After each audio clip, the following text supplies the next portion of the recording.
Stick an Orc in It, or by Celeste King. Book 1 of Monster Orcs of Protheka. He was born and bred an Orc warrior. She was a mere healer. Heisen has rank and prestige, and yet He's alone. Eileen is there to mend his chief's broken body. But can she mend a broken heart? Heisen will do anything to protect her, even from herself.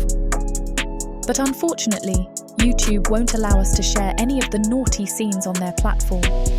Go to worldsofprotheka.com with code YouTube30 to get 30% off the unabridged version of any Worlds of Protheka audiobook. Remember, liking and commenting on this video is how you can help us continue bringing free full audiobooks right to your notification inbox. As always, make sure you subscribe to the channel to stay up to date on every new release and upcoming series that we know you'll love. You're listening to Celeste King's Stick an Orc in It.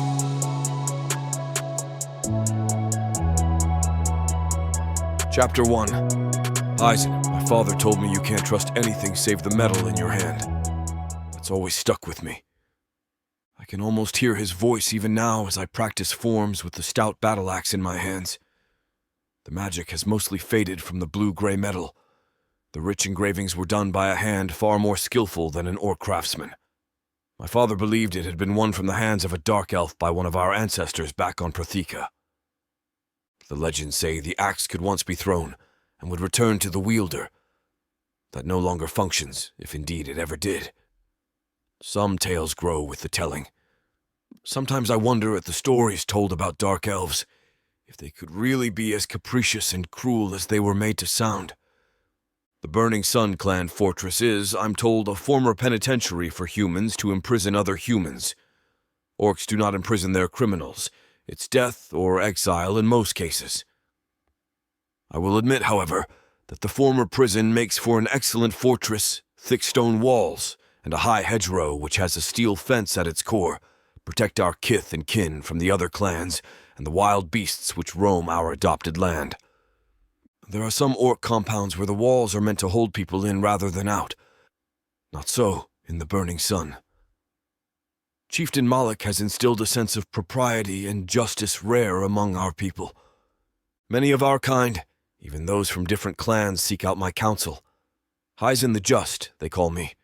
I hate the title with a passion normally reserved for battle. When I hear footsteps beating the pavement outside the training area, I assume it's another case of that. A young Orc warrior, his limbs still spindly with youth, rushes into the ivy-strewn walls of the training area. The grave expression on his face makes me drop my practice immediately and turn to him. "What's wrong, Kulch? You look as if you've seen a dark elf." "It's Chieftain," he pants heavily, struggling to regain his wind. "Chieftain Malik has—" "Calm yourself, boy." I bury the head of my axe into a stout wooden stump. The handle vibrates for a second as I turn toward the water barrel in the corner of the training area. I ladle some water into a wooden bowl and bring it to him. "Drink," I command. My words carry the weight of my being second in command of the clan. As soon as the water touches the boy's lips, he realizes how thirsty he is. He drains the bowl in one go, gasping as he sets it down on the sun-drenched stones. "Now that you have your wind and your wits back, tell me what has happened." Chief Malik and his party were ambushed on their way back from a meeting with the Skyfire and Blackstone clans. My eyes narrow. The summit was an important one. Now that dark elves had appeared on this new world called Earth by the humans, it was only a matter of time until they established a foothold. It presents a threat to all of the clans. I push that terrifying but not immediate concern out of my head in favor of my chieftain's well-being. Does Chief Malik still live? He lives, but has fallen into a slumber from which he cannot be awakened. I curse, kicking the wooden bowl across the training area. It strikes the ivy-covered wall and cracks in two. The bifurcated halves lay toppled on one another, drops of moisture glittering like jewels in the sun. I knew I should have gone in his stead. This is all my fault. "Heisen!" He cocks his head to the side. "How is it your fault? The chief insisted he be the one to go. I could have talked him out of it. I clench my hands into fists. I didn't try hard enough to convince him. Moloch is a venerable chieftain. He does not swing an axe or a sword as quickly as he once did, but his mind remains sharp as ever. Even so, there's another reason why protecting Moloch is so vital. He's the last of the originals, the orcs who came through the portal from Protheka. If he dies, so does a vital link to our heritage.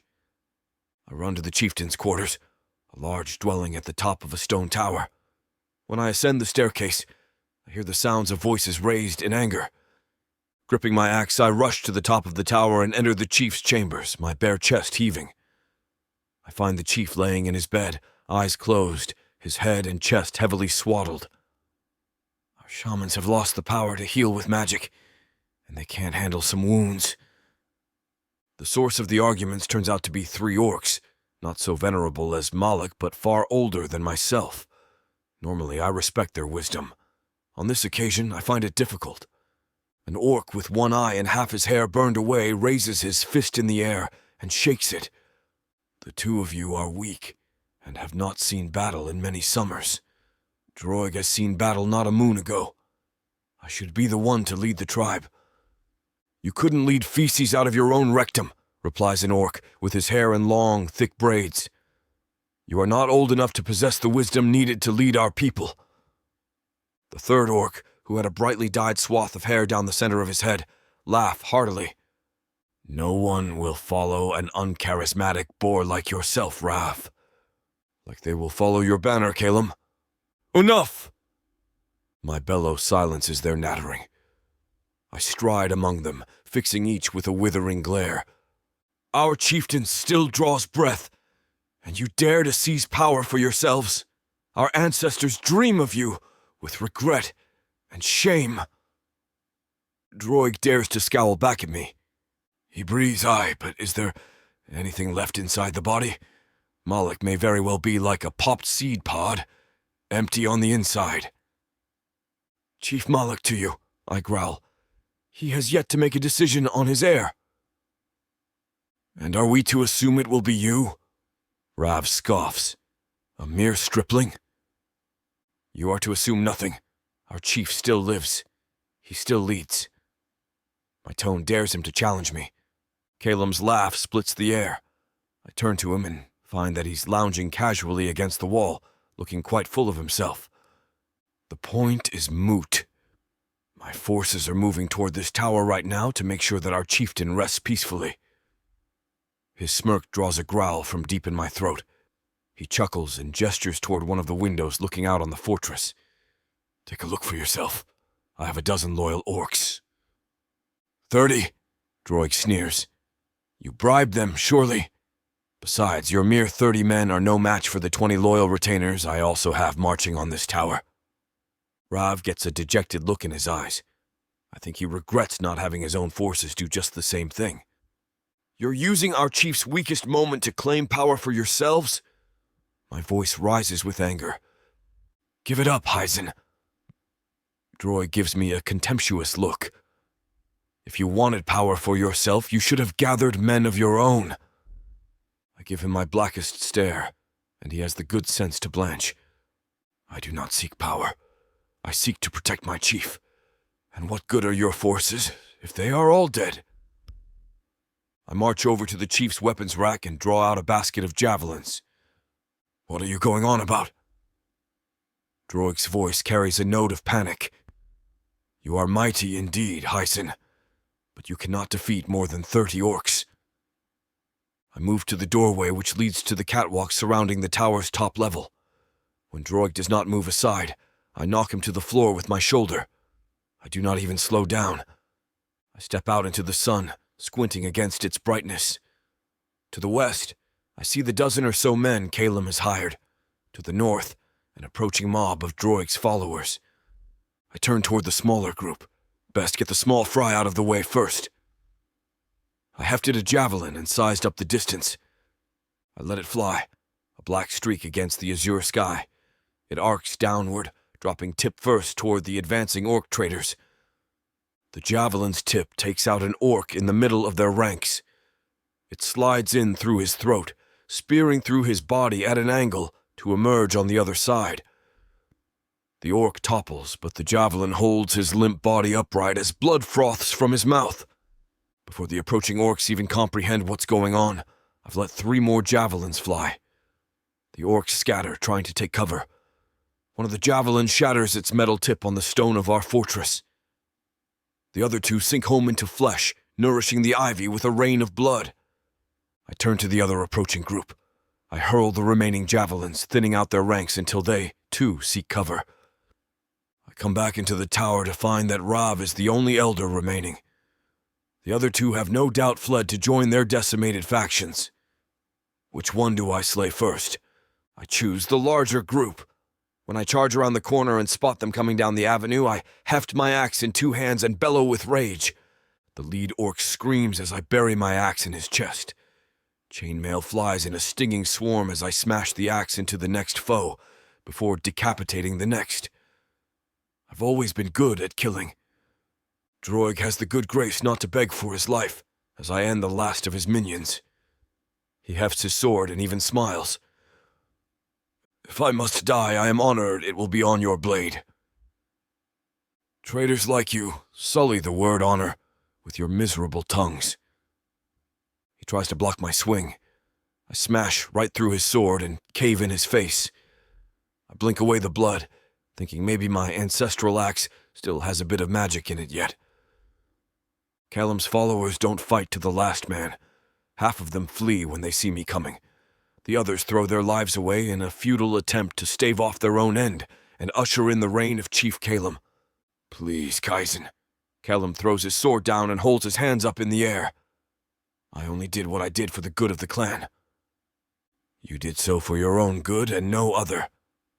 I gesture at the bloody, quivering lumps on the street. See what your greed has wrought, and make peace with your ancestors, for you are about to join them. I strike his head clean from his body. He should not have disarmed himself. I return to the tower and find Shaman Dulis attending to Chief Malik. His hand glows briefly, but soon flickers out. Dulis shakes his head sadly and then looks up to face me. You have made an example of the traitors? To deter further insurrection? Indeed. I use a rough cloth to wipe as much of the blood off myself as I can manage before entering the chief's chambers. How is he? Not well. I have removed the arrowhead from his chest and done what I can to repair the damage. My magic has grown too weak to help him fully recover. I fear he may never awaken. Is there nothing that can be done for him? Not by an orc shaman with little power left remaining to him. His brows arch slightly. If you could procure one of the human doctors, however, he might have a chance. A human doctor? They are rare and treasured. Such a task will not be easy. Dulis nods grimly. The decision lies in your hands, Heisen. The weight of the situation falls over my shoulders and threatens to make me crumble, but I will not allow it. I must do what I can for my chief, no matter the personal risk. I only hope Malik can cling to life long enough for me to find one of the human doctors. Chapter 2. Eileen. 3 hours ago, a masked, veiled stranger came into our camp. Much like the Romani of ancient Earth yore, we travel about in wagons pulled by horses or mules. Our camp consists of wagons set up in a general circle, with the largest wagon, the one belonging to my father, in the dead centre. Ever since the stranger arrived, a circle of my father's burliest followers have kept the curious away. The stranger arrived on a black horse with eyes that sparkle like the fires of hell. Once in a while its whinny splits the air like an infernal shriek. Right now, I'm standing on a high hill that overlooks our camp. Ostensibly, I'm on sentry duty. We recently swindled a human settlement out of a huge supply of grain, and they're out for blood. They probably won't be able to track us. We've been pulling cons like these for a long time, but it never hurts to be sure. In reality, I'm not watching the terrain so much as watching my father's wagon. Practically a house on wheels, the wagon dwarfs the other in our group. I keep hoping to see some sign of the stranger, or my father, or some sign that this bizarre summit has reached its conclusion. You're supposed to be looking for enemies. I turned to see my younger sister, Jane, strolling up the last few meters of the hill. Sweat beads on her brow and stains the simple homespun blouse and trousers with patches of darkness. Yeah, I know. I gestured down at the wagon. I'm just dying to know what Dad wants with a dark elf. Jane's mouth forms an O, her eyes wide with shock. You really think it's one of them? Who else could it be? Look at that horse. More than just genetics went into breeding that monster. Besides, I can just feel it. Feel what? Feel the malevolence, I guess. I don't know how to describe it. It seems like the sun doesn't shine quite as bright as it should ever since the stranger arrived.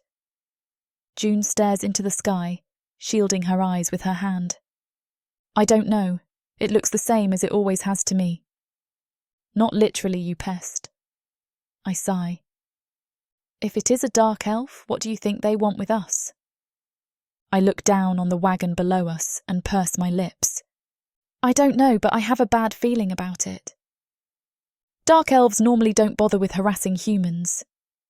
Jane sat down on the shaded boulder I'd claimed as my perch. I handed her a canteen of water, which she took with a grateful expression. True, they don't consider us enough of a threat to bother with. The orcs cause them far more concern. Jane shrugs. This is all matter of fact to her. She had been born later than I. She wasn't around to see how my father organised a group of ragtag survivors into a cohesive unit. Our little band owes its success to one strategy. We take what we need from other bands of humans. It's not as bad as it sounds. Most of the time, we just swindle them, trick them like we did the humans of that nearby settlement. Sometimes we resort to armed robbery and violence, but only when we have grown desperate. Most of the time, nobody knows that we've gotten the better of them until we're long since gone. It works out better that way. Heads up, Jane pointed at the wagon. My father slipped out the door and down the short flight of steps to the dirt. He looked up at me and waved. To my surprise, he began to scale the hill. Dad's coming up here? Jane sounded confused. He never comes up here. I turned to June and sighed. You'd better scram, kiddo. Why? If Dad's going to haul his butt up here, it's because he wants to talk to me about something in private. Otherwise, he'd have waved me down to him. You're right about that. Jane frowns at me. Good luck. Try not to let him talk you into anything stupid. No guarantees. Jane takes her leave just as father huffs and puffs his way up the hill. I should point out my father doesn't do any of the heavy lifting for our little band. He likes to refer to himself as a big idea man. He should refer to himself as a big belly man, because lots of riding the wagon and drinking heavily have left him with a pear-shaped figure. He oozes up to me, patting his forehead with a folded cloth. It's a hot one today, all right? He plops down on the boulder beside me and smiles through his heavy panting. I've got great news. I've just ensured the safety and security of our band, and this family. That's great, Dad. I try to smile, but I've gotten used to my father's ways. He often makes things sound like a done deal when they are anything but. I think he forgets sometimes that he's not supposed to con his own family. Yes, there's only one simple task that our new friends ask of us. My heart sinks. Here it comes. And what task might that be? They want us to steal something from the Burning Sun tribe. The Burning Sun tribe? I sputter. What the hell, Dad? That's one of the biggest, most powerful orc tribes in all the world, and you want us to steal from them? No, I want you to steal from them. I sigh and cover my face with my hands. Well, I assume it's not a very big thing they want stolen if they're just sending one woman to get it. I give him a questioning look. I don't know what it is they want us to steal yet. They will find a way to inform you once you have successfully infiltrated the tribe. I don't like this, Dad. Not one bit. I know, but you're the best I have. Nobody runs a con better than you, except for me, of course. I can't help but feel a little bit of pride at his words, though I know I should not. I guess. Look, you don't have to worry about infiltrating the tribe. That part will be easy. I glare at him, my blood beginning to boil. I'm not going to pretend to be sold into slavery to the orcs for your scheme, Dad. You think I would do that to my own daughter? I give him an exasperated look. You've done it 4 times since I hit puberty. I got you out every time before anything bad happened, didn't I? Yeah, but you cut it close every time. I sigh. Fine. Tell me your great plan. His eyes sparkle in the shade. Ah, that's the easy part.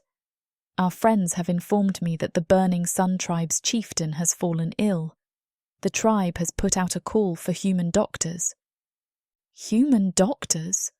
Realization dawns on me. Oh, great, Dad. That's a terrible idea. I can't impersonate a doctor. Sure you can. You're really good with herbalism, right? And you're the closest thing to a healer our little band has. He's right on both accounts, but that doesn't make me feel much better. But I won't actually know what I'm doing. You don't have to. It's not like you have to cure the guy. This is just your in. I knew there was no arguing with him. My father had likely already guaranteed the dark elf that we would do their bidding. I knew precious little about the newest invaders to Earth, but I knew enough to know they wouldn't let my dad renege on their deal. Most likely, they would not limit their wrath to my father alone. A real scorched Earth-type group we're dealing with here. Fine, Dad. I'll do it. I knew I could count on you, honey. He kisses me on top of the head. Come on, let's get your disguise and your medical kit together. You need to leave before sunset. Sunset? So soon? Our new friends are eager to acquire this item. My garments get a major upgrade first off. Human doctors are rare and precious enough. They are often better equipped and fed than most of our kind. I went over the rather arcane devices I was supposed to use as part of my doctor's craft. I tried to memorize the names at my father's behest, but I kept getting them mixed up. You know what? It doesn't matter. Just call them whatever you want, so long as you're consistent. If you're going to call the otoscope a doohickey, just make sure that's the only thing you call it. They bundle me onto a fat mare and send me on my way. I don't look back, though I can feel my sister Jane waving at me. I can't escape the feeling I was like a lamb being sent to slaughter. After several hours of riding, I pass by a wooden and leather hide marker emblazoned with a faded brown sun. I know that the sun had originally been drawn in blood. It is a warning and a way of marking lands claimed by the Burning Sun tribe. I pull my cloak a little tighter about me and kick the mare into a trot. The sooner I get this over with, the better. I spot the Orc Patrol most likely long after they've seen me. They approach on the backs of huge percherons, their bits flecked with foam. They'd been riding hard. They slow down a bit when they get a good look at me. A lone human rider, and an unarmed one at that. Well, not totally unarmed. I do have a rusted, broken-in-half orc sword, because it makes sense a doctor would have some means of protection. I'm clearly not part of an advance guard, however. One of the orcs rides up to me, his eyes narrowed. You trespass on our lands, human. I hold my hands up in the air, palms facing out. I heard tell your chieftain needs a doctor. I have come to answer the call. The orcs exchange glances with each other, seemingly startled, then excited. You will come with us. They kick their horses into a walk and take up positions abreast of me. The 3 of us ride for several more hours, long after my thighs have begun to ache and the dust from the road chokes my nose and mouth. When I see the orc stronghold come into view, it's a relief. I can't tell if it's an old school or not, but it looks like a government building. Now covered with ivy and spotted with orcish additions, like the massive catapults set up atop the walls. It's hardly recognisable as a human structure any longer. They open huge gates constructed of tree trunks and led me inside. We head for a tower, one of several. This one features a crimson sun banner snapping in the wind. My escorts lead up to the top. At least nobody's tried to slap me in chains yet. I pause at the chamber atop the steps. gaping at the sight of an aged orc in bandages enveloped in a shimmering green bubble. "Do not be afraid." I jump a bit and turn around to find an orcish shaman standing beside me. "The field is magical and meant to help our chieftain cling to life. You may enter it freely and without harm." "Doctor?" He's asking for my name. Damn it! What should I say? "Who?" I say, because I'm in a panic. "Dr. Eileen Who, at your service."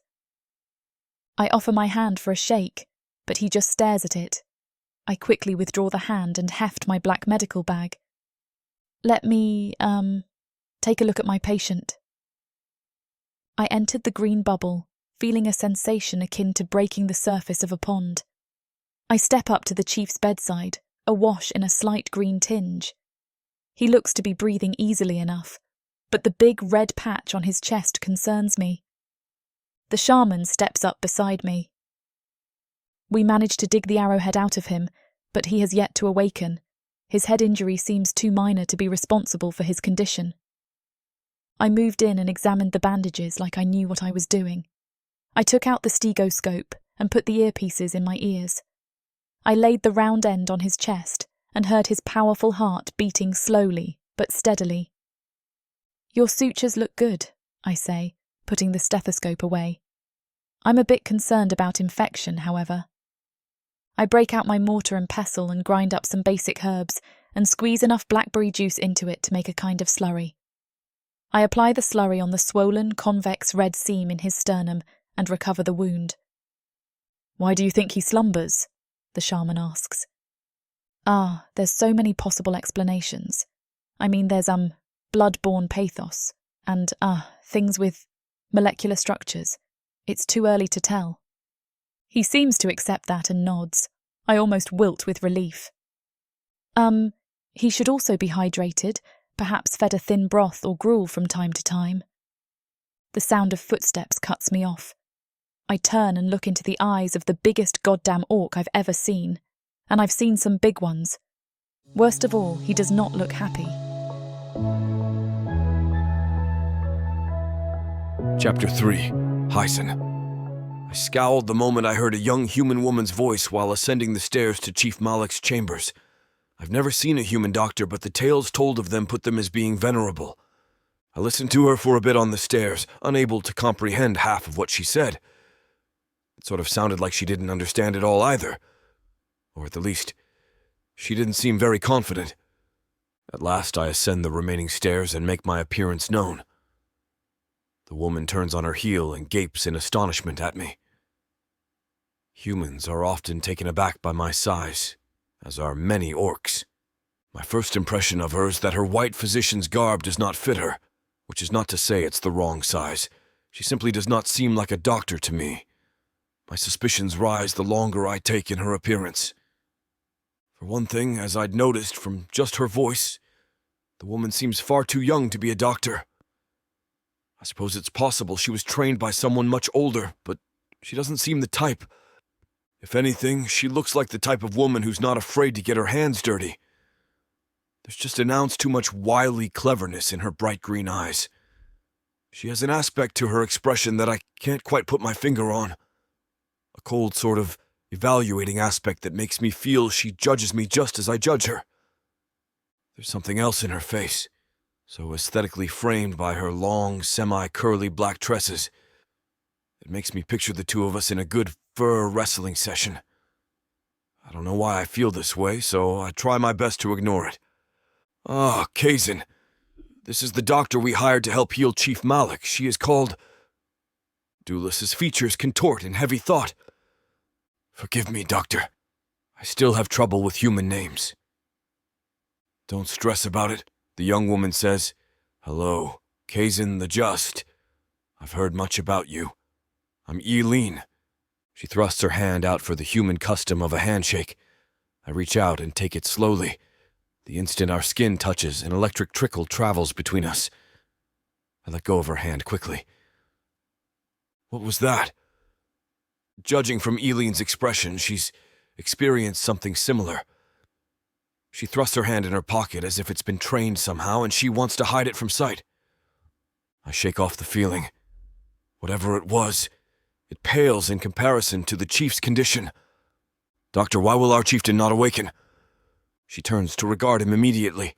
Is she checking on him, or trying to avoid my gaze? I'm uncertain. Before the portal opened up, us doctors had a variety of machines we could use to look inside the body. Those are by and large lost now. It does not seem to me his head injury is all that severe. Not on the surface. She turns back to me, her lips a thin, tight line. I find myself mesmerized by the contour of her mouth, almost like a thickened, unstrung bow in the color of roses. On the inside, his brain may have been damaged. The best thing we can do is to prevent infection on his chest wound and try to keep him hydrated by any means possible. Hydrated? My lips form around the unfamiliar human word. Sorry, he needs water or other fluids on a regular, daily basis or he'll perish. And for how long must we do this? I look to my chief, and my heart breaks for his still form. When will he awaken? It's impossible to know for sure. Even before the fall of human society, there was a lot us doctors, didn't understand about comas. Coma? The deep sleep he is in. We call a coma. She laughs, a bit nervously. You know us doctors. We're always making up fancy words when regular ones would do. I grunt and turn back to her. The more she speaks, the more she does sound like she knows what she's talking about. I wonder if my suspicion has been misplaced.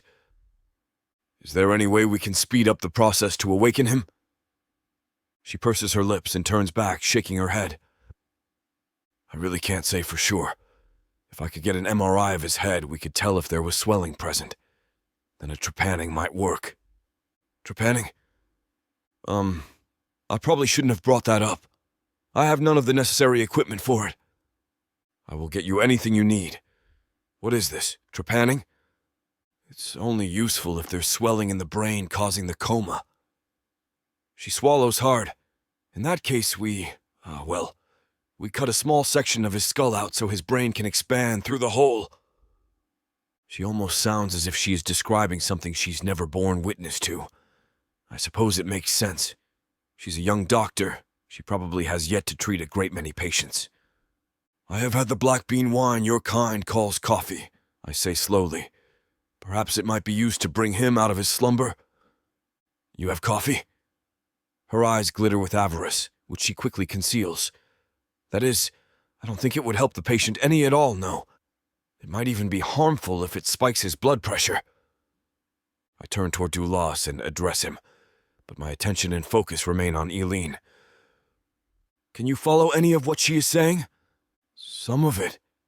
I'm afraid we have relied on magic for our curatives for so long. We've forgotten more basic ways of taking care of the orc body. He turns to Eileen. She would appear to possess greater knowledge than I in this matter. Eileen shifts her weight from one foot to the other, her expression carefully neutral. I supposed it made sense she would be nervous. She is, after all, a human female alone in a camp of orcs. And an exceedingly attractive human female she is at that. With my suspicion fading, and her newness wearing thin, I begin to take in more details. She's tall for a human, though more than a head and a half smaller than I. Her slender body seems to belie the almost outrageous generosity of her breasts. I can't help but think, were she not a doctor and vital to our chief, she would look very good naked on my furs. I turned to Eileen and bowed my head solemnly. If you can cure our chief, I will give you your weight in gold. I heard somewhere that humans like the sound of that. I will give you anything you require. Anything at all. Just tell me what you need. Our eyes meet, and I get that down and dirty feeling again. This human intrigues me on levels I had not expected her to. I must remind myself not to act on my desires, because she is here to heal our chief. It might be the hardest thing I have ever done. Chapter 4. Eileen. I suppress a shiver at the intensity of Heisen's gaze. There are those who equate Orcish appearance with beastly qualities, but he has a nobleness and an intelligence which glimmers in his eyes. The first moment I laid eyes on him, it took my breath away. Once I got past his sheer size, I started to take in other details. I mean, now that I get a really good look at him, he's hot as hell. And unless I miss my guess, the feeling is mutual. He's far more subtle about it than human men, which is quite frankly surprising, but his eyes occasionally flit down to my chest or hips, and then back to my face when we're speaking. I'd be a lot happier to meet this specimen of orchid if it were not for the fact I was trying to run a con on him, and steal from him, and that his eyes seem to sear right through my flesh and blood and peer into my soul.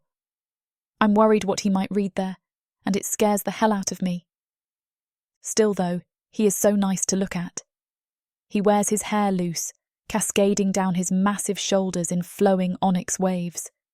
He looks much like the rock stars Jane showed me in that faded magazine she found in some old ruins. Once, we scammed a group of human stragglers who had figured out the old projection equipment and showed moving pictures. The ones with the rebellious kind of men always appealed to me. I'd so love to keep right on crushing on this specimen of an orc, but there are a lot of things stopping me. Namely, for one thing, he's an orc, not even a member of my species. In fact, his people initially caused the downfall of human civilization when they came through the portal from their own world so long ago. Then, again, I can't let go of the thought that I'm running a con on him and his entire tribe. The truth is, I have no damn idea how to get the old orc out of his coma. I'm just repeating things I've heard people with real medical training spout off. There's a current of fear running just beneath the surface in me. One that whispers that they're going to figure out I'm a fraud. They're going to find out, and then what will they do to me? What won't they do to me?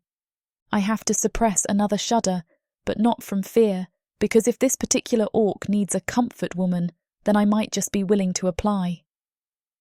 Doctor Who? The old shaman comes up beside me. Our sub-chieftain has asked you a question. What? I totally space for a moment, forgetting that I told him that was my name. Oh, right. I'm sorry. I rub the bridge of my nose and squeeze my eyes shut. It was a long journey to get here, and I'm a bit worn out. As far as what equipment I need, it might be better if I made a list. Because that way it will give me more time to think. Draw it up, then. Many of us have learned the Inglit's talking letters. I nod, starting to feel regret that I had to con this surprisingly articulate, thoughtful, and drop-dead sexy orc. I remind myself that my family needs the food and supplies. Not to mention passing off the dark elves would be a recipe for disaster. If Heisen figures out I'm lying to him, he'll probably kill me. Feeding my family is worth the risk, though. Even if my dad is kind of a jerk, I have my brother and sister and mother to think of. Not to mention the others in our little band, most of whom have been fairly kind to me. Maybe because we spend so much time doing bad things to other humans, our band strives to be very, very kind to each other. With the exception of my aforementioned father, who is a jerk. Perhaps you could show Doctor Who to her quarters, Julius suggests. Very well. I will get her settled in and show her our fortress. The huge Heisen turns and holds his hand out, gesturing for me to precede him. I walk past him, getting as close as I dare. What was that weird tingle when we touched? Some side effect of the magical bubble we stood in. I hear him walking behind me. I wonder if he's looking at my butt. Maybe I add a little jiggle to it when I walk. It would be a better view for him if I were going upstairs, though. We reach the ground floor, and he takes me out into an avenue of sorts. This area is usually off-limits for any non-orcs, he says, gesturing to the chief's tower. However, since you are treating him, you need not worry about that. He turns and gestured toward an ivy-covered building covered with orcish symbols. That is where our food is prepared and served. You may go there for meals if you wish. Do not stray to the livestock fields beyond, however. We have bred rather vicious canines, which will think you are a rustler or poacher and treat you like one. I don't bother suppressing this shudder. Thanks for the hot tip. Is there anywhere else lethal I should avoid? He stares at me for a long moment before he realises I sort of made a joke. He bares his teeth and laughs. I'm surprised at how clean they are, to be honest.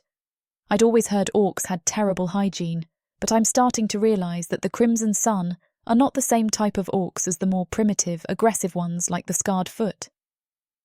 Heisen leads me past a large, flat courtyard.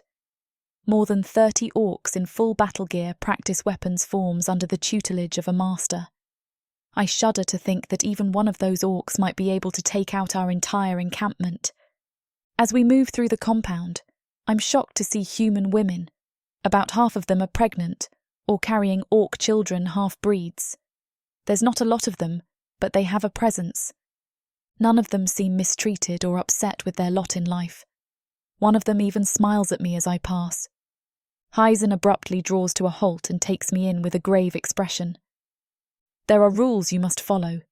If one of my men gives you a command, you must obey without question, so long as it does not result in personal harm to yourself, or to our chieftain, or to me.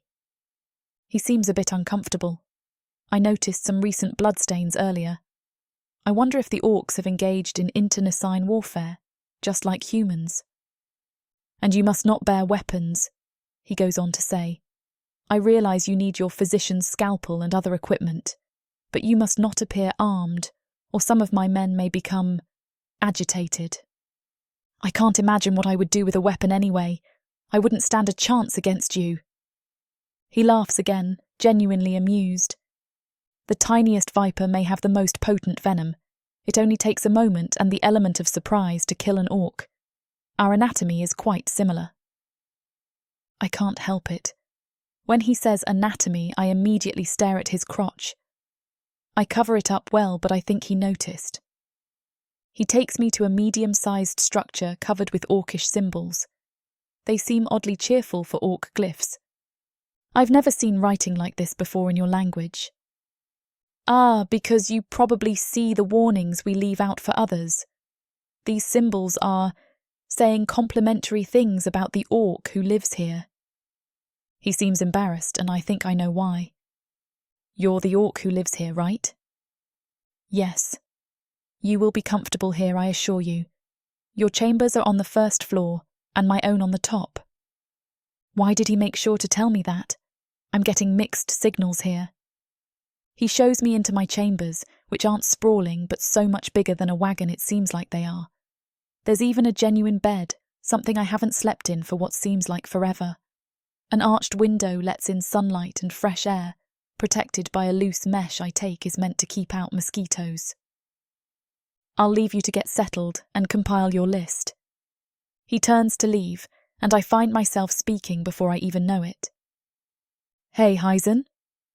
He turns that intense gaze back at me, and I blanch. I manage to stammer out the rest of my sentence, however. Maybe you and I could eat the evening meal together? Oh God, Eileen, you're such an idiot. Why did you say that? He's not that hot. Oh, who am I kidding? Yes, he is. I manage to rationalise it to myself. The closer I am to him, the easier it will be to complete my job and steal whatever the heck it is the Dark Elves want. He gives me a long, confused frown. I find myself talking again, trying to make up for what seems like a faux pas in retrospect. We can talk about the chief's condition later, while we eat. He nods, and relief floods my body. Very well. I will call on you when it is time. Heisen walks out the door, and I half collapse into a seated position on the bed. My whole body starts shaking. I've never been so scared in all my life, and yet... I'm way more excited about seeing Heisen the Just again than I should be.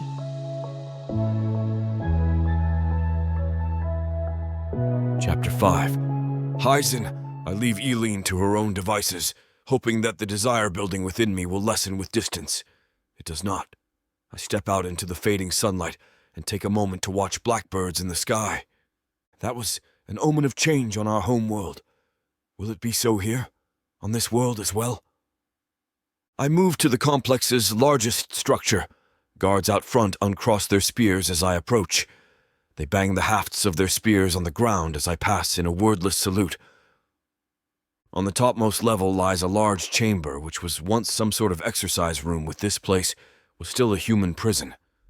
Now it's our council chamber. I sweep through the door and head to my spot at the right hand of the largest seat at the long table. I try not to make it obvious that I'm taking in the different council members and their reactions. Rav studiously stares at the tabletop's wood grain rather than meeting my gaze. Considering his behavior the other day, I do not blame him. There are normally 10 seats on the council. Today there are only 8. The vacancies left by Droig and Calum are conspicuous, which I consider to be a good thing. It will remind the others of the price of being a traitor. I survey the remaining councillors one after the other, making sure they feel the weight of my gaze, and the weight of Chief Malak's behind it. Only then do I seat myself. I leave the chief's seat open as a statement. Sometimes I sit in for him and speak for him in council, and on those occasions I do sit in his spot.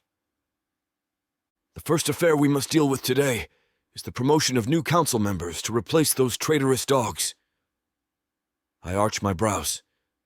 Does anyone have a candidate they would like to put forth? Dazen, an orc with half his head shaved and the other half dyed red and yellow, rises from his chair. The scar on his left cheek makes him look like he's always snarling. I put forth Merv the Brave, who single-handedly defeated an entire scouting party of dark elves, whose heads now decorate the pikes on our battlements, I might add. No one doubts Merv's battle prowess. Rav flashes a glance at me so furtive, I almost miss it. It takes wisdom and age to serve on the council. That is a subtle slight toward me. My youth has ever rankled the other council members, and my battle prowess was most recently on display inside these very walls. Besides, says Nurm the Lame, whose twisted left leg is supported by heavy braces. He turns a sneer at Dazen. Our esteemed colleague Dazen is only putting forward a stripling like Merv the Brave because of their familial connection. Merv is your half-human grandson, is he not? Merv stiffens up, both in posture and in tone. You speak of this as if it colors my judgment? Does it not? Enough. I bang my axe handle on the table. The name Merv has been put forth and will be voted on by this council. Are there any other candidates? Lano of the Iron Will draws himself to his full height. His left hand is missing, and Lano conceals a stump knife under a prosthetic. I put forth Taxon Elvsbane. He is of an age with many on this council. His wisdom would be of much more use to us here than on the battlefield. If you can get him to agree to get off the battlefield, I said. The council all laugh, dispelling some of the tension. For all the political machinations which take place at the end of the day, we are all orcs. The candidates are put forth, 6 in all, but I move to delay the vote until next session. There is too much on our collective plate to deal with the inevitable infighting and debate which will accompany such a vote, and the results which would come after. Our next order of business is strengthening the defenses. I gesture out the window, where a team of Orcish engineers are hard at work, building earthworks up to help defend the fortress. I speak not only of this stronghold, but all of the lands controlled by the Crimson Sun tribe. Rav's eyes narrow to mere slits. You speak of the Dark Elf incursion, do you not? I do. I give him a nod to show I appreciate it. Do you have any ideas to share with this council on the matter? I am no engineer, but the southern and eastern strongholds lack even walls to protect them. An excellent point. Merv purses his lips into a frown. We need more weapons as well. There are too many of our brethren using wooden clubs and hide armor instead of proper equipment for war. The debate goes on for some time, with nearly everyone putting in their opinion, sometimes loudly. I can tell the reason for the tension without anyone having to say a word. We're all thinking the same thing. Why are the Dark Elves here? Why did they not remain on Protheka, where they are the undisputed masters of the land? We all fear the same thing, that the great war in Protheka has followed us here at last. The one silver lining in all of this is that the Dark Elves' magic is fading just as our own has. At least, someday in the future, we will not need sorcerous alloys to slay them. Nor they, us, Rav pointed out. I nod to concede the point. I've heard rumors that a tribe far to the east has discovered the elves' weakness. There's a weapon that can kill them here on this world. My words sink in, and then Lano speaks. Then we should send an envoy to this distant tribe to discover the true nature of this so-called... The alarm bars ring out. We all freeze solid for a moment, dread mounting. I look out the window and see the muscled back of the timekeeper slamming his hammer on the lightest, most noisome of the lot. Footsteps in the hall herald the arrival of Kolch. The young orc makes his salute hastily as he enters and goes right into his message. Honored counselors, the First Valley Orcs march upon our keep. They what? Rav sounds aghast. They would dare? Did we not teach them the error of their ways the last time they crossed blades with us? They come, Counselor Rav, as surely as snakes crawl on their bellies, and at a breakneck pace. I rose from my seat. See to the city's defense, I bellow, hefting my axe. And where will you be? Rav asks, a bit snidely. I grin and pat the haft of my axe against my open palm. The First Valley tribe has come here seeking battle. My smile grows far more sadistic. I would so hate for them to be disappointed. I will crush this invasion before they set foot within the halls of this fortress. No one dares argue with me, which proves they are not so unwise after all.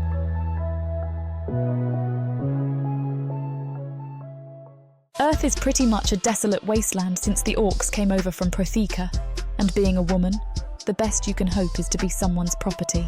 Now, after my curvy body catches Korthar's eye, he'll claim me, and I'll serve him, in any way he pleases. You're mine now. Listen to this story and more when you get the complete Orc Warriors of Protheka audiobook and ebook bundle. 40 books, 19 audiobooks, 19 ebooks.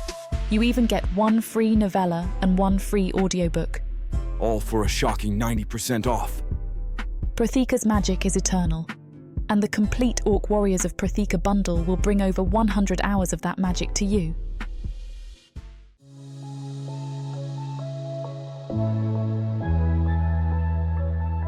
Chapter 6. Eileen. I'm halfway through checking my list of doctor stuff when the alarms sound. I have never heard them before, but what else could they be but alarms? The loud, high-pitched reverberation certainly sounds urgent, a far cry from the usual timekeeper's tones. I rise from my seat and rush over to the window. Through the firmly mosquito netting I can see a troop of orcs rushing down the lane. They move in formation, their marching feet creating a cacophony. What in the hell is going on? The possibilities slip through my mind, and none of them are good. One possibility is that the alarm is sounding is because of me. Somehow they must have figured out I was a fraud. This thought terrifies me until the orcs rush past the front door. I relax a little, but not much. If not for me, then why the alarm?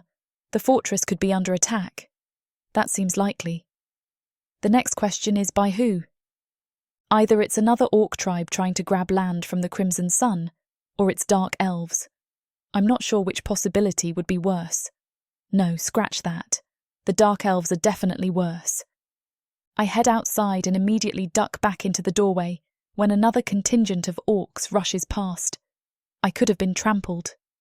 More cautiously, I head out into the purple of twilight. I follow the orcs, moving at a trot. They rush to the gates and mass behind them. The last valley tribe are clever. One of the orc soldiers muses. They attack after dark, when our siege engines are not as effective. I notice the shaman, Dulas, come around the corner. He shakes a staff fitted with the vertebrae of his predecessor. The bones clack together rhythmically as he approaches. I feel my heart skip a beat a moment later when Heisen makes his appearance. I haven't seen him in his full battle regalia yet. It takes my breath away. His armour is formed of black metal plates, looking almost like an insect's carapace. A helm of the same metal pins down his wild hair. A long feathered plume hung from the top of his helm, a slash of red against the black. His eyes peer out of the Y-shaped aperture in his helm. I could see his mouth set hard beneath it as he marched to the front of the gathered troops. They part like the Red Sea before him. I don't know what that means, but my dad says it sometimes, and it seems appropriate in this case. Heisen turns to face the gathered men, while Duelus chants and shakes his staff. On this day, may the ancestors bless our brave warriors and bring victory to the Crimson Sun. I felt a strange tingle, magic, no doubt. At one time, the orc magic was so strong it overwhelmed the fighting machines of old Earth. Now it doesn't seem to do much of anything, but the orcs seem to take it quite seriously. Maybe I would feel the effects if I were the spell's target. Heisen thrusts his axe into the air and bellows at the top of his lungs. Death! The orcs take up the cry, thrusting their terrible weapons into the air. Death to all who oppose us! The gates swing open, and Heisen turns to lead the orcs in a charge. As they march, they take up a chant. I don't speak the orc tongue, but it doesn't sound friendly. Their deep voices mingle with the crash of steel on steel. The orcs who carry shields smash the swords against them. Those with axes bash the metal hafts against their shoulder pauldrons. The noise is highly coordinated, almost like music. The band approaches their enemies. The last Valley tribe are in their own formations, ranks of angry-looking orcs bristling with weapons. The Crimson Sun slows their pace until they halt about 20 feet from the other line. A contingent of about a dozen orcs from the last Valley tribe come forth. Unlike the others, they do not wear armour. They only wear loincloths, and their bodies are painted with fearsome imagery. They begin a synchronized chant of their own, stomping their feet and thrusting their arms out like stabbing spears. It's obviously some kind of ritual, because Heisen's side quiets down and seems to give them their space to perform. The stomping, chanting orcs finish their dance and then slip back through the ranks of their fellows. While all this rearranging is going on, I notice Duelus has crept up right next to me. You should not be outside the city walls. It is dangerous. I appreciate the concern, but I've been in worse scrapes than this. He nods. As you wish. There's a lot less fighting going on here than I would have expected. Heisen steps forward and begins bellowing again. I can't make out everything he says, but I think he's listing his accomplishments in battle. Another ritual. There very well could be great bloodshed this night. I will admit, our kind has many rituals and procedures in place to at least delay it, if not prevent it altogether. Why? Because even though the last Valley tribe are our enemies, killing them could damn us all. You see, every dead orc brings a smile to the face of the dark elves. Then why not just band together as one massive tribe to face them? Why all the factionalism? Even as the words come out of my mouth, I realise how hypocritical they are. Our band doesn't join with other humans. We prey on them. Duelus looks slightly confused.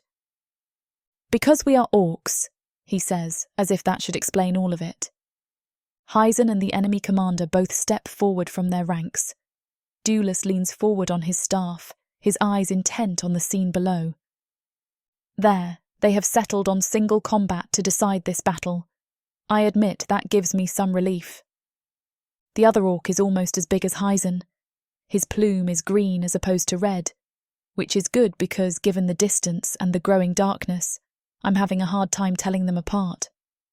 Heisen swings first. His axe swoops through the air where the enemy orc had been a moment earlier.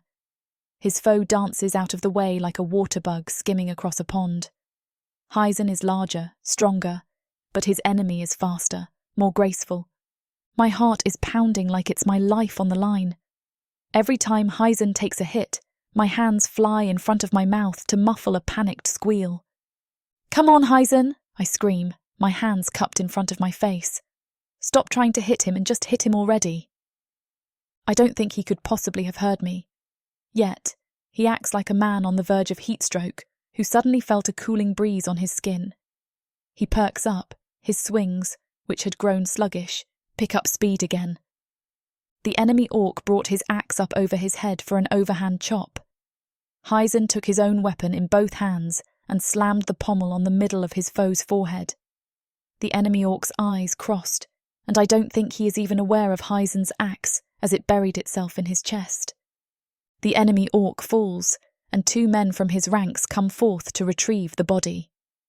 I wait with bated breath, but the last valley tribe turns on their collective heel and marches away.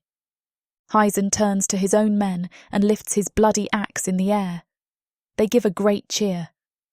I'm surprised to hear my own voice join the chorus. Then, Heisen's eyes flutter closed and he collapses onto the dirt. I don't make a conscious decision to start moving. All of the sudden I'm just running to his side. I fall to my knees beside him, my belly bottoming out at the sight of his many wounds. His eyes open and he even manages to sit up. Dr. Eileen? He seems surprised to see me. Do not fret, I will recover. You will once I get these wounds treated, I say with conviction. I may not be a real doctor, but my herbalism skills are top-notch, and there's few humans alive in this age who don't know how to suture wounds. Very well, he says. Our eyes meet for a long moment, until I feel a flush on my cheeks and turn away. Chapter 7. Eileen. Heisen leans heavily on Doulis as we approach the gate. I fret over him nearby, assessing his wounds. What if some of them are beyond my ability to treat? Is Heisen going to die even though he won the fight? Dark victory indeed. Only I have to wonder why my first thought is about Heisen and not myself. If I fail to save their chief and their second in command, my goose is as good as cooked. And yet, I still feel more concern for Heisen than myself. Once we reach the gate, Heisen stiffens up to his full height. Every time he puts down pressure on his right leg, the wound on his thigh noticeably seeps past the crude bandage job I did with bits of my white coat. What are you doing? Are you out of your mind? I must appear strong, he wheezes. I'm sorry to make you worry. I'm taken aback because he means that. I can feel the gravity in his voice, see it in his eyes as they seem to peel me open in layers like an onion. Well, appearing strong is nice and all, but you know what's even better, not bleeding to death. I rip another strip off my sleeve, muttering the entire time. Stupid macho nonsense. I should let you bleed out, you jerk. I use my utility knife to bifurcate the sleeve on its vertical axis, and then tie the 2 resulting pieces together. It's the only way to make it long enough to function as a tourniquet on his thigh. I remember when Cousin Mary's boyfriend cut his thigh while goofing off with an orc sword. One of the elders tied a tourniquet like the one I use on Heisen. He grunts as I tie it off extra tight, resorting to placing my foot on his tree trunk, like leg for extra leverage. The seeping stops, thankfully. It's only a stopgap measure, because we're cutting off the circulation to his leg, but it will get him somewhere I can begin treating him. Hopefully. Why? I turn to Doulis as Heisen marches boldly into the fortress, as if he's not injured at all. Why is it so important to appear strong? Because it is the orc way. If he appears weak, then he will lose the backing of the people. Worse, one of the council members might try to kill him and take his place as the right hand of the chief. That's barbaric. He glares at me, and I remember where I am. I'm sorry. It's just very different from what I'm used to. I have to wonder if I'm any better, really. I'm the one pulling a con on these people. I'm the one who's going to steal from them. We reach Heisen's home and he turns to face the crowd. I'm staring at his leg, which has darkened dangerously. I need to get that tourniquet off quickly, but he insists on addressing the orcs. Now is the time to remain vigilant. Anyone who is not on patrol should be drilling, preparing the siege works, and shoring up the defences in case the last valley tribe should return. We'll see to it. An orc who I heard Dulis called Rav nods toward Heisen. You fought bravely, Heisen the Just. Should you succumb to your wounds, I hope you know I will carry on the fight in your name. Succumb? I sputter. I'm standing right here. Doctor, hello? Nobody seems to notice me, which pisses me off even further. Outrageous. An older orc with a blatantly artificial hand steps forth. You're as much as declaring yourself his successor. Heisen the Just knows better than to give such an honour to you. Oh, and he should give it to you? Enough! Heisen's voices echoes off the battlements, startling a flock of black birds. They take flight into the azure sky until one by one they disappear. I will succumb to nothing. I will have my entirely minor injuries treated by this doctor. See to the defence of our fortress, and keep your petty political squabbling out of it for today. Now is not the time. They two orcs shamefully bow their heads as the crowd throws derision their way. At last, Heisen moves into his house. As soon as the door closes, he leans his back against the wall and pants heavily. We need to get him onto a table, now. With Dulis's help, I manage to get Dulis situated on a table in what I think is supposed to be a dining room. Too bad. Now it's my clinic. I check the wound on his thigh, the green flesh split by a red trench. My stomach feels queasy, but I don't hesitate to act. That's a deep cut. Before I sew it up, I need to disinfect it. Dulis reaches into one of the leather pouches on his belt and produces a small vial of a greenish substance. He pops the cork off with his teeth, holding it there like a stubby cigar, while he upends the bottle into the wound. Heisen's eyes show the pain he's in as the substance burns away. But he doesn't make a sound. I get the feeling he doesn't want me to worry, which stirs up feelings that are both troubling and inconvenient at the moment. I take out my curved needle and twine and set to work stitching him up. The needle doesn't go through orc flesh easily. It's much thicker than human skin. Dulis then provides me with a slightly larger needle made of a black metal. The new needle pieces much more easily. I work as quickly as I can, worried about that tourniquet. I need to get it off, but until I get this wound sutured, I have to leave it in place. There was no damage to your artery, which is good. I'm talking more to calm myself than him. My patient is a rock. I'm the one who can't stop shaking. Once I get his thigh stitched up, I remove the tourniquet. Heisen hisses, unable to remain stoic in the face of circulation, rushing back to his numb limb. Believe it or not, that pain is a good sign. It means we got the tourniquet off in time. He nods and flexes his leg as function returns to it. I check his other wounds. Heisen has some bruising on his side and a cut on his forehead which looks worse than it is. I don't even think it will require sutures. I take out my herbalism kit and begin grinding up components for a poultice to put over his thigh wound. I grind up hummingbird blossoms, sage and green briar. A few drops of olive oil turns it into a paste, which I then apply to cloth. I have so many questions I want to ask, but Heisen seems deep in thought. Go ahead and ask me. I'm so startled by the sound of his voice, I almost drop the mortar and pestle. What was that? I can see how badly you want to speak to me. So speak. You have a question dancing in your eyes. I get the impression you're the curious sort. I laugh, mostly to dispel my own nervousness. Yeah, I guess you could say that. So, why did the last Valley tribe attack you today? Are they harbouring some grudge? Orcs don't wage war over grudges. We do so for land, livestock, crops, and access to fresh water. The burning sunlands would help make their tribe stronger. It's the law of our kind. If you're strong, you conquer. If you conquer, you lead. It's not any different for humans. Not anymore. I feel like I've been in a fight for my own survival every day of my life for as long as I can remember. I don't know why I'm opening up to him this way. I meet his gaze and feel my heart skip a beat. I learned from an early age to do almost anything to put food on the table and take care of my family.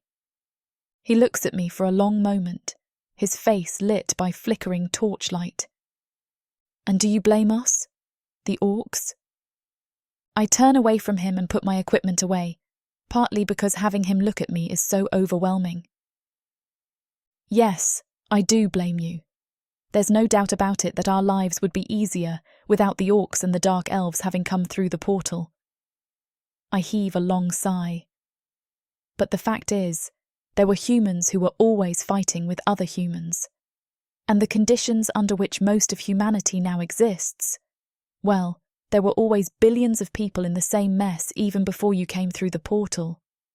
I laugh, though there's a bitter, sardonic edge to it. All the orcs have really done is level the playing field. Now we're all living like refugees. The humans who work our fields and tend to our livestock are given plenty to eat and left alone to live their lives. We do not brutalize them. I will not permit it. I know. Heisen the Just, right? Well, not every human is lucky enough to be in your lands. He seems to be puzzling over something, his eyes distant and narrow. What's wrong? I am just surprised to hear your answer, that is all. Before I can respond, a young orc rushes into the room, breathing hard. Kaizen, there is a matter which needs your attention. I'm about to say that Kaizen needs to rest, but he gets off the table with apparent ease. Very well. He looks at his bandaged leg and nods. Nice dressing, Doctor. I felt a sudden stab of disappointment as he went to leave. Then I recall we're supposed to eat dinner together later. I wonder if eating dinner together carries the same connotations as it does with humans. I guess we'll find out.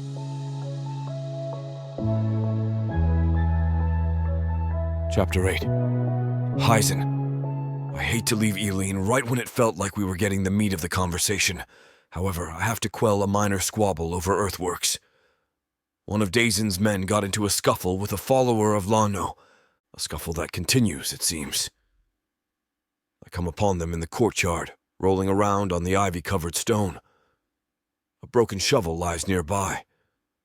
I scowl at all of the orcs standing around watching. This bulwark will not build itself! My bellow startles all but the two men battling on the ground. They quickly return to work under my baleful glare. I grab a spear from a nearby guard's hand and move over to where the two orcs struggle. Without a word, I lifted the spear into the air, deadly point hovering over the top orc's back. I bring it down with a grunt made of equal parts rage and exertion. The point rips through both of them in less than a heartbeat, the metal tip ringing off the stone beneath them. I lean on the spear, twisting it in their wounds. Their screams of agony echo off the battlements. I will say this only once. My voice isn't quite a shout, but it's close. Blood pools at my feet as the two orcs die slowly. Chief Malik still lives. Anyone who puts familial squabbles over the defense of this fortress are aiding the enemy. The sentence for that is death. I grasp the spear haft, dropping into a low squat. I lift both kicking, screaming orcs high into the air over my head. Their blood drops down my hands as I carry them over to the wall. I cast them over the side into the deep, muck-encrusted moat surrounding our keep. They vanish into the waters, prey for the great green lizards we captured and installed as an additional defense. I look around at the men to make sure they have got my point. Then I turn to the nearest and slap him on the shoulder. See that this is cleaned up, I say, pointing to the blood puddle. It's a hazard to hard-working orcs. With that matter dealt with, I am free to think of Eileen once more. I cannot fathom why I find her so captivating. Certainly she has many admirable attributes. She's smart, far smarter than I, and courageous too. She did not hesitate to run to my side even before the last valley tribe had truly left. Not to mention the courage it takes for a human woman to walk into an orc encampment in the first place. I find myself excited by the prospect of spending more time with her. It's an unusual feeling. When I think back on my life, it's always been about battle and responsibility. When you're an orc, you hit the ground running or you get trampled underfoot by those who do. I'd focused so much on my responsibilities. I'd never had much chance to interact with women, neither orc nor human at that. My tribe had never maltreated humans, even before the new period of attempted peaceful coexistence. I'm looking forward to spending more time with this woman, and I can't say I've ever felt that way about anyone before in my entire life. I wonder what it could mean. My mind flashes back to that electric tingle which jolted through my body upon the moment our skin touched. It had to be a side effect of the magical bubble, or perhaps just a figment of my imagination. Eileen had a way of putting me off guard. As I return to my home, a peculiar smell reaches my nostrils. I smell pork and mesquite, but there are many other scents I do not recognize. I enter my home and follow the aroma to the kitchen. There I am surprised to find Eileen stirring an iron pot. She's ditched her largely shredded white coat for a thin dress which clings to her sweat-soaked form. The shine on her skin in the firelight stirs something within me I cannot name. She does not appear to notice me at first. I make my way into the kitchen and stand behind her for a moment, watching. Eileen lifts the spoon to her lips and blows softly on it. I feel enamored of the softness of her lips and imagine why they might feel like against my own. I've never had a thought quite like this one before. While I still reel, she turns and notices me at last. "Oh, Heisen, I didn't notice you there." Her voice is like a soft caress. I find myself calming from my recent excursion.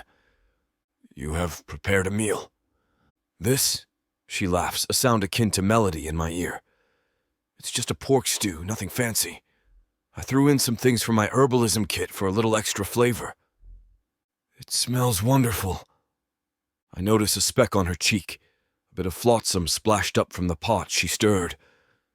Without thinking, I reach up to wipe it away with my thumb, only to realize I have yet to wash the blood off my hands.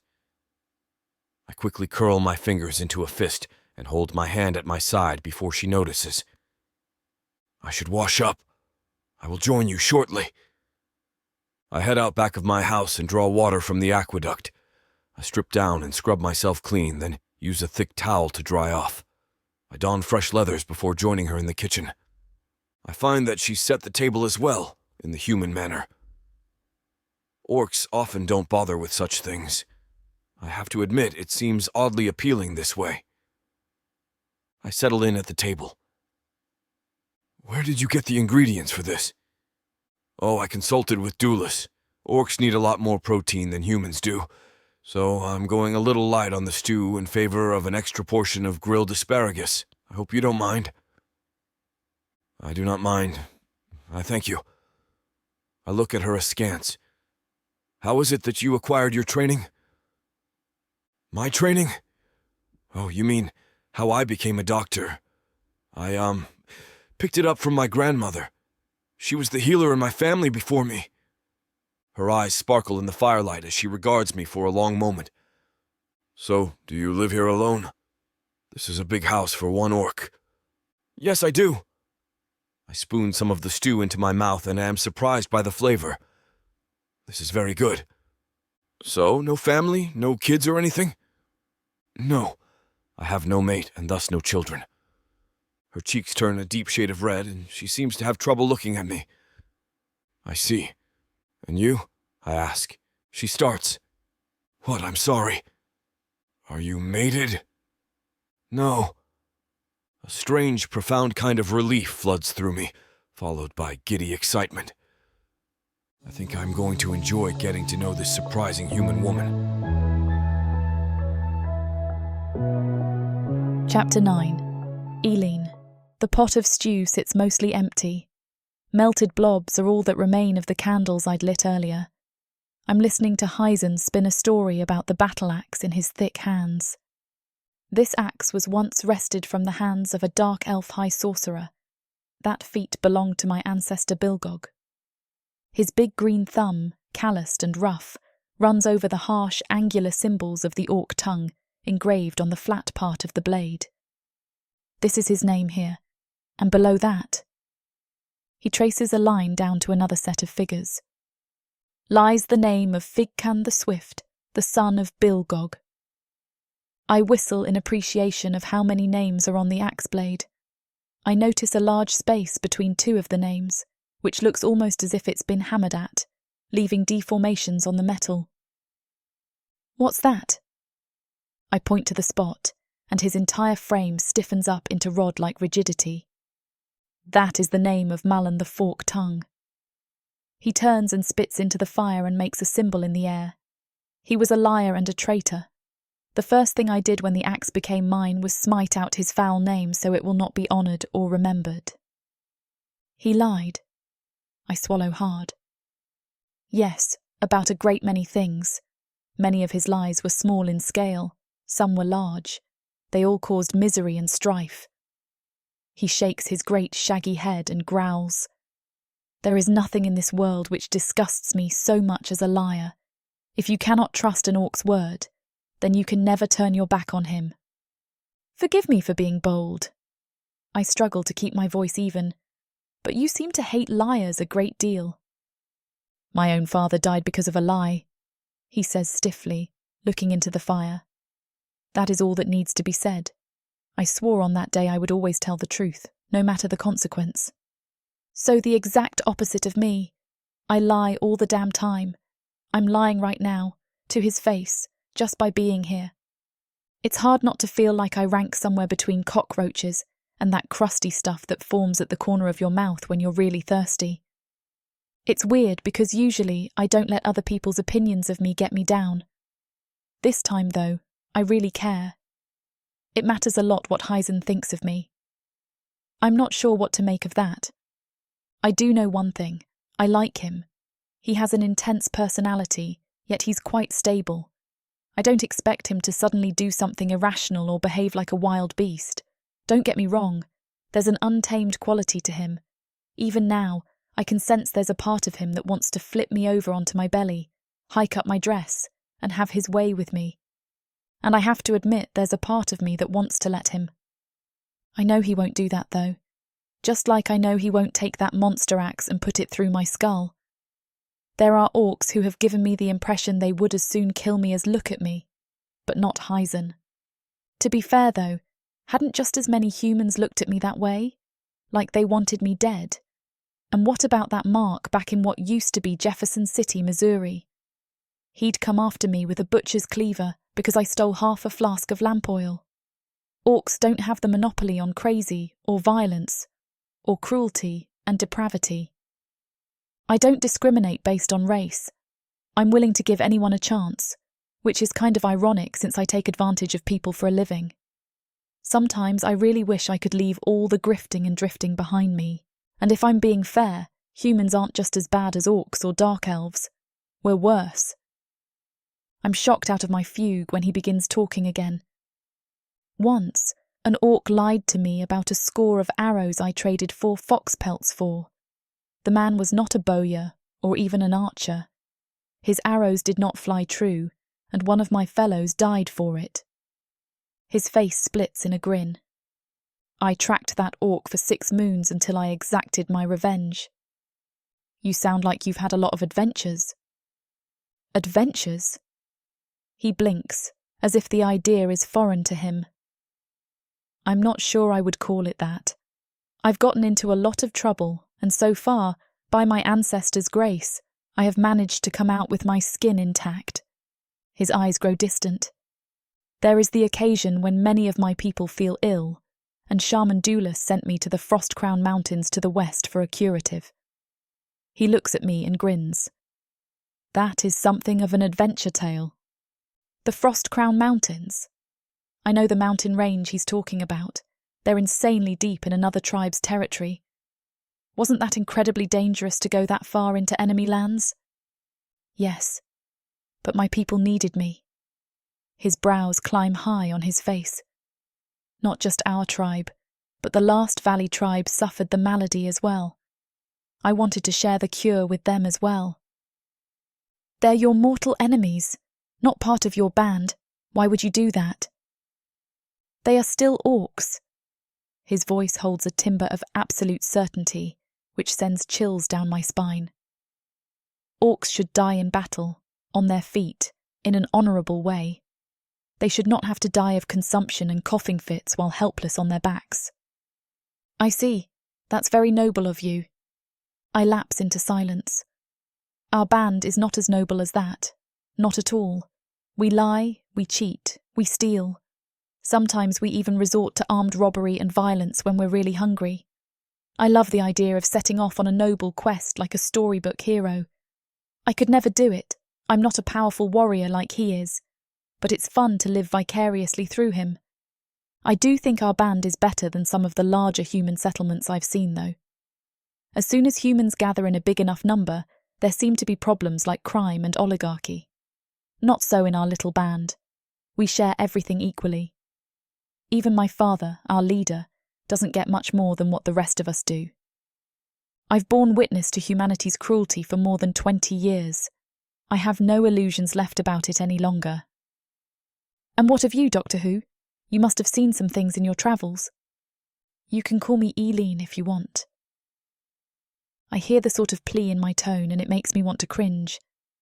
It doesn't seem to bother him, though. Very well, Eileen, then. Have you seen anything which truly took your breath away? Yeah, you talk dark and muscly. Out loud, I give quite a different answer.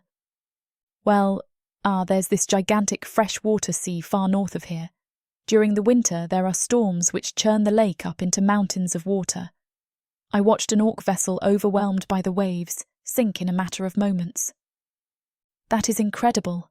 I've heard tale of some orc tribes who try to travel across the deep vast waters on the coast, but I have no idea if they ever made it to the other side. If there is another side. Oh, there is. My dad told me about this place called Europe where people lived a lot like they did here before the portal opened up. Nobody knows how to make the big ships that can make it across any longer, though. Outside the bar sounds 11 times. I can't believe we've sat here and talked for 2 hours straight. He dabs his mouth with a napkin and then stands up from his seat. Thank you for the meal. I must be going. Of course, I'm sure you're a real busy guy. I follow him to the door and watch him slip away. This might be his house, but I get the impression he doesn't sleep here very often. A strikingly busy man. I continue to stare after him, my hand clutching over my heart. Why do I feel this way? Why do I want him to come back so very badly? I've never felt this strong of a pull toward anyone in my life. It's profound, and I don't know if I can resist it much longer. But moreover, I don't know if I want to.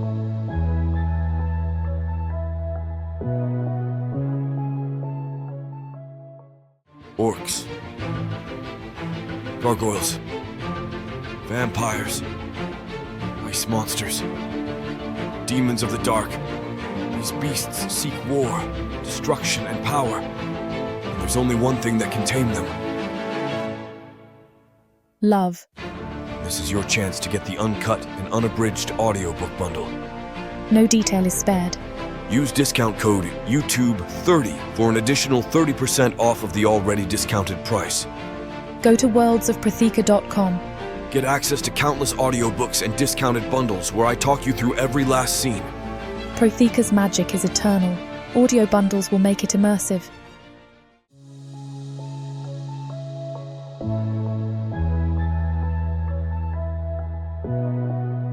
Chapter 10. Heisen. I give our defensive works a through going over before I finally allow myself to retire for the evening. Between Eileen's assistance and Doulus's magic, I am more recovered than I would have thought possible, but I still need to rest. I intend to rise at the 7th bar, but I slumber until well after the 9th. When I do finally rouse myself from slumber, my thigh itches terribly. I want to remove the poultice and scratch the area around my sutures, yet I'm not sure if that's what my doctor would want. In the end, I decide to leave it there and just endure. My other aches and pains seem minor. I draw some water and wash my face before combing out my hair. I pay more attention to this task than on most days. Am I preening for Eileen's sake? I check on the doctor, but her chambers and her clinic are both empty. Of course they are. She's no doubt gone to check on Chief Malik. I admonish myself and then go and check on our defensive works. At the top of the walls, I look down on the motte as it takes shape. Right now it looks like a simple pile of dirt and rocks. A human male of advanced years approaches me along the battlement. I turn toward him and nod respectfully. Robert the Builder may not move so swiftly as he once did, but his keen mind has helped fortify our lands as well as this fortress. Greetings, Heisen the Just. And how does this fine day find you? I am well enough, Robert. It appears your vision is coming to fruition. I gesture at the Mahdi and he nods. Indeed. Yet I get the feeling you did not come up here to look at defensive works. I frown at him. What makes you say that? You had a troubled look on your face when I arrived. Perhaps I just think your defensive engineering is terrible. We share a laugh and I clap him on the shoulder. Have you met the doctor who has come to treat the chief? I have not. His white brows come low over his eyes. Has she done something to trouble you? Aye. That is a difficult question to answer. She has shown herself to be competent and courageous, and yet she does trouble me. His eyes sparkle with understanding. I get the feeling he's happy for some reason. Ah, so I see. It would seem that the iron heart of Heisen the Just has at last melted for a fair maiden. You speak in human riddles. Do not pretend you don't know what I'm talking about. He winks at me and turns to go. Your pardon, but I must attend to the works on the ground. I only came up here initially to judge whether the mortar is taking proper form, and unfortunately it is not in some areas. Do what you do best, old friend, and you would do well to not speak of this to others. I am not some simpering romantic mooning over a human woman. Of course not. Is he trying not to laugh? I think he is. I mean, certainly she's beautiful. Any fool can see that, and any orc would count themselves blessed to... I mean, none of that is of interest to me. I am the chief's right hand. I must see to his well-being. Of course you must do so, Robert says as I stride away. And perhaps say hello to that lady doctor while you do so. I pause for a moment, but I don't turn around or speak. The rightness of his words slaps like metal. I continue on and head for the chief's tower without further delay. The whole fortress is abuzz with activity. Between the chief being struck by an assassin's arrow and the most recent attack by the Last Valley tribe have everyone stirred up, and rightfully so. As I draw nearer the tower, anticipation lightens my stride. I feel as if a giddy warmth passes through me when I ponder seeing Eileen again. I don't understand myself. No, I know that I want her. I have a primal urge born deep within me to own her. An image flashes through my mind, unbidden. It tears through my conscious thoughts like a fish breaching the surface of a lake. I can feel as much as see Eileen in my arms. Not a stitch of clothing separates the exquisite softness of her curves from my own skin. I can feel her heart beating so close to my own. I want that. That moment of perfection so badly I can taste it. Taste. I want to taste her. I want to mark her, to mate with her. It's insanity. I've just met her. We have known each other for less than a day and a half. I can't deny this feeling. It's far too powerful. When I come up the stairs to the top of the tower, I find Emily tending to the chief. She no longer hides her form behind the white jacket. Indeed, it's partly my fault she doesn't have it. She wears a sleeveless blouse tucked into a dress which hugs her hips, but flares out into ruffles near her knees. She's opened a window and a cooling breeze carries fresh air inside the tower. It stirs her hair and ruffled skirt. I find my chest growing tight. Desire stabs into my heart so deeply, I fear it pierces my soul. I must be going crazy. Surely that's the only explanation. The floor creaks under my heavy tread and she turns to see me. A smile blossoms on her face. She sets down some sort of bone device with holes drilled into it. Before I can wonder at its function, she speaks. Hello, Heisen. How is your leg? It itches. That's a good sign, actually. She removes the poultice and checks her sutures. Her eyes widen with wonder. I've never seen anything heal this fast before. Orc metabolism is something else. Or maybe it's your magic. At any rate, I think we can take these out in a day or two if it keeps looking this good. She pokes her finger into the sutured flesh. It hurts a bit, but not greatly so. Okay, I don't see any sign of infection. I think you're going to live.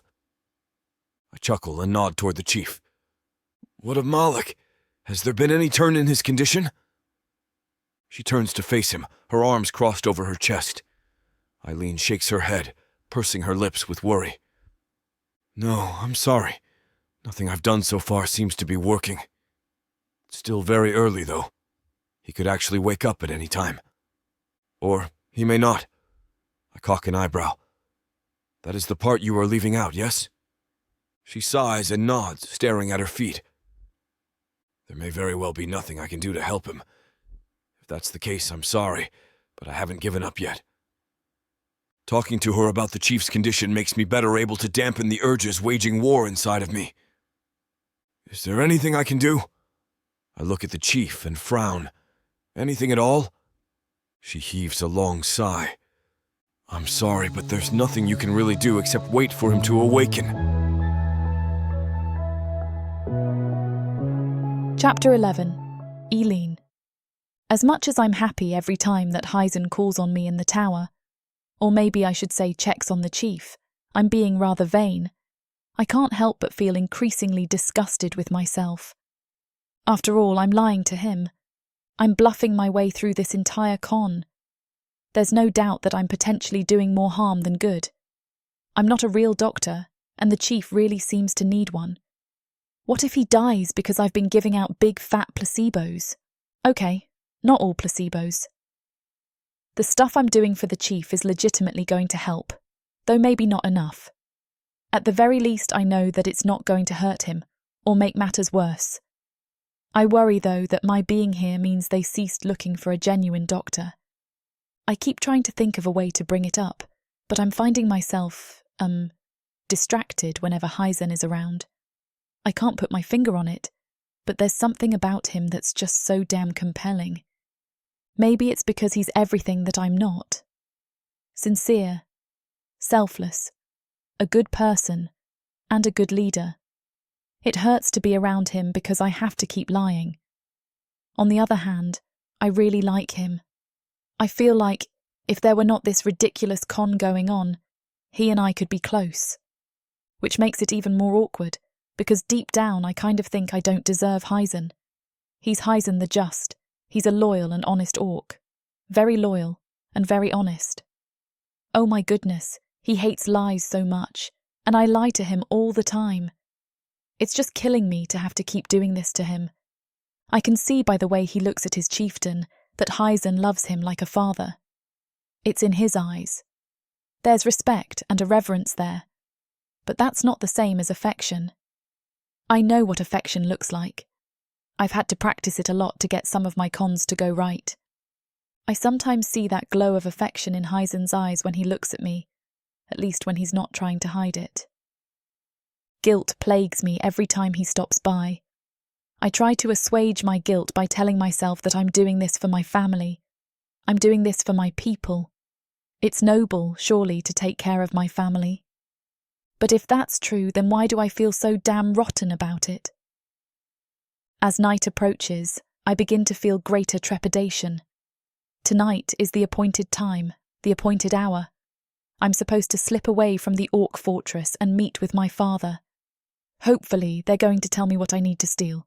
I'm being torn up on the inside. On the one hand, I want to get this job over with as soon as possible before I get found out. Not only would that mean my death, but it would profoundly disappoint Heisen, which for some reason bothers me more.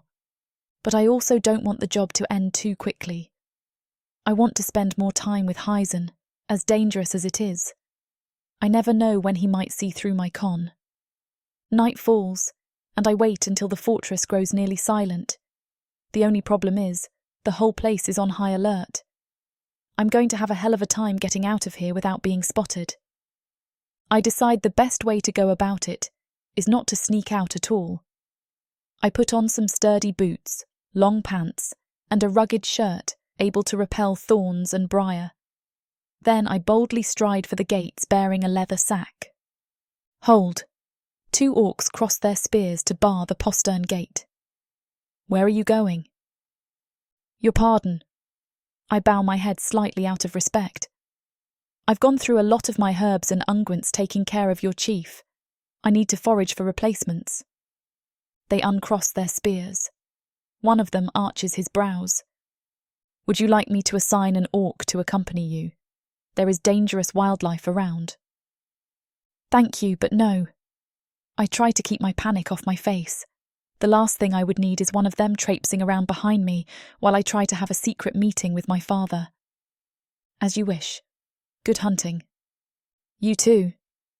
Only when I walk off do I realise that farewell made no sense.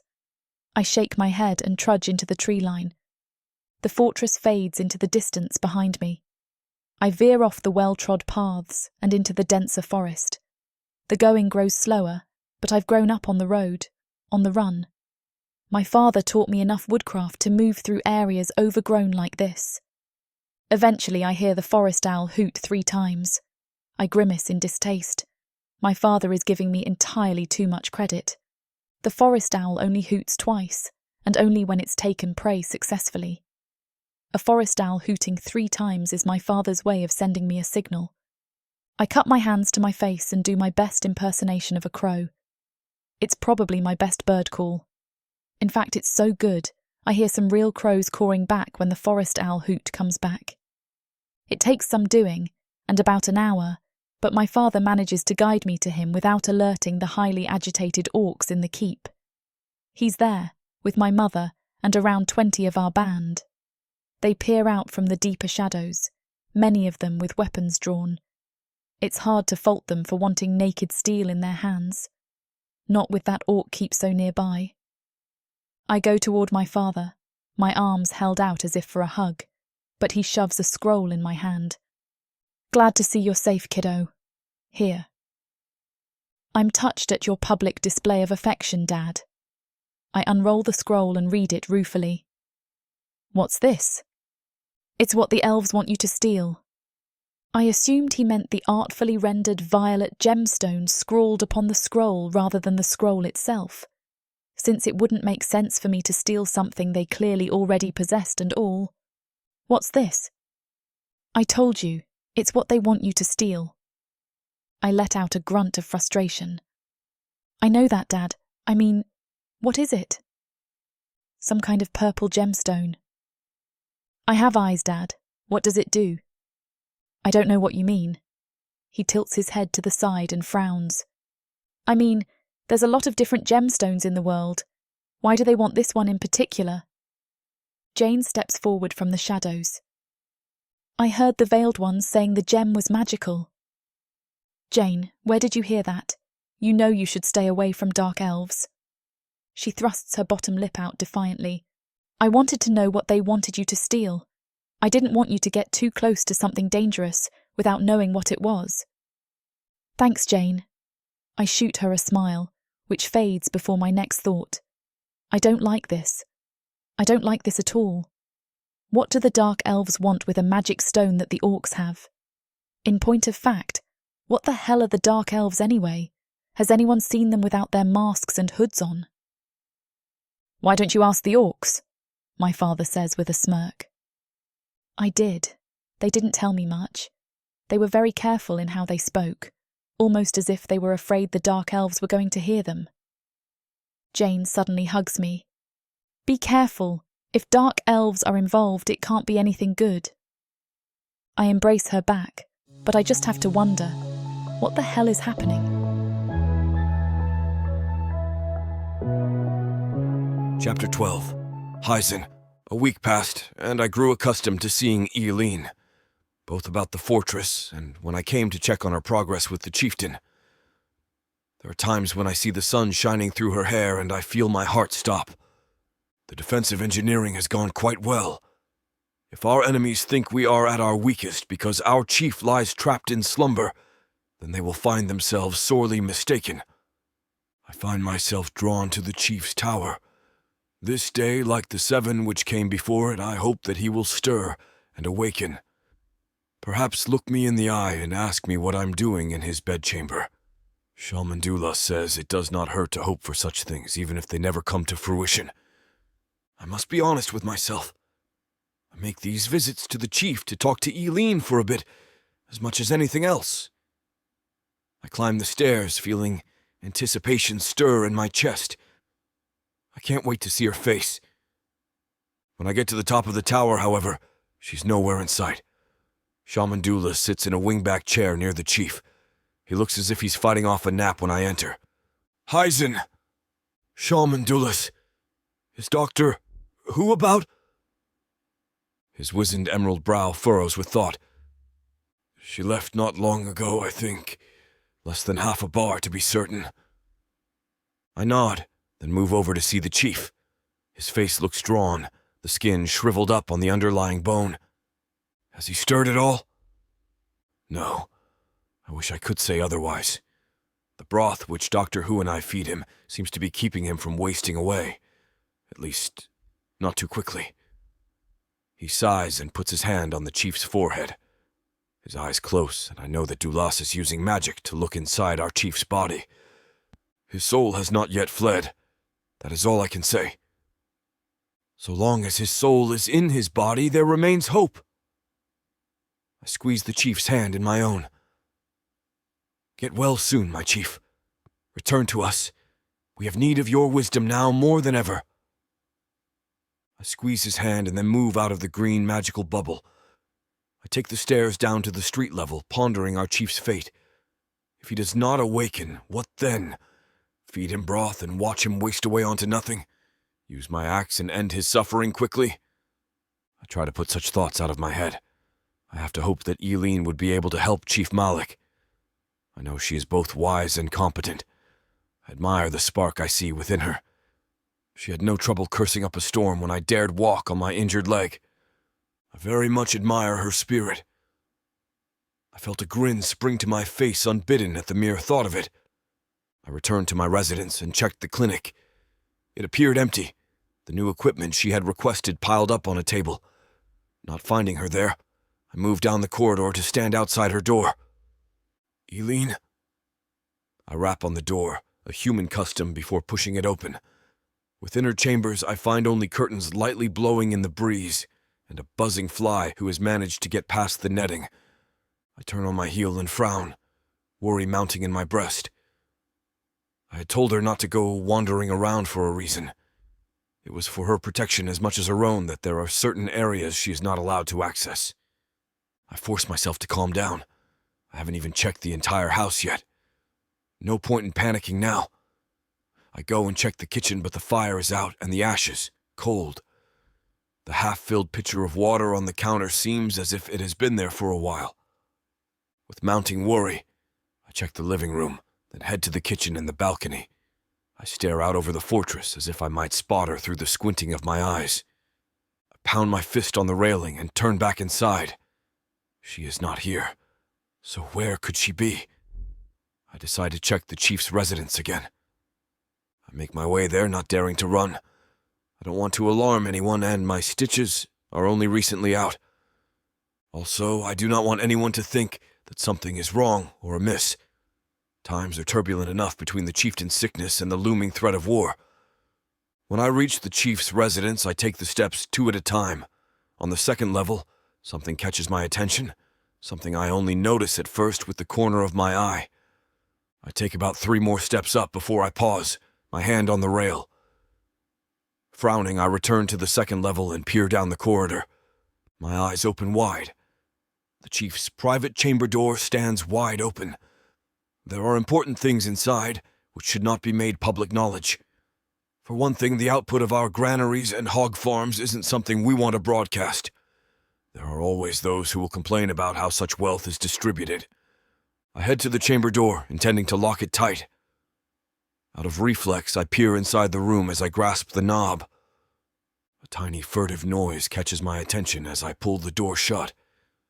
Just as it's about to close completely, I pause. For a long moment, I do nothing, and then I suddenly swing the door open. Nothing. Not a living being. Just the chief's scrolls and files and some items of personal value. I swore I heard something, though. I rush back to street level and gather the first 3 orcs I can find. I lead them back to the house to search.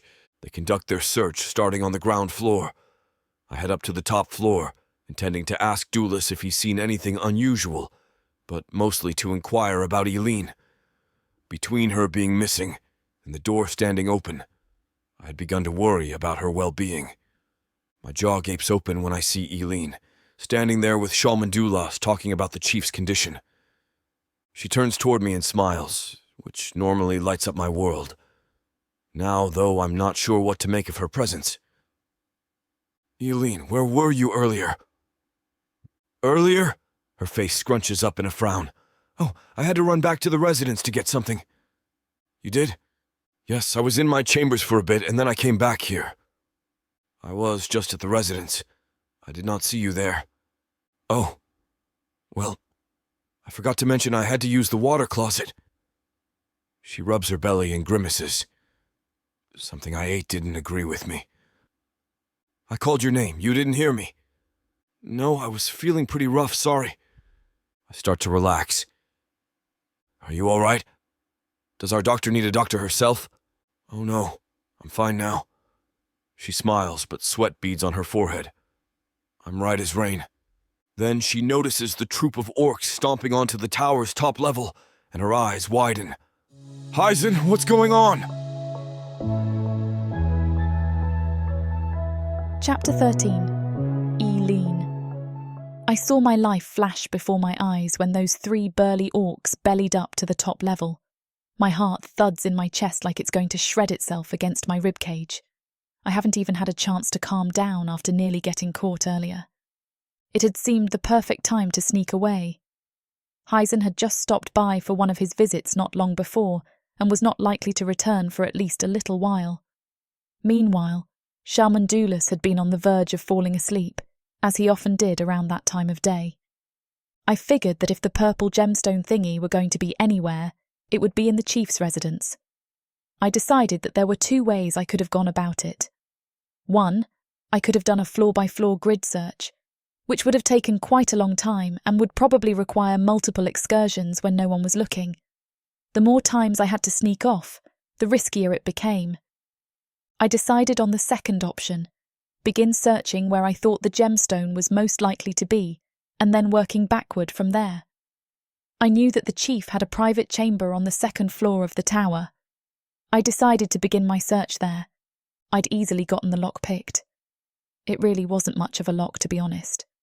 The only problem?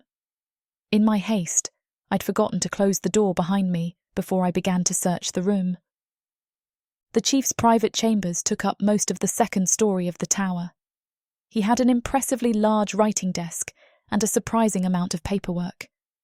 This didn't look like a 2-bit savage operation. They were keeping track of how much their farmlands produced and how much livestock they sent and traded with other tribes. I checked the drawers in the desk. Nothing remotely resembling the gemstone I had been sent to look for. I assumed that the picture was life-size. That limited the places it could be secured, but not by much. I even checked his desk for false bottoms or secret nooks and crannies. Nothing. I was about to lose my mind when I heard something that caused me deep dread. The sound of Heisen's heavy tread. I had come to recognise the way he walked, though he's already lost the limp he attained when I had to stitch his leg up. I held my breath, hoping that he would just keep right on climbing the stairs and head to the top floor. He passed the 2nd story, and I almost collapsed with relief. Thank goodness. I would have time to get out and close the door behind me before he reached the top floor. Then he stopped. My belly bottomed out. I fervently begged whatever gods might be listening to have him turn around and keep going. I covered my hands to stifle a frightened scream when he came down the hall. He saw the door. I was screwed. I cast my gaze around the room, looking for somewhere, anywhere to hide. The desk had a clearance between the legs high enough I couldn't hide beneath it. I saw no other exits. It was over, and I was good as dead. Then, as I scrambled back from the door, as if I could melt my way through the wall and escape, my hand touched one of the bas-relief orc symbols. Suddenly, a whisper-silent door swung open, and I could see into a dark, yawning tunnel, any port in a storm. I entered the secret passageway, terrified but also dying of curiosity. I guessed that he was right about me. I really was the curious type. Of course, we all know what curiosity did to the cat. I took about 3 steps inside the secret passage, and the door shut behind me. I held my breath and pressed my ear against the secret door. Beyond, I dimly heard Heisen enter the room, pace about a bit, and then exit. He apparently didn't know about the secret tunnel or didn't think to check it. I didn't question my good fortune.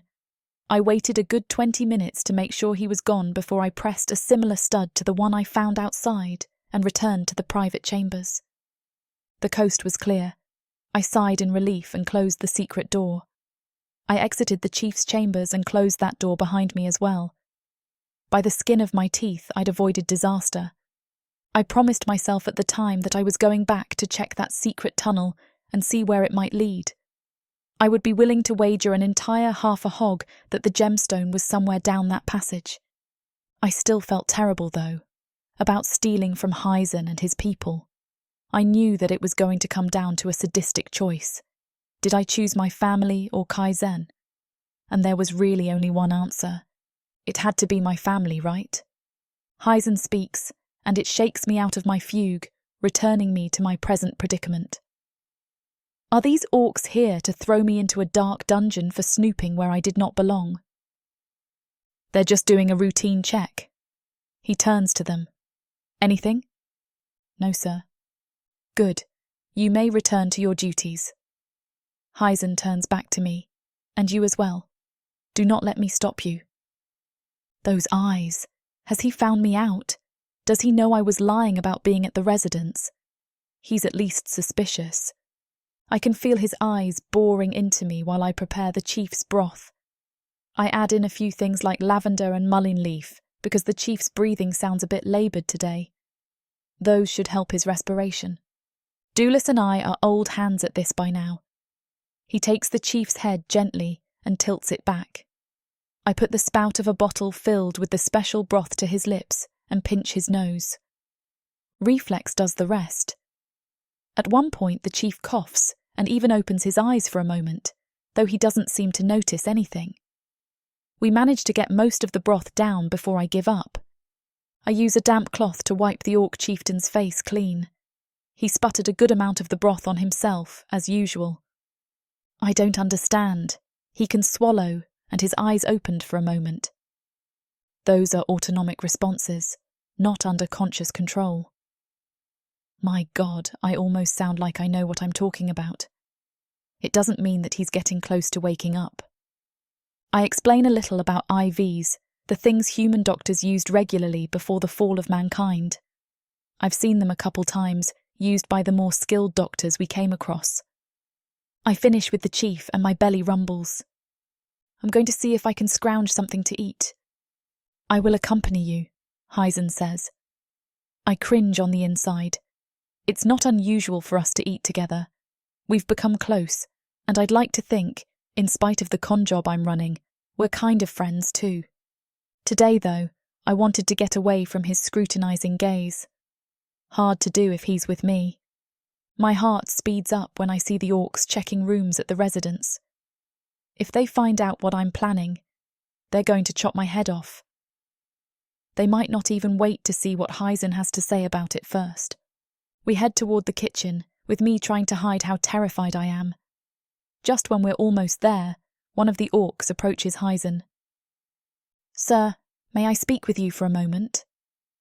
His eyes turn to me and I shudder. Alone?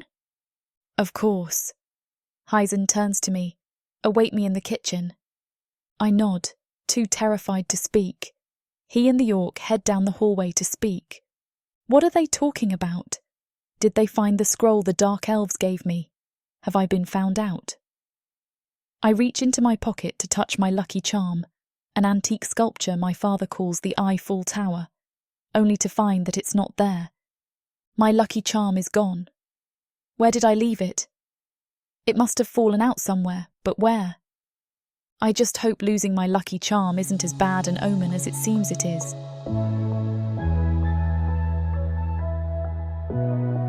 Chapter 14. Heisen. I hold my hand out, palm facing up, fingers extended. Orog, one of my best trackers, places a tiny object in it. I found this inside the chief's quarters. His broad, bearded face twists into a solemn frown. Do you recognize it? Not this obelisk, no. I pick up the statuette with exquisite care and hold it close to my face. It looks to be a siege tower, though there doesn't seem to be a stairwell or ramp inside for orcs to ascend.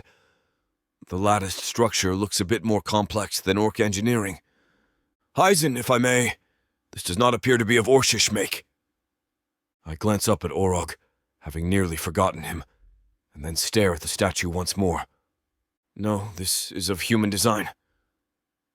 Then it's proof that you were right. The door was not left open accidentally. Orog's eyes narrow with menace. Someone broke into the chieftain's private chambers with evil intent. I curl my hand up into a fist, surrounding the metal obelisk entirely. You have done well. I lower my voice to a near whisper. Have you informed anyone else of your find? I have not. Then keep it to yourself for the time being. We do not want to alert the interloper to the fact we are onto him.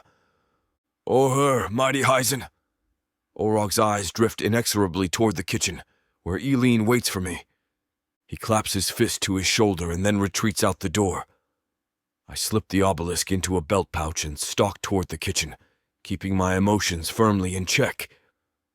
Orog is thinking the same thing I am, that our doctor has been snooping around where she does not belong, this despite my strict prohibitions on her movements. I do not mind her heading out of the walls, as she does at times to recover herbs and roots for her treatments.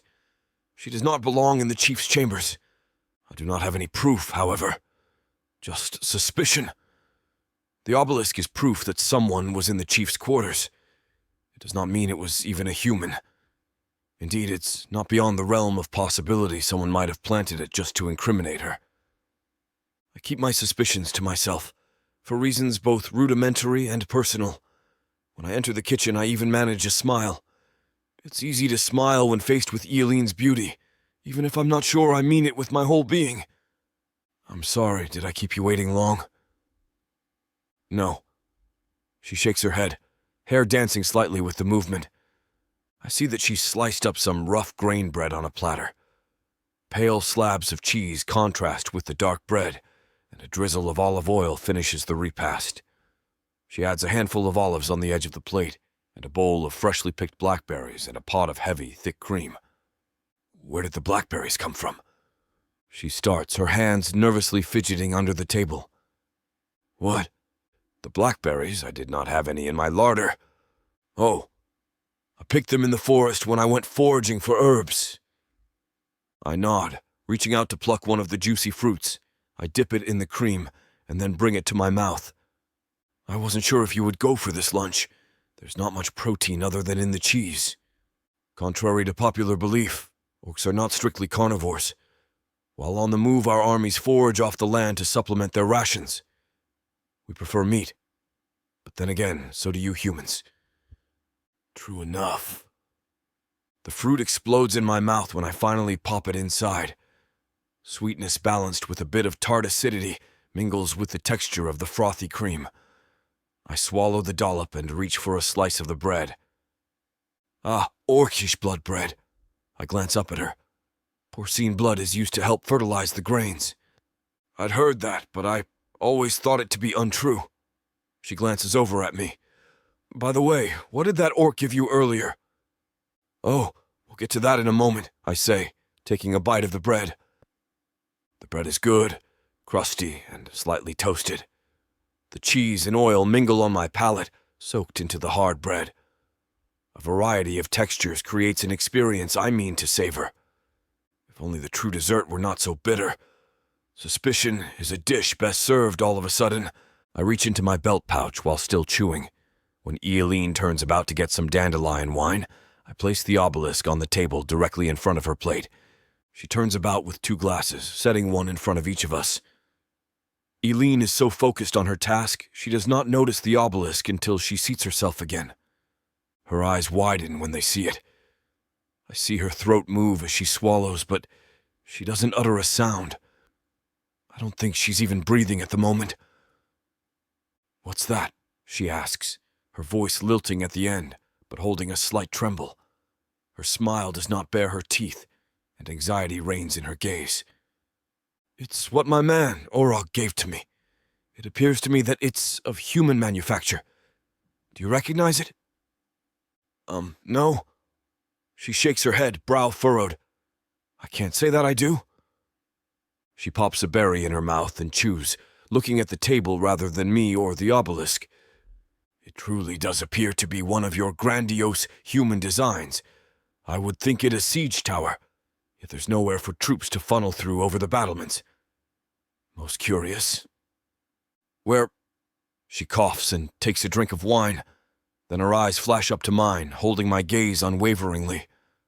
"Where did you find it?" she asks, as if it's of no importance to her. I frown because I would be convinced if not for her earlier apprehension. "It was discovered in the chieftain's office." She cocks her head to the side. "Why did you have your men search the chief's private quarters anyway?" She sounds so sincere. I want to believe she has nothing to do with this, but I can't let it go. I don't want to go into too many details. The more she knows, the better she will be able to protect herself. If she's guilty at all, if she is innocent, then the less she knows, the better. It will help keep her safe in that case. I'm still worried that whoever had been inside the office is still lurking about. That's why I ordered a thorough search not only of the chieftain's tower, but my own house and every building in which a spy or saboteur might hide. Shortly, Kulch raps at the door. I excuse myself from the table to attend to him. When I throw open the door, he stands there panting.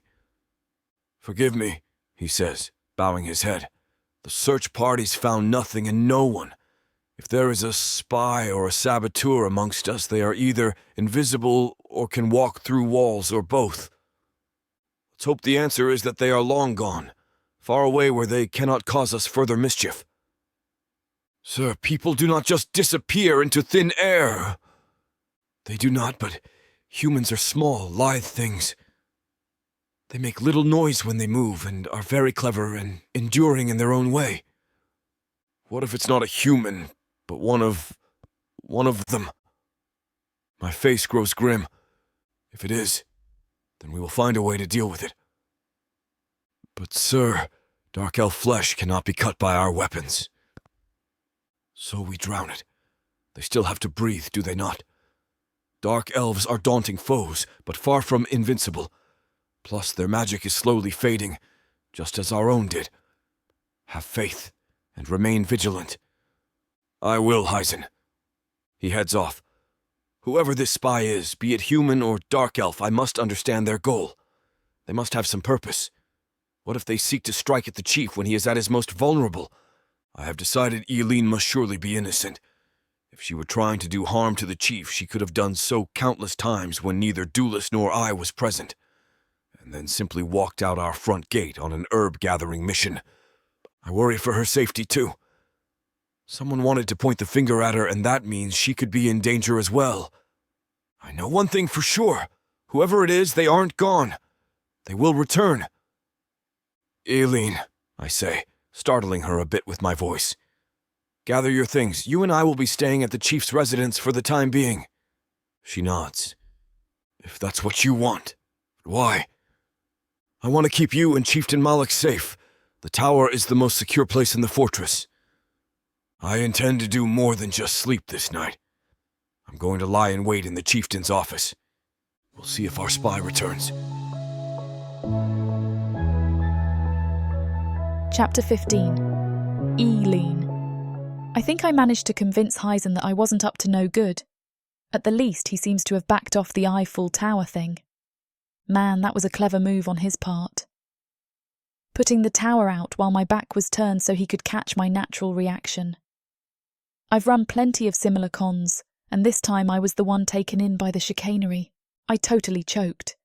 I let my surprise and fear and astonishment show. I'd reined it in eventually, but he'd been suspicious for most of our lunch. Now he's insisting I take quarters at the chief's tower. He even had a few orcs help carry my things. I'm a bit nervous about that. I have some things in those bags I'd really rather they didn't see. In a way, it's a boon to be in the chief's tower. My quarters are nearly as large, and it puts me right in the same structure as my goal, the secret passageway inside the chief's private chambers. It also means I will be a prime suspect. I have to make it look like I'm coming in from the outside. So that means I need to sneak out of the tower, past the extra sentries Heisen posted, so I can sneak back in a different way and actually achieve my goal. It's a bit ridiculous, but I feel it's the best course of action to throw suspicion off my trail. I wait until after the third bar, when the orc fortress is as silent as it ever gets. It's a natural instinct of diurnal creatures like humans and orcs to fall asleep around 3 o'clock in the morning. Thus, I drink a stimulant made of several roots and just a tiny bit of coca leaf to keep myself alert before donning what Jane calls my ninja outfit. Ninjas were some kind of professional burglar from far to the east, or so my father says. The black silk garments don't have many benefits. Their dull, matte surface doesn't reflect light, and they're very easy to move in. Plus, they're expertly tailored to avoid even the slightest rustle of cloth. My ebony tunic, trousers, and soft-soled boots comes complete with a face mask. The mesh over my eyes means that I can see out, but they can't see in. Given the bagginess of the garment, it's going to disguise my sex, though not the fact I'm a human. I just don't have the bulk to pass for an orc, even a young one. It will be especially dangerous now that Heisen has strengthened the security. Not only are there more men outside, but there is also a sentry who continuously travels up and down the different levels, making sure no one is creeping about. You know, the exact thing I'm about to do. I take a lot of deep breaths to calm myself. Heisen is a suspicious orc, no doubt. I admire him, though. He's not dumb by any stretch of the imagination. I step over to my window and extract a small, flat vial from my utility belt. I upend it over the hinges on my window shutters, then open them slowly. They scarcely make a sound. The night air brings many scents to my nostrils as I step onto the window ledge. There are tinges of ash from the orcs' fires and freshly turned earth from the ongoing defensive works. Somewhere a hog sizzles over a fire under a honey glaze, causing my belly to rumble slightly. No time for a snack. I have to move now. My window is on the 3rd story, and at this hour, the moon is on the other side. Bathed in shadow, the orcs on the ground below have no chance of seeing me as I slip out and cling to the ivy. Moving slowly, carefully, I haul myself up to the stone wall which connects to the chief's tower. I want to make it look like I scaled the wall from the outside and then gained ingress through the balcony on the 4th floor. To that end, I creep along the top of the wall, sticking to the shadows. I drop into a crouch in the deeper darkness cast by a crenellation as an orc sentry puffs groggily past. I hold my breath and hope my belly doesn't rumble. I continue on, and then reach down and yank a bit of ivy from the wall. Now it will appear the spy did so on their way up this wall. I prowl back to the chief's tower and size up the balcony, about 6 feet away and 2 feet in the air from my current position. It's a 40-foot drop if I miss this jump. I take a long breath, then dash with as much speed as I dare. I have to trade stealth for momentum. My boot scuffs off the stone upon launch. I cringe on the inside, but I don't let it distract me from grasping the balcony railing. My legs swing under the balcony, dangling for a moment before I manage to slither up into the shadowed ledge. I lay there on the floor of the balcony, cool stone pressed against my cheek, struggling to breathe slowly and silently. This becomes even more difficult when an orc sentry comes to investigate the sound I made during the leap. He stares up at the ledge for a moment, then turns and trudges away. I almost melt into a puddle in relief. I gather myself up quickly and check the doors. Locked. I take out my lockpicking kit and go to work. It's a simple 3-tumbler lock, and I get it open quickly. Then I examine and oil the hinges to the balcony ledge doors. They swing open silently, and I slip down the passage to the chief's chambers. The door isn't locked. I suppose they don't think anyone can make it inside of her. I feel a swell of pride, and then quickly duck inside before the sentry returns. Inside the office, something feels off, but I'm focused on getting back to that secret passageway. I have a hunch the jewel I'm looking for lies down that path. I hear a sudden intake of breath. On pure instinct alone, I duck into a somersault just as a massive green fist comes out of the shadows. I tumble under the chief's desk, then out the other side and get to my feet. I want to put an obstacle between me and my orc assailant. I've been in countless life and death situations over the 2 decades of my life. I know this is one of them. I can't afford to go toe-to-toe with a foe like this. I might be able to get lucky and land a blow or two that could hurt him, even stun him long enough for me to escape. But if this big bastard so much as taps or brushes me, I'm going down hard. Then it's curtains for me. Curtains. They'll know who I am and torture the rest of the information out of me. I don't respond well to pain. My attacker steps into a spear of moonlight. I almost lose my mind when I see it's Heisen. What's he doing here? Waiting for me, duh. I think the desk is going to protect me, but I'm wrong. He grabs the edge of it and flips it aside, as if it were made of cardboard.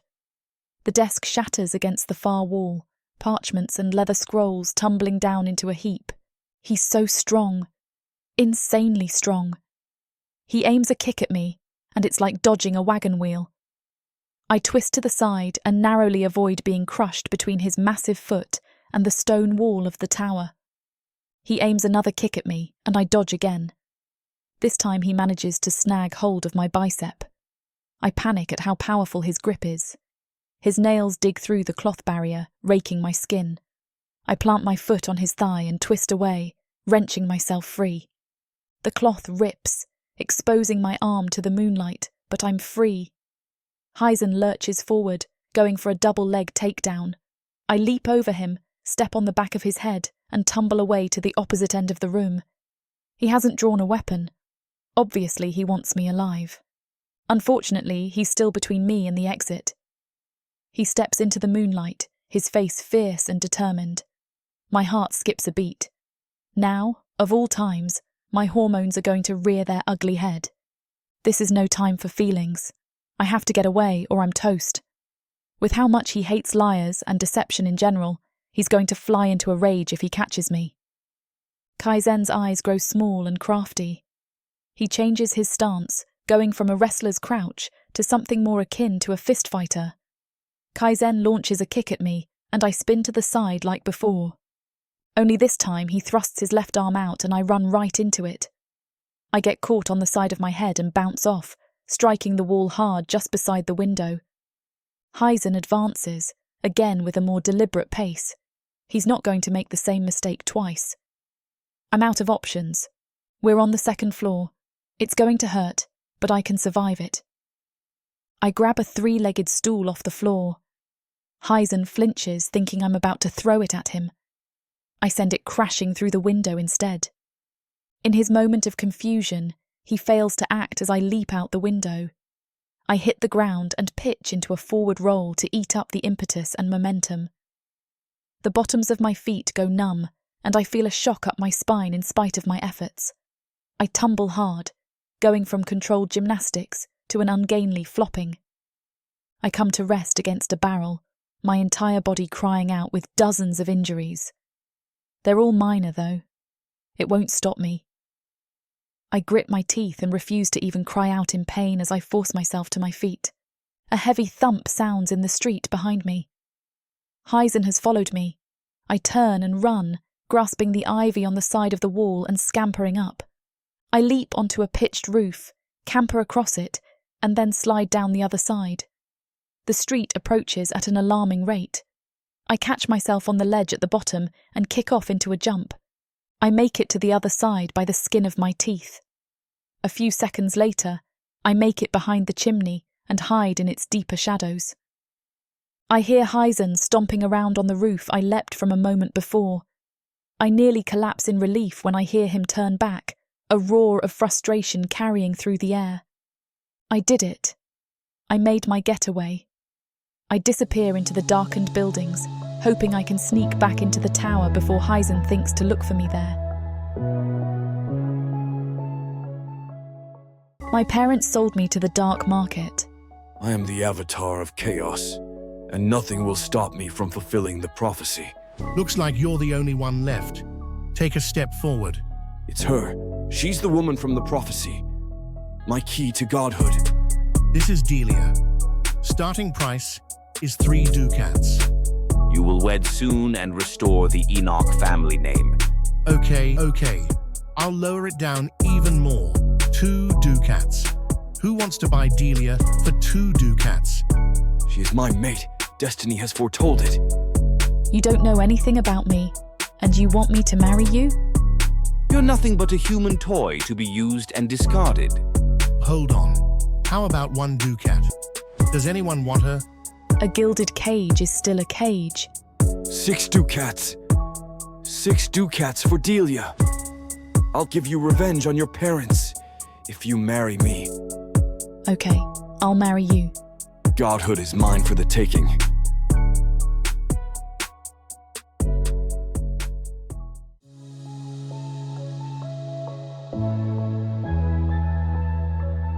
Chapter 16. Eileen. I pant behind the chimney for some time.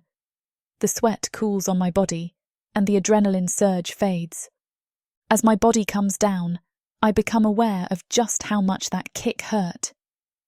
I lift my blousy shirt and peer at my mottled flesh. I gingerly press my fingertip into my ribs and have to clamp down on a scream.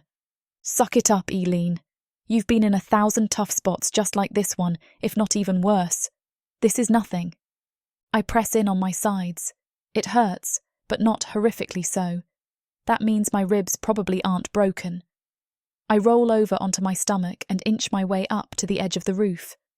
The street below appears as a shadow dotted with pools of radiance. A pair of orcs rush along, disappearing into darkness only to reappear in the next bright patch. Their bootsteps are omnipresent. I hope it's not a funeral knell. I almost scream when Heisen comes around the corner. Unlike the other orcs, his gaze is perpetually skyward. I shrink back a bit and hope he doesn't see me. "You," he says, grabbing the tunic of one of the patrolling orcs. "Have you seen the spy?" "No, sir. We have checked every avenue, every lane, and there's no trace of them." Heisen kicks apart a stack of firewood and curses. His voice trails off as he stares at the strangely symmetrical pattern the logs make on the street. "Send 12 orcs to the engineering camp and tell Robert the Builder we need ladders, the longest he can spare. Our foe hasn't been found on the ground because they never descended from the rooftops." I grit my teeth. "Okay, Heisen, I like you for your intelligence and cleverness, but you could be a doofus just this once. But no, he has to go and figure out exactly where I'm hiding. So much for chilling up here until the heat cools down. There's nothing for it. Once they get ladders, they're going to start with the buildings closest to where Heisen lost sight of me. I need to move. And now. I pick my way around the rooftop in a crouch.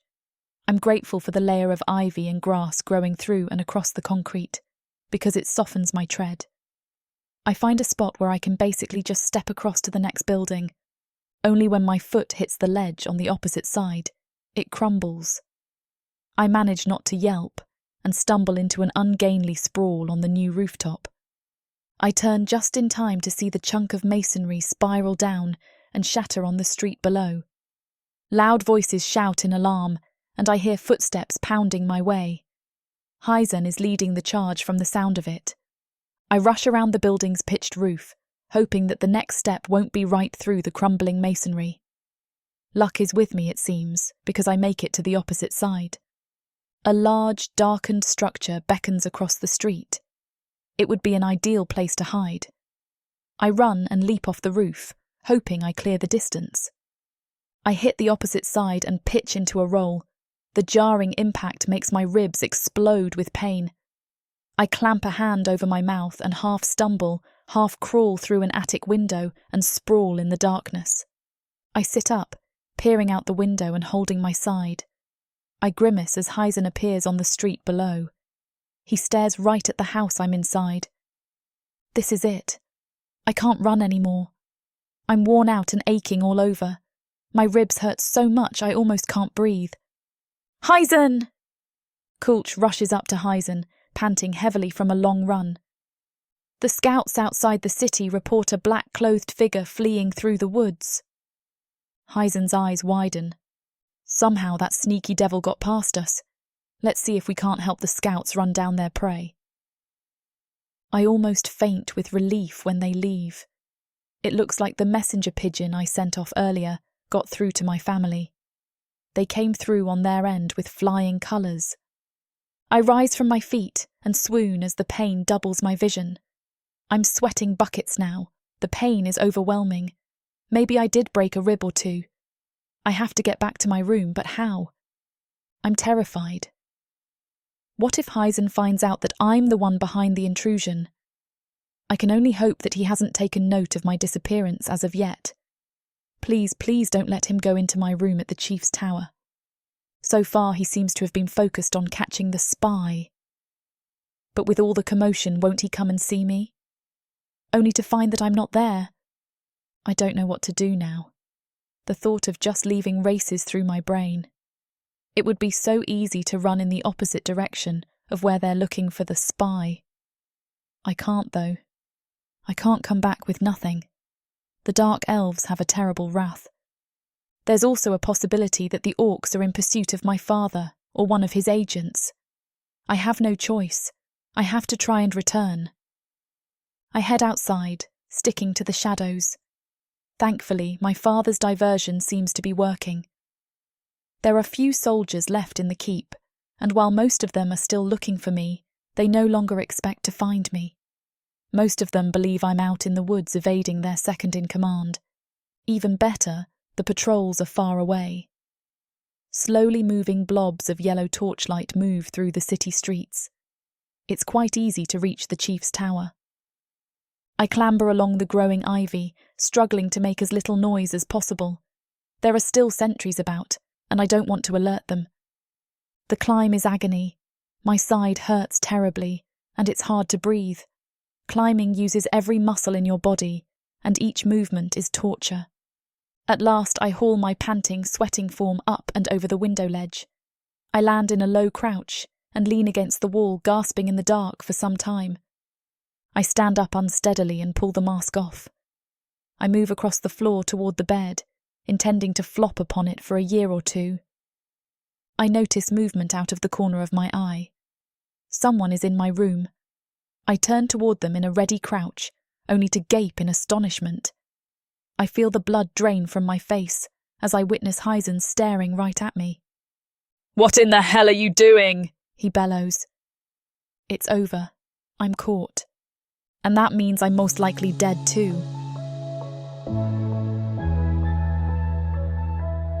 Chapter 17. Heisen! Never in all my years have I wanted to see something less. Eileen standing in her bedroom covered in sweat, wearing dark clothing and terrified out of her mind. Terrified because I caught her. My mind drifts back to a few minutes prior. I had led a party of orcs to assist the scouts in chasing down the intruder. It soon became apparent that our foe was both crafty and had a significant head start. Since I have never been the best scout due to my size, I decided to stop hindering the search party and return to the fortress. Besides, I had begun to worry about Chief Malik. For all I knew, the intruder has just been a ruse, a diversion to keep our attention away from the chief. The more that I thought about it, the more I decided this was not only possible, but a likely scenario. I began to curse myself and broke into a run. I loped along through the darkness, jumping over fallen logs and splashing through babbling brooks in a dangerous shortcut. I reached the fortress and slowed to a jog in case I had to fight. I remember thinking that if someone was going to try and harm my chief, they would leave this world in many pieces. I had rushed up the steps of the chief's tower and found him resting comfortably. I leaned against the wall and allowed myself a moment to regain my wind. I had not stopped moving since I'd first caught sight of the thief. What an experience that had been, waiting in the darkness, hoping to see some sign of the intruder. When it passed the second bar of the evening, I feared that the intruder had truly fled far away. I preserved, however, and I was glad that I did. I could have gone over and cleaved the interloper in twain when they first peeked their masked face over the window ledge. Yet, I wanted them alive. Thus, I'd snuck up and attempted to use a stunning blow. I was quite cautious, and yet the intruder had detected me sneaking up on them. All orcs train with their bodies as much as any other weapons. We learn to crush a skull with just our fists. We also learn how to strike with only enough force to stun our foes. This can be useful when one wishes to glean information out of a brain before smashing it to pieces. The stranger had nimbly dodged all of my blows. I had known at that point I was not dealing with an amateur. I was also dead certain my foe was human. A fast, lithe, and nimble one at that. It was like trying to close my fingers around water, continuously slipping away from me like a phantom. At last I managed to fake out my foe with a clever feint.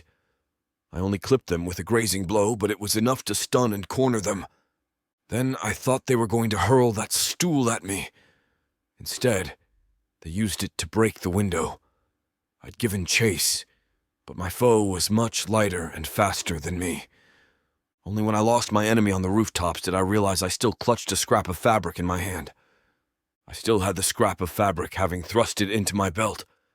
Once I made sure that my chief slumbered still, unmolested, a thought chilled me to the bone. Eileen? What if the intruder had hurt her? I could never forgive myself if something happened to her. I don't remember making the decision to run down to her quarters on the 3rd floor. I don't even remember leaving the chief's bedchamber. It seemed like the next thing I knew, I flew down the stairs like a madman, nearly stumbling in my flight. I careened off the landing at the 2nd floor and rushed into her bedroom, only to find it empty. Her window stood open, the curtains billowing in the night breeze. Gone. She was gone. My life turns upside down. A nameless dread seizes me, making it difficult to breathe. Oh no. My Eileen. Gone. I clutched my hand to my chest. I thought, what is the meaning of this? One possibility seems more likely than any other. I refuse to consider it, yet it's there, lodged in my mind. Crouching like an ugly spider waiting to strike when I let my guard down. I tried to rationalize her disappearance. Perhaps the infiltrator entered this way. Perhaps he knocked out Eileen. Maybe she's somewhere nearby, bound and gagged in a closet or out-of-the-way place. None of those seem as likely as the one I refuse to consider. I think I muttered impossible to myself there in the darkness. I heard a noise outside the window. I almost went to the window to check it out, but I held myself in place instead. I waited, because I knew. Somehow I knew they were coming to me. I didn't have to seek my prey out. They would fall right into my web. Now who was the waiting spider? I hid in the corner, in the deepest darkness.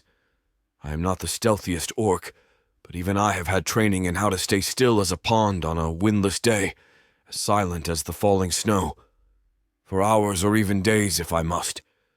I almost attacked when I saw the masked enemy return.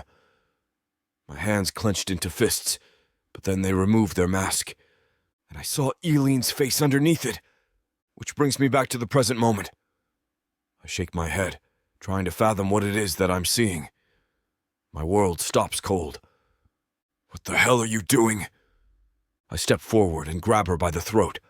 I raise her into the air, her legs kicking in place as I hold her aloft. Her eyes bulge out, her tongue thrust between her splayed lips. Eileen's fingers claw at my hand. How? How can she betray me like this? It hurts so much. I've never known such pain. It feels as if I cannot breathe. I have so many questions I want to ask her, but my chance to do so is slipping away faster than the color in her face. My hand opens as if of its own accord, and she falls down to the floor, stumbling back against the wall. Why did I do that? Why can't I just kill this traitor and be done with her? She slides to the floor, her hands at her throat, coughing hard. I weakly stumble to the side as if I'm on the verge of collapse. Suddenly I'm so very tired. It feels as if all the strength is leaving my body. I can only find the gumption to utter a single word. Why? Chapter 18. Eileen. I clutch at my throat, scarcely able to believe what's happening. I always knew this was a possibility. I even secretly dreaded that it would end this way, with Heisen killing me in a rage. Only then, he let me go. I crawled to the wall where I remain, staring at him in a heaving huddle. He has only one word to say to me. Why? The question echoes in my head. My heart breaks, because I know that it's going to destroy him to hear the truth. Heisen sees it in my eyes. His lips tremble. He leans forward, his hands forming claws at his sides. I trusted you. His voice trembles as much as his massive body. He steps into the moonlight, and the silver beam shows his pallid complexion. This powerful orc, who seems so much stronger than me, is hurt. Hurt terribly bad. That breaks my heart anew. It's what makes me feel the worst about this whole situation, even more so than dying. I can't believe I have that much impact on Heisen. Can it be true? Can it be that he cares that much? I bit my lip, unsure what to say, unable to even form words. I writhed from the pain in my side, in my throat, but more than that, the pain in my soul proved truly unbearable. I had hurt Heisen. Heisen the just, who had shown me nothing but kindness and companionship and trust. Heisen, who I had fiery dreams of almost every night. Heisen, far too noble for a con artist like me. Heisen, who was very likely going to end our relationship in the most permanent way possible. I should kill you. It's a flat declaration, his voice passionless. Not his gaze, though. My betrayal blazes there like a raging inferno, fueling his pain, but also his ire. I should wring your neck, squeeze it, stomp on your head, break every bone in your body. My heart pounds in my chest. Is he that brutal? Would he really do such awful things to me? I don't want to die. More so, I don't want to die badly, in terrible pain. For a moment, I wonder if I can go for the knife at my side, end my life before he has a chance to brutalise me. The look on his face gives me pause. He looks to be in so much pain, it's as if it's a physical thing. Why did you do this? He roars, his rage carrying a note of despair in it. I can hear all of the lost hopes for our future in his bellow. I've never seen him like this before. So, out of control. I know we've only spent a short amount of time together. Less than a week and a half. And yet, this orc has touched a part of my heart no one else ever has. A part of my heart I didn't even know was there before. It's as if it's been dormant, frozen over like a lake in winter. And now my heart has thawed, and I'm feeling things more raw and real than I ever have before. In fact, as I stare into Heisen's pained gaze, I'm struck by one thing beyond all else. It doesn't feel as if I've known him for a week and a half. It feels as if I've known him for a lifetime. I look into his eyes, and a dozen different cons slip through my mind. I could tell him so many things, tell him so many lies. He would believe them, because he would want to. But that would only delay his pain, not rid him of it. I've done enough damage to this noble orc. He does not deserve more falsehood. There's only one way I can give him what he does deserve. Tell him the truth. About everything. I open my mouth to speak. My voice sounds rough to my own ears, but it grows stronger as I go. You're right, Heisen. I swallow the lump welling up in my throat. I can't swallow the tears which stream down my face. You're right. I have betrayed you. He lets out a pained cry, his hand clutching at his chest. He stumbles backpedaling until he strikes the stone wall of the tower.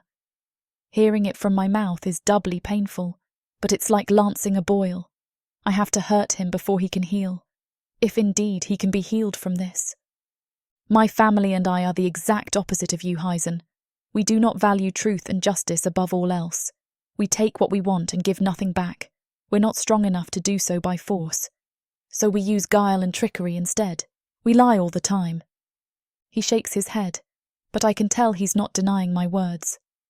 Heisen wants to deny them with every fibre of his being, but he cannot.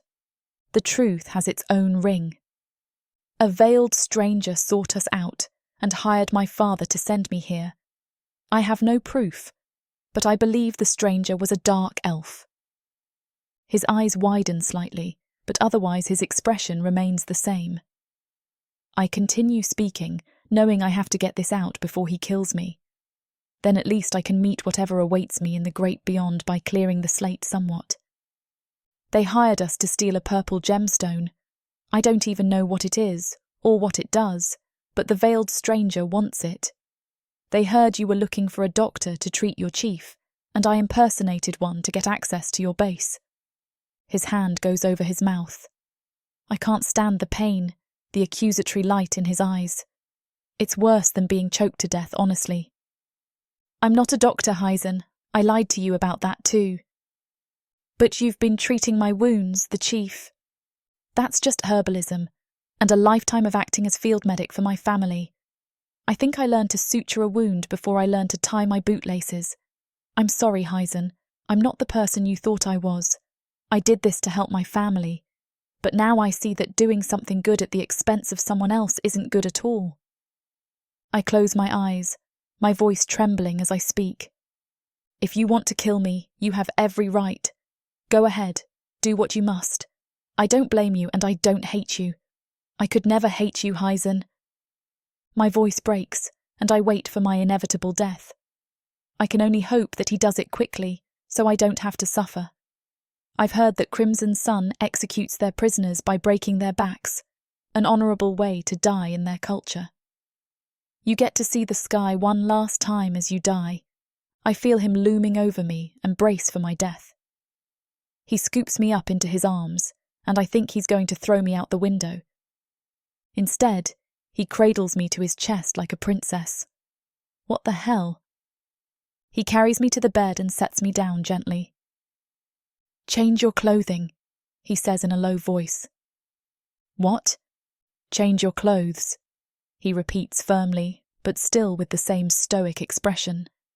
I have no idea what he's thinking, and it frightens me. I'm prepared to face the consequences for what I have done, though. Why do you want to change my clothes? He stares at me for a long moment, then strides away. The door shuts behind him, leaving me alone. What am I to do? I guess I can't do anything but change my clothes and wait for fate to catch up with me. At least I won't have to lie to him any longer. And that makes me breathe a whole lot easier, busted ribs and all.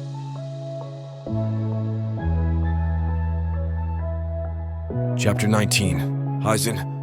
The door shuts behind me with a note of finality. I have no words for Eileen. Not at the moment. Not even a doctor. I wait for her to change her clothes. I can't believe I'm doing this. I should kill her, or at the least, I should arrest her. Parade her about wearing nothing but chains, flogged until she's bloody. An example for all to see. The tales would spread far and wide what happens to traitors who try to deceive the Crimson Sun tribe. Everyone would consider it to be just. I think even the humans who sent her to swindle us would think it to be at least a likely outcome. If absolutely nothing else, I should put her in a dungeon cell and let her rot. And yet, the thought of Eileen in pain makes me die a little on the inside. I find that I can't end her life, as much as I think I should, as much as I think I even have the right to. I don't have the will. Yes, that's the rub. I lack the will to carry out my duty. It makes my soul ache, and yet I feel as if there is no other choice but to try and protect Eileen from the consequences of her actions. My heart can't take the thought of her coming to harm. I think I could die if she were to suffer. It took several moments for her to change her clothes. I began to wonder if she'd scampered out the window and fled. Part of me almost hoped that she would. It would simplify my life a great deal. I could pretend that I had caught up with her too late, the room empty and her long gone. Instead, the door opens and she steps out into the hallway. My heart breaks anew at the sight of her pained expression. She looks ill, as if she's about to topple over or start vomiting. Possibly both. My face twists into a cold sneer. And why should it not? This woman betrayed me, our chief, and the entire clan. She gained ingress to our inner sanctum, our most private places, through falsehood and deception. In a way, she is everything I have sworn to despise. And yet I can't help but feel the ache of her injury, the way she holds her side in such misery. My hands clench into fists at my sides, my body and mind reel with turmoil. I don't know what to do with all of these conflicting feelings at war inside of my soul. I turn away from her and stride toward the stairwell. She follows, but more slowly. Her hand is at her side, and her face a mask of misery. When she notices that I'm staring at her, waiting further down the hallway, she straightens up somewhat and forces her face into a neutral, if strained, expression.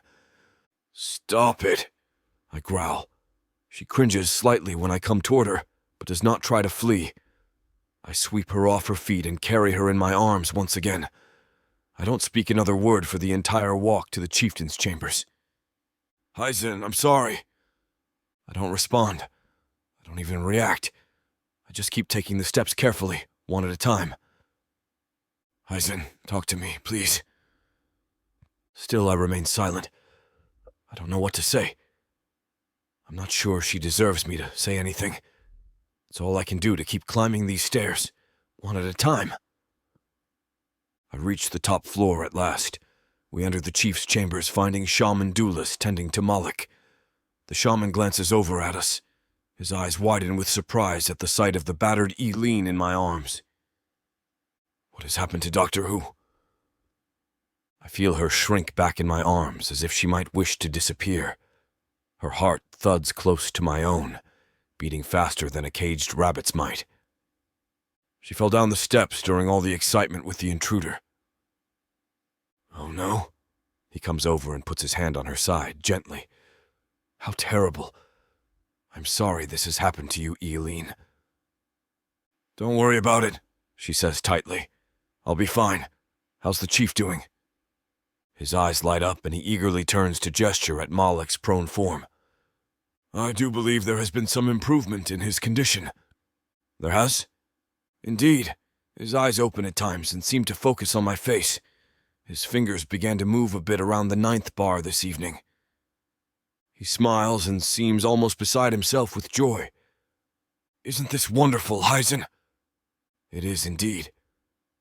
My voice sounds flat, and the shaman frowns at my perfunctory reply. I know I should be happy about the chief's seeming road to recovery, yet my heart is suffocating. I can barely breathe, scarcely put two thoughts together in my head. I'm fighting a war with myself. My duty says, no, my duty demands, that I bring this spy to justice. This would-be thief, this charlatan, this spewer of falsehoods. I cannot bring myself to do it.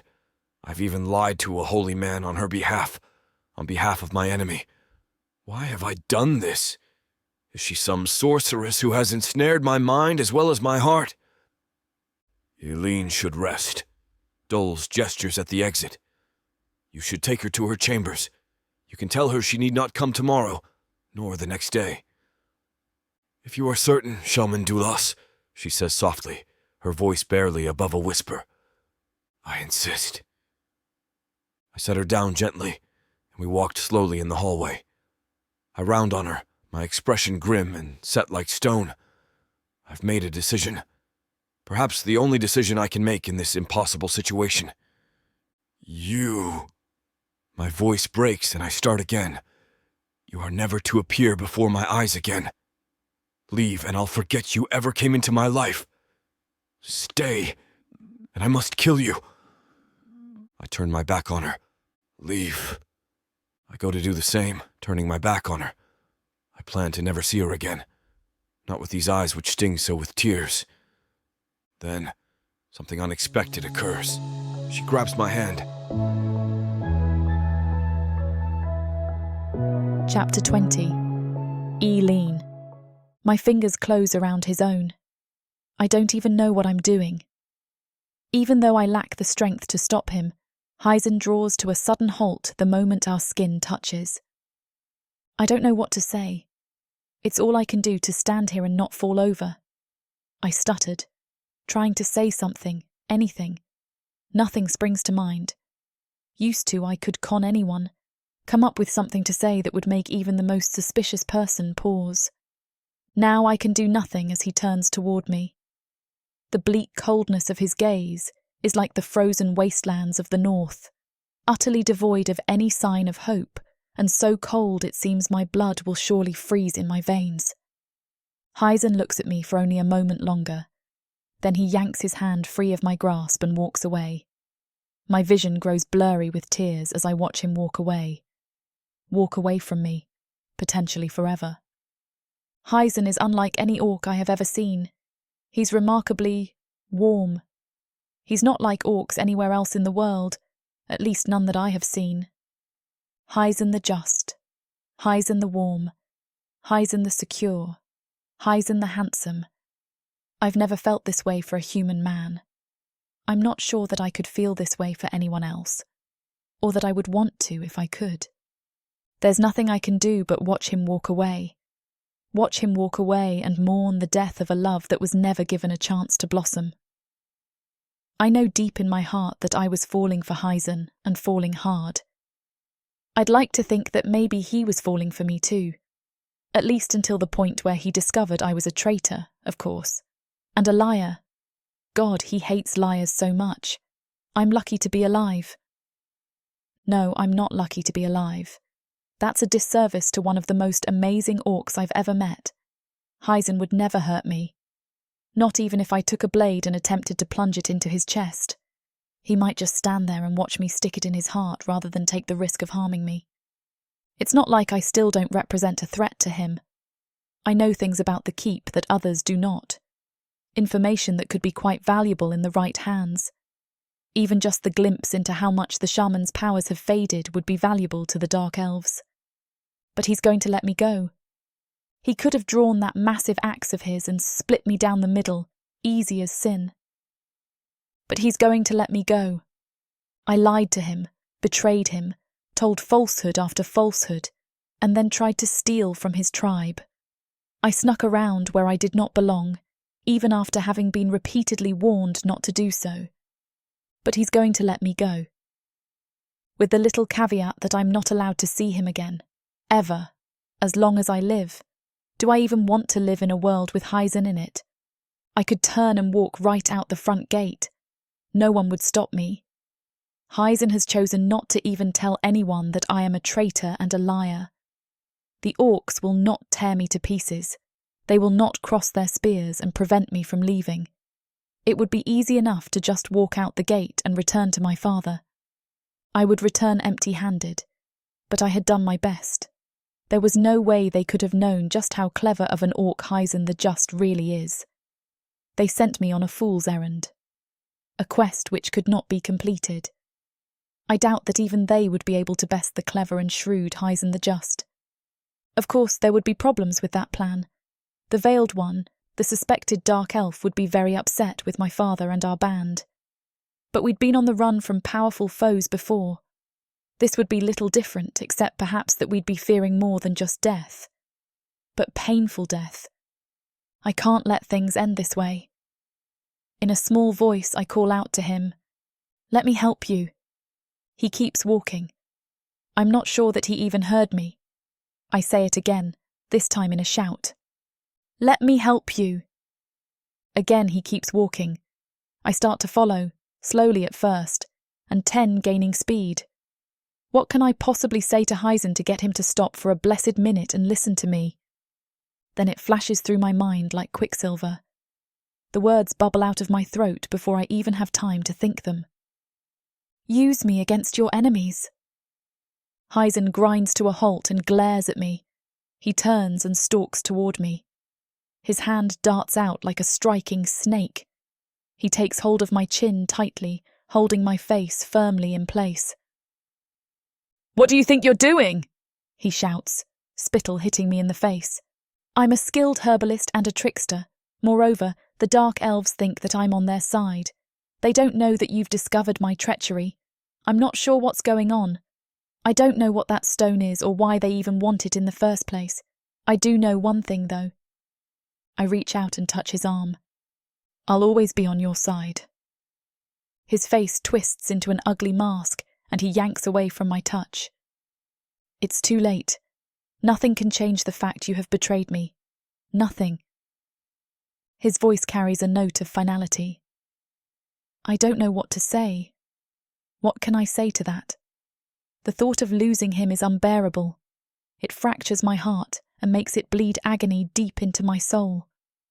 Again I speak from the heart, without my mind getting a chance to censor my feelings. I love you. His eyes widen, and his grip slackens on my chin. You can do whatever you want to me, I say. I deserve it. I'm the one who betrayed you, lied to you, took advantage of your legendary kindness. I would only ask you one boon. You think you have the right to ask me a boon? You dare to even suggest such a thing after what you have done? It's not for me, but for my family. Please, I don't want them to suffer. Don't slake your wrath on them. It was they who sent you here to steal from me in the first place, was it not? It was them who set you on this path of deception. Why do you give a damn about what happens to them? They're only working with your enemies to survive. They are doing the best they can to provide for me and the rest of our band. Please try to understand.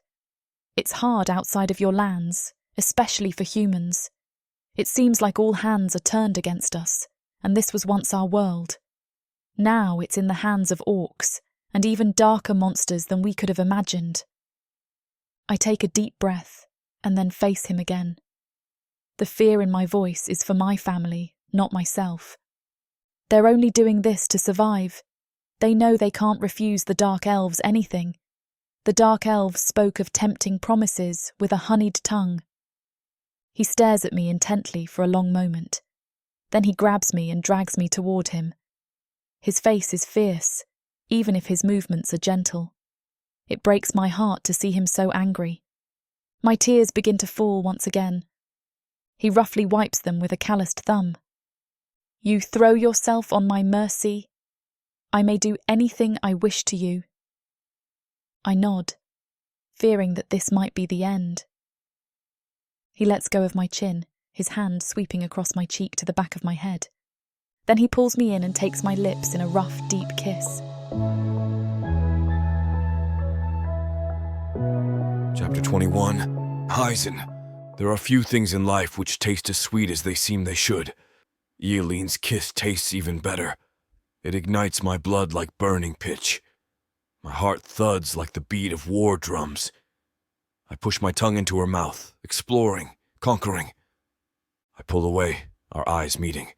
There's so much fear in her gaze. Yet, there's something else as well. I'm not the only one on fire from our kiss. Fear wins out and takes over her expression entirely when I let go of her face. She stands there, one hand clutching her side. There are bruises and tiny scrapes all over her body. Eileen can barely stand, and every breath is an agonized labor. I have no patience for her to limp around like this. She cringes as I move toward her. I lift her into my arms. Eileen gazes at me, 1,000 terrors dancing in her eyes. I look away and walk down the worn stone lane. I carry her to the chief's tower. Dawn breaks on the horizon, painting the highest floors of our buildings with pink and red gold hues. The streets remain mired in shadow, the evening's chill too stubborn to let go yet. She shivers slightly in the chill, goosebumps rising on her skin. When she sees the chief's tower, she whimpers slightly and shifts in my arms. My fingers curl under her thighs and tighten. Eileen has given herself to me. I won't let her go. Eileen stiffens up in my arms when I carry her to the spare bedchamber I use at the chief's residence.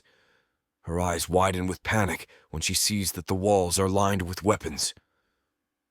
Old trophies from different battles I won, not methods of her execution. I suppose she has no way of knowing that, and I'm in no mood to reassure her. She gives me the most frightened look as I carry her across the threshold. I sneer in the face of her terror. I put her on the bed none too gently. Her limbs splay out to catch herself, arms behind her, legs planted on the bare floor. Eileen looks up at me and swallows. Sweat pours down her face and neck in rivulets. I watch as a glittering jewel slides down her chin, across the contours of her neck, and nestles between her heaving breasts. She realizes her legs are splayed in an unladylike fashion, the skirt barely decent. I can see she's about to close them. Eileen barely twitches, and I snarl her into still submission. I stare at her for a long time, overwhelmed by the cacophony of raw emotion besieging my heart. I want to hate her. I should hate her. She betrayed me, lied to me. Yet, the memory of what I'd thought her to be lingers in my heart. And I wonder how much of it was an act. Where did her lie, the performance end, and her real persona begin? I'm going mad. It's the only answer. I've betrayed my principles for her again and again. I'm doing it right now because I haven't slain her. Through it all, one terrible primal need courses through me. I want her so badly. I'm desperate to feel her naked skin against my own. She is so soft, so enticing. I stare at the exposed flesh on her inner thighs and swallow hard. My member twitches hard. My hand reaches up as of its own accord. She fights her urge to flinch away. I caress her cheek with the back of my fingers. Her eyes flutter closed and she lets out a little gasp. I hover over her, my knee between her legs. We're so close I can feel the heat coming off her in waves. I... Her bottom lip quivers with her stammer. Her eyes paint a picture of fear-tinged, smoldering desire. You gave yourself to me. My voice is somewhere between a whisper and a growl. Yes? Yes. She shivers anew, still afraid to move away, or not wanting to. Her hands clutch the furs on my bed, bunching them up under her palms. I move onto the bed and she finally breaks her pose. She crab walks backward until she reaches the headboard. I crawl after, my body hovering a few inches above her own. I can do anything to you. Anything that I want. Yes? Her mouth flies open, but no sound comes out. Eileen can't meet my gaze. She gives a barely perceptible nod. Yes. Her voice is one part breathy gasp, one part relieved sigh. I move my face in closer. Eileen lifts her chin, lips slightly parted, as if prepared to receive my kiss. I jump off the bed and stand beside it, staring down at her with a mix of fury and desire. Eileen seems surprised that I've moved away. She looks up at me with a puzzled, anxious frown, perhaps worried she's done something wrong. Her lips remain silent, but her eyes scream. Don't you want me? Do you think I am some beast? I sneer in contempt. Your body is a wreck right now. You need time to recover. I'm not going to bed you as much as I want to right now. She sucks in a ragged breath of air at my last declaration. My eyes narrow, and a grin blossoms on my face. Don't look so disappointed. You're going to get what you deserve, I promise you. I swear on it. My voice drops into a dangerous growl. You offered yourself to me. That means you will remain with me. Forever. She flinches at my last word. Heisen? Her voice is full of query. I turn away from her and go to the window. The keep comes to life with the sun. A repeated ring of a blacksmith's hammer sounds out from down the avenue. It mingles with the cadence of a marching troop of orcs. I ordered drilling for all units in the light of recent events. I had been worried about the last Valley tribe. Now it seems I must prepare for Dark Elf trouble as well. You do not understand the forces which you are aiding when you work for a Dark Elf, Eileen. The cruelest, most brutal orc tribe pales in comparison to their sadistic appetite for carnage. I turn to her, resting my bottom on the window ledge. The morning breeze feels good on my back. The day will likely be warm, but now it is quite pleasant. A stark contrast from what my heart experiences. Did you know that orcs once lived in great cities, much like humans used to? There was peace between our different factions, save for the occasional flare-up of hostilities.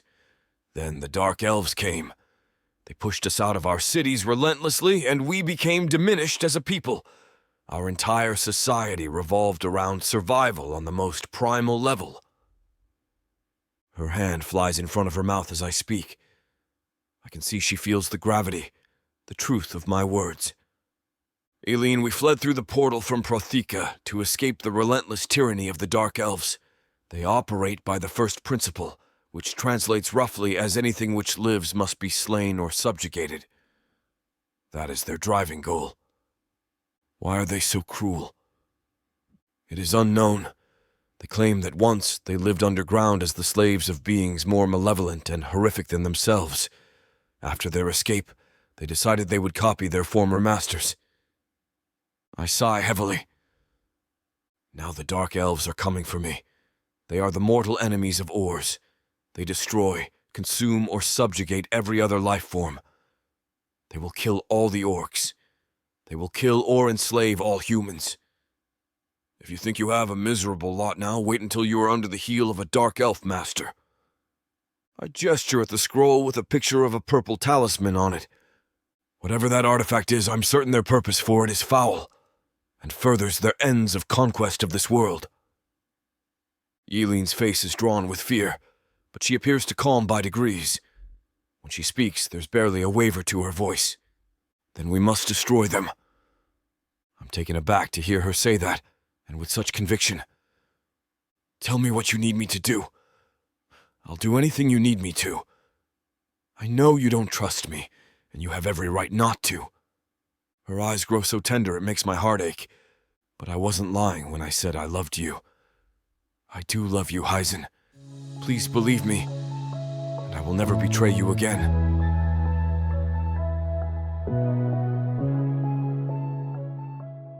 From the depths of the darkness of Protheka, Or clawing up from the realms of fantasy. come the most fearsome beasts you have ever seen. These monsters are done watching from the shadows. Now, as they step into the light, something unexpected grips them. Something even they can't fight off. Love, Vampires. demons, Dark elves. gods. Minotaurs. Creatures of light and dark.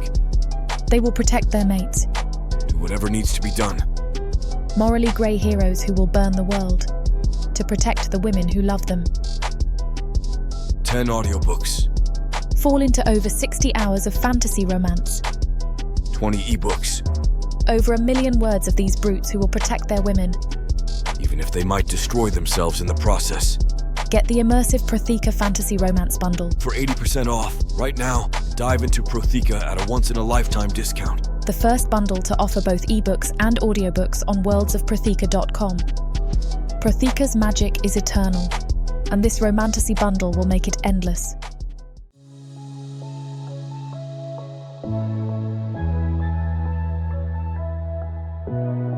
Chapter 22.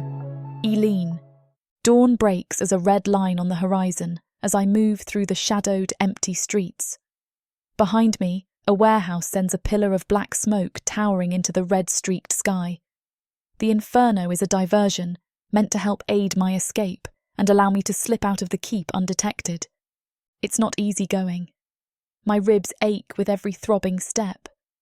One day was scarcely enough for me to be able to recover the ability to breathe. I forge on stubbornly, doing my best to ride the waves of pain out. I reach into my pocket and feel the cool, smooth contours of a violet crystal. I'm going to bring it to my family's secret hideout. I can't find the horse I rode in on, so I must steal a big black percheron from the orc stables. Thanks to every hand rushing to help put out the warehouse fire, the stables are blessedly empty. The horse is quite tame, despite his fearsome appearance. Orcs are surprisingly good at animal husbandry and eschew cruelty when training their mounts.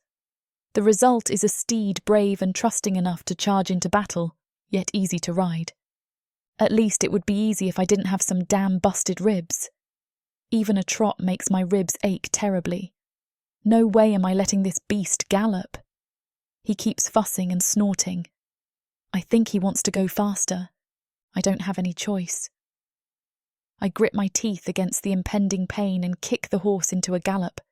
The sun will be up soon and a horse and rider will stand out like a sore thumb. I almost black out on the way to the tree line. As soon as we hit the cover of the dense foliage, I slow down to a canter. Faster than a walk, but easier on my side. The sun climbs high into the sky, halfway to its zenith when I reach my family's hideout.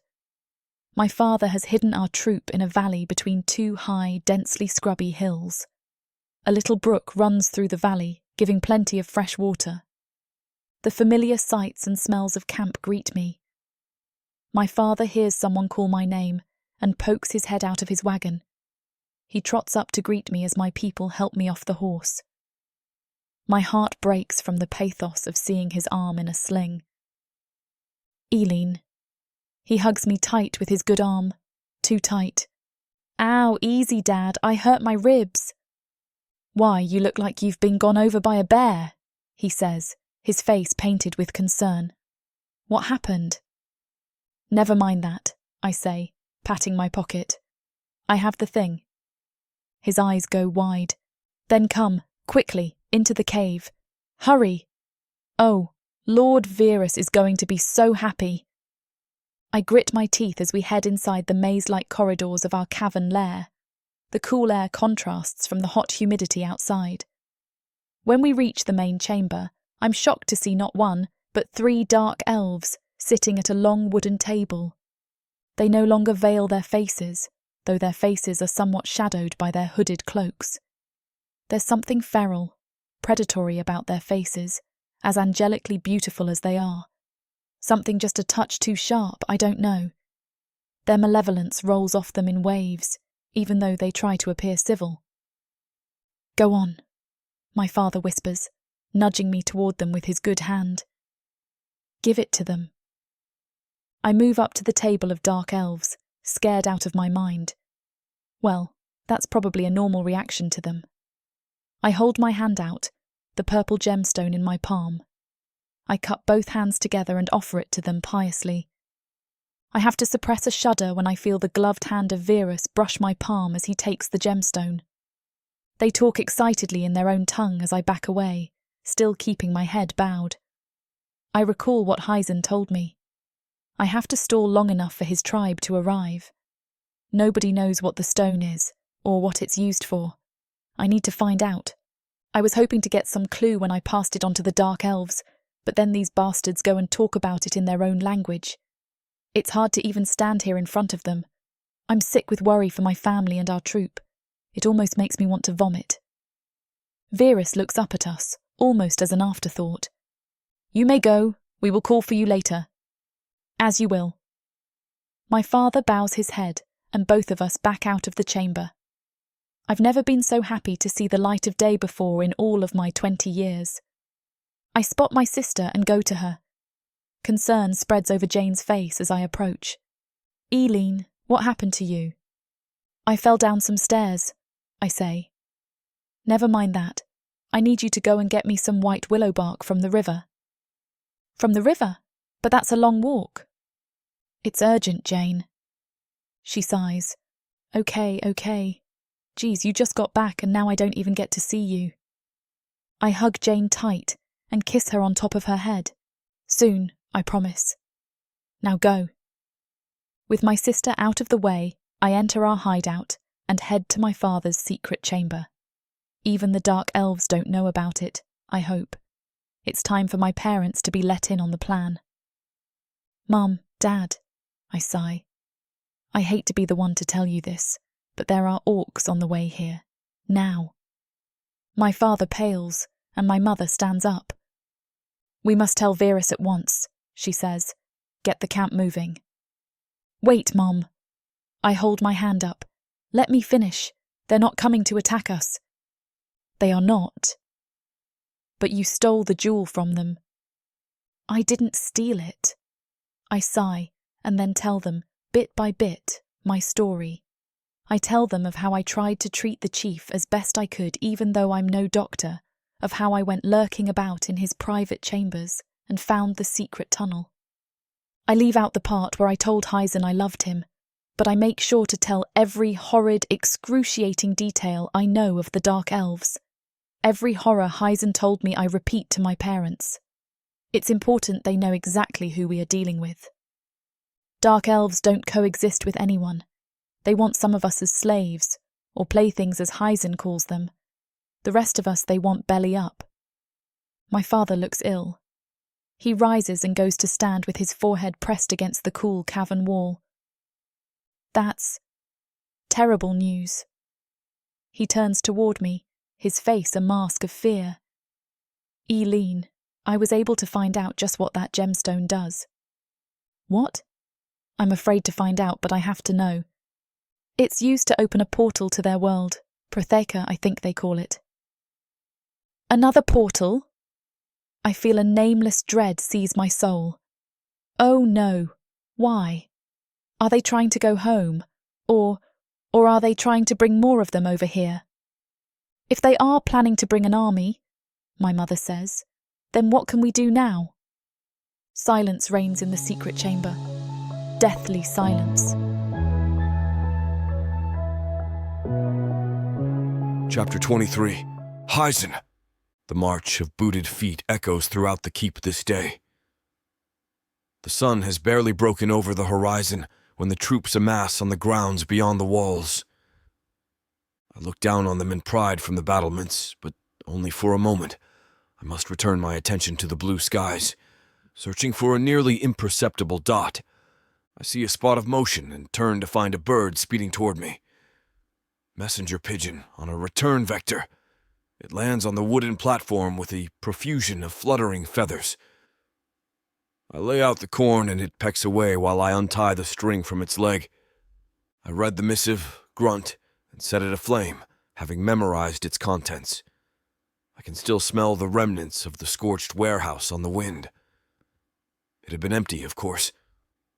I suspected that our keep was under surveillance by the Dark Elves.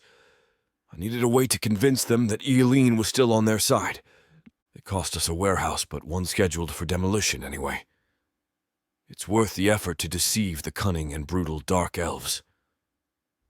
I turned to Taxon Elvensbane, his many braids pulled into a tight topknot. He bears a mark on his arm for every elf he's slain, so far more than a dozen. Instruct the drummers to increase their tempo. It will take us most of the day to reach the human encampment as it is. Taxon nods and speeds off. It will be done, he calls as he jogs down to the ground level. Elvensbane accepted his position on the council, but only on the grounds he could continue to function on the battlefield as well. I hope we don't lose him this day. I descend from the battlement, leaving the pigeon to its keeper. I mount my steed and ride to the rear rank of my orc army. I don't have to tell my men to possess a sense of urgency. They know as well as I do that the Dark Elves want to bring their army to this world. I'm about a stone's throw from the rear ranks when I hear someone shouting my name. I turn about to find Shaman Duelis gesturing wildly. I ride back to join my old friend. I can always catch up with the army later, as a lone rider will always travel faster than a huge group of armed men. That doesn't concern me. What does concern me is the look on Duelis's face. He's either very happy about something or terrified, and I can't tell which. Speak, Duelis. I dismount and come to his side. What has shaken you so? It's Chief Malik. He is awake. I gasp and run back to the chief's tower. Duelis follows, albeit more slowly. I take the steps 2 at a time and find the chief sitting up in his bed. A bowl of half-empty broth sits beside him. I can see the fool has tried to buckle his armor on and got as far as his shin guards when he wisely gave up the effort. My chief, I'm so happy to find you well. Duelos tells me you have done well in my stead. We will speak of your reward later. For now, it's urgent that I speak to you. I'm here and ready to listen, my chief. The clatter of bones heralds the arrival of Shaman Duelos. He leans heavily on his staff, panting as he joins me at the chief's bedside. Listen, both of you. In my study there lies a secret passage. We know about the secret passage, my chief. He scowls at me. How? Have you been skulking about in my private chambers while I lay helpless as a babe? No, my chief, I say hastily. A great deal has happened. A would-be thief found your secret chamber. His eyes widen. You say would-be thief. Does that mean they did not steal anything? No, my chief. In particular, they did not steal a small, purple glowing gemstone. I smile. No, my chief, they did not. That's excellent. He grimaces as he leverages his legs off the side of the bed. Listen to me, Heisen. It's imperative that gemstone never ever fall into dark elf hands. Dulis and I exchanged glances. What are you two about? The chief growls. I thought you said the thief did not steal the stone. That's because we gave it to her, Dulis says helpfully. Gave it to her? The chief sputters. Have you both lost your minds? That stone can be used to open a portal to Protheka. When I was ambushed by the Dark Elves, they spoke of using the stone to summon an army of their foul brethren. I'm sorry, my chief. I sought to deceive our enemy. I did not know the stakes. Even now, our army marches to retrieve the stone and crush any Dark Elves who dare oppose us. How does the stone work, my chief? Shaman Dulis puts a hand on Malix's shoulder. His mind is on practical things. Ancestors bless him. I'm not entirely certain. I know there's a ritual of some kind that involves a blood sacrifice. Blood sacrifice? My heart skips a beat. What do you mean, a blood sacrifice? The Dark Elf stone feeds off of life force. There's no greater source than the blood of a freshly slain victim. The warmer the blood, the better, so the death is often drawn out over the course of the spell. What have I done, sending Eileen right into their foul clutches? I've sent her to her death. Malik seems to struggle to breathe. Dulis and I help him lay back in his bed. My chief, surely there is some way to destroy the stone. No, he says weakly. It's impregnable. Impossible to destroy. It must be wrested from their grasp. Take care of him, Dulis. The shaman nods, and I turn to leave the chambers. I rush down the battlements and awaken my siege commander. We will need our engines for this, and we need to hurry. If we do not make it in time, then the Dark Elf army will swarm this world like hungry locusts. None will stand before their might, not even a united front of humans and orcs.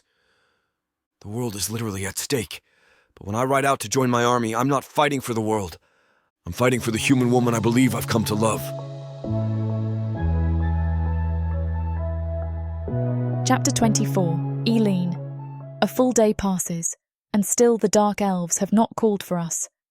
I stand on a rocky ridge looking toward the distant Orc Keep. I keep hoping to see a plume of smoke indicating campfires of Heisen's army. Or better yet, the standard of Heisen the Just appearing on the winding road a short distance from our cavern hideaway. If indeed the cavern hideaway is ours any longer, the Dark Elves have taken the largest chamber for their own. They sealed themselves in after my father and I gave them the gemstone, and I have not heard a peep from them since. Even when I put my ear to the door, I can't hear anything. Not the rustle of their robes, or the brush of a silk slipper on stone. Not even the sound of their breathing. I'm dying to know what's going to happen next. The wait is insufferable. Come on, Heisen. Where are you? I sent you a pigeon a day ago and you're still not here? Are you taking the scenic route or what? I mean, I got from the keep to our hideaway in a matter of hours. I suppose, though, that I was a lone rider. An army moves much slower than one person ever will, unless that one person is especially feeble. I hear my father's laboured breathing as he approaches. I turn to find him with a worried frown scrawled over his pudgy features. Father, what's wrong? If he's afraid, then so am I. I'm very glad Jane is camping out at the river, while on my errand for Willowbark. The Dark Elves call for me. I feel my belly bottom out. I'm coming with you. Immediately we make for the cave and head for the sealed room. To my surprise, we're not the only humans present. My mother is here, as well as at least a dozen others. It's hard to tell in the cavern's enclosed environs. Lord Verus stands on a raised dais, his voluminous robes concealing his features, but not his baritone voice.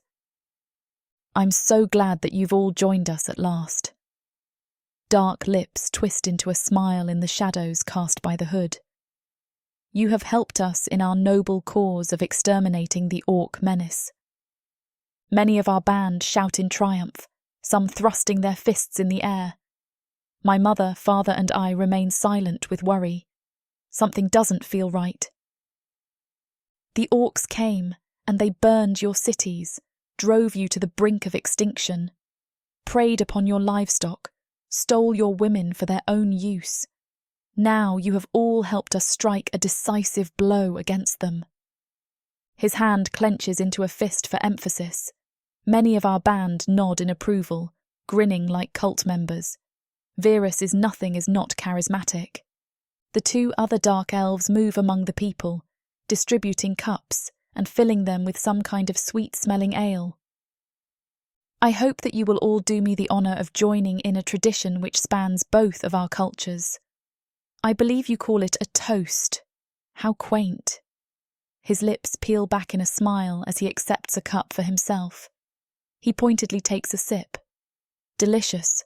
I hope you find it to your palate. He raises his cup in the air. To human sacrifice and elven ingenuity. Some of us look confused, while others heartily toast and cheer even though they don't understand what he meant. Or maybe they only hear what they want to hear. My parents and I do not join the toast, nor do we drink. I don't have the stomach for it, no matter how much I could use some booze to loosen me up right now. Laughter and conversation bubbles up around the cavern. Apparently the wine is quite tasty. People empty their cups and ask for more, which the dark elves provide gladly. It starts to feel like a party. What's Lord Verus doing? I point to the dark elf on the dais. He uncoils a long, segmented cable from a leather satchel. It has an unusual head, with a hole in the end, and a kind of tapered nozzle. The tube connects to a large glass receptacle, maybe 3 feet around and 5 feet tall. Ornate metal legs support it off the floor, with a kind of ribcage pattern holding the glass in place and buttressing it from accidental breakage. I see a flash of purple inside the clear glass, and realise that the jewel is inside. My heart thuds in my chest. We need to get out of here. I whisper to my father. What? Why? They might find that to be rude. We should just remain and try to put them at ease until your friends get here. No, Dad. We need to leave now. The conversation has died down to almost nothing. In fact, silence largely reigns in the chamber, making my whisper seem unnaturally loud. I turn to find that the entire troop, everyone but myself and my parents, are standing stock still. Like a bunch of statues, they're frozen in whatever task they were engaged in a moment ago. Some are talking, others taking a sip of wine. The only thing which moves on any of them is their eyes, which dart about in wide panic. I don't think they can move, I say in a low voice. That's because they cannot. Lord Verus grins at me, and it chills me to the bone. Elderberry wine is harmless enough for our kind, but it induces a kind of paralysis in humans. Useful for what's to come. He motions toward one of our band, a father of 3 named Yord the Miller. The 2 unnamed dark elves grasp Yord and carry him closer to the dais. Verus whispers a word in his own language. The coil in his hand comes to life like a serpent. It darts out and buries its head into Yord's neck. Blood froths at his mouth as the segmented coil grows darker. The big glass receptacle fills with a tiny trickle of blood, which grows into a spatter. I can't even scream. I'm so terrified. Yord turns white as they take every drop of his blood, and then they just push him over onto his face and grab another of us.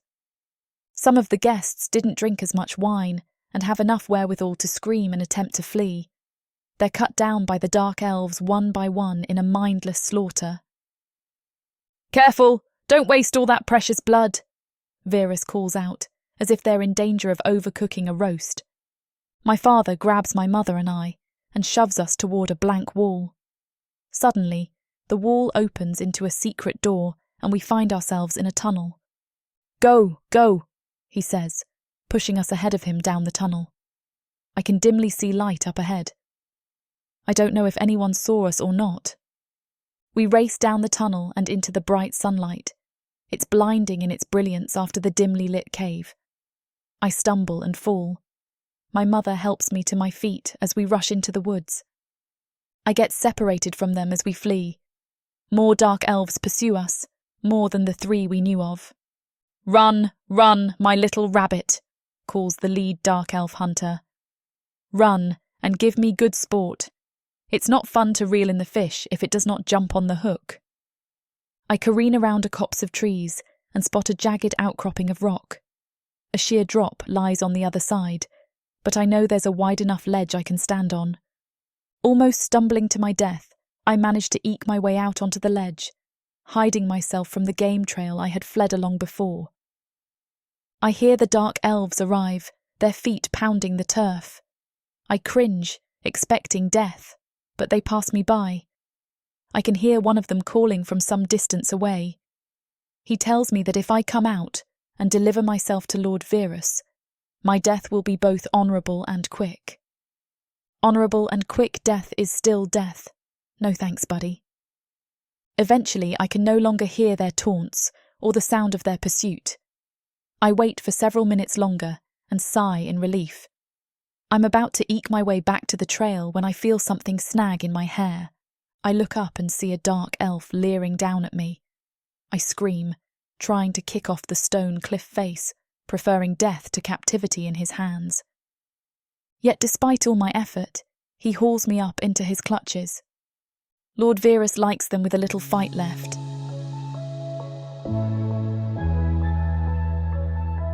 Chapter 25. Heisen. I ride at the head of my army, following the marks which Eileen has left in the trees. I also consult the crude map she constructed for me.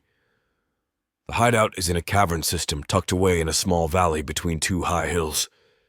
I know the hills she speaks of. They are easy enough to see from the battlements of our keep.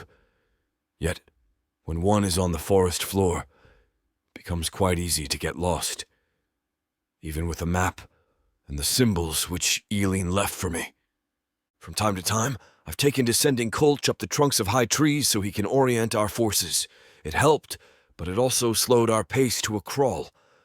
I'm growing increasingly worried about Eileen. If she's come to any harm, I don't know if I'm going to be able to forgive myself. Then it comes into view.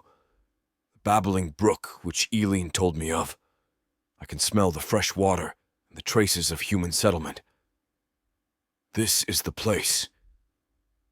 I increase my pace, dismounting from my tired steed and giving it to the groomsman. I'm about halfway down the worn trail leading to the hideout when I hear a woman scream. My heart stops, thinking that it's Eileen. Then I see an elderly woman dragged across my field of vision by a dark elf. It's not Eileen, and yet her features are similar. If I add many turns of the seasons to Eileen's face in my mind, it will look a great deal like this woman. I roar a challenge and charge down the trail. My axe hums to life in my hands. It senses the blood of a dark elf and hungers to pierce its flesh. The dark elf releases its squealing captive and turns toward me. It has a pair of scimitars, which it puts through an elaborate series of motions as I approach. I haul my axe up over my head and bring it down with a powerful downward chop. The dark elf crosses its blades and attempts to stop my axe on the X they make. My axe smashes into his feeble barrier and drives both swords into his face. The dark elf's skull splits with a sound akin to a ripe melon being stomped on in the middle of a summer day. I help the older woman to her feet. She looks at me, particularly my hair, and speaks. "Are you Heisen?" "I am," I growl. "How do you know me?" "I'm Eileen's mother." I remember my promise to Eileen, that I would do everything I could to keep her family safe from the dark elves. "You should hide as far from here as possible. I will rescue your daughter." "Wait, I saw her get caught. They dragged her into the cavern." She points, and I follow her gesture. "So be it. I march toward the entrance, but she stops me. Wait, there's a better way. A secret entrance that even the dark elves don't know about. Show me. She draws a small diagram in the dirt using a pointed stick. I memorize it, then use my boot to wipe it away. Please save my daughter, she says at the last moment. I will or die trying. I leave my army in command of Elvensbane and sneak to the secret door. The dark tunnel within bears Eileen's frightened fierce sweat. I growl low in my throat in spite of my need for stealth. I creep along the tunnel, avoiding dark elf patrols. At one point I see 2 dark elves dressed not for war, but in laced finery. I follow them, curious to see where they are going. They reach a door in the maze-like complex and pass through. I come up to the doorway and peer around the corner. My mouth gapes open. More than a dozen dark elves sit in a semicircle around a raised dais. The lavender gem sits on the dais, though it is no longer purple. It's now a deep, dark red, so dark as to be almost black. But it's what hangs above the stone that truly breaks my heart. Eileen's bruised, naked body hangs upside down from her ankles. Her wrists are chained together, fingers dangling over the gem. As I watch, her blood slowly drips onto the gemstone. It's so much faster to use the machine, a tall, well-dressed dark elf says. Apparently, he's the ringleader here, or at least the master of this sick ceremony. But this is so much more entertaining to watch, is it not? Plus, the blood drawn by true suffering is so much more potent. It feeds the stone's hunger. I spy 6 armed elves about, including the leader. All of the elves laugh, happy at her pain. I don't even see them anymore. All I can see is Eileen and her pain. I blame myself. I should have listened to her. I wade into the room and take off the head of the first dark elf I see, one of the fingery-wearing voyeurs. He dies without a scream. I'm the only one screaming as I wade into their midst, swinging my axe with wild abandon. I slaughter half the party guests before the men-at-arms join the fray. They spread out, attempting to flank me. I spin around, trying to find better positioning, but there are too many of them. I put bare rock to my back so they can at least not surround me. One of them comes in with a stabbing strike, and I beat away the point of his sword. Another chooses that moment to sneak in a stab into my lower calf. I cry in pain and turn to engage him. He backs away from my swings, only fighting with defensive moves. Burning pain explodes across my back. I turn to find one of the dark elves behind me, his sword dripping with my blood. I howl and attack, landing a vicious blow that shatters his shoulder pauldron. He goes down, dropping his weapon from limp fingers. But there are 5 others waiting to take his place. I sweep around in a circle, spinning like a cyclone. There's no grace, no skill to the maneuver. I'm a madman trying to fling them away so I can reach my agonized love. I feel another slash open a red trench on my forearm and nearly lose the grip on my axe. I stumble forward, thankfully below a swing that would have taken my head off. The dark elves laugh, taunting me, trying to find ways to extend their fun rather than going for the kill. I see my chance to get closer to Eileen. I play into their cruelty. I let them land minor hits, making sure to bellow in agony. Scream, Heisen, scream. Keep them distracted. Keep them so focused on their fun, they don't know what you're up to. Suddenly, I stagger forward from a heavy blow to my back and leap up onto the dais, not nearly as battered as I had led on.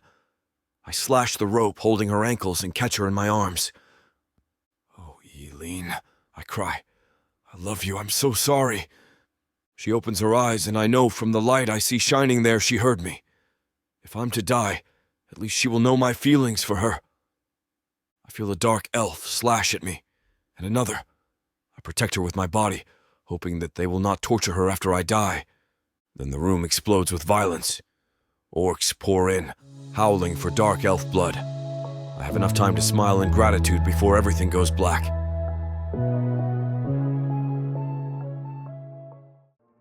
There isn't much left of the world after the orcs came. Savage. Brutal. Merciless. If you're a woman, you're property. even to other humans. What happens when an orc stakes his claim on a human woman? Who would dare to stop him? Me.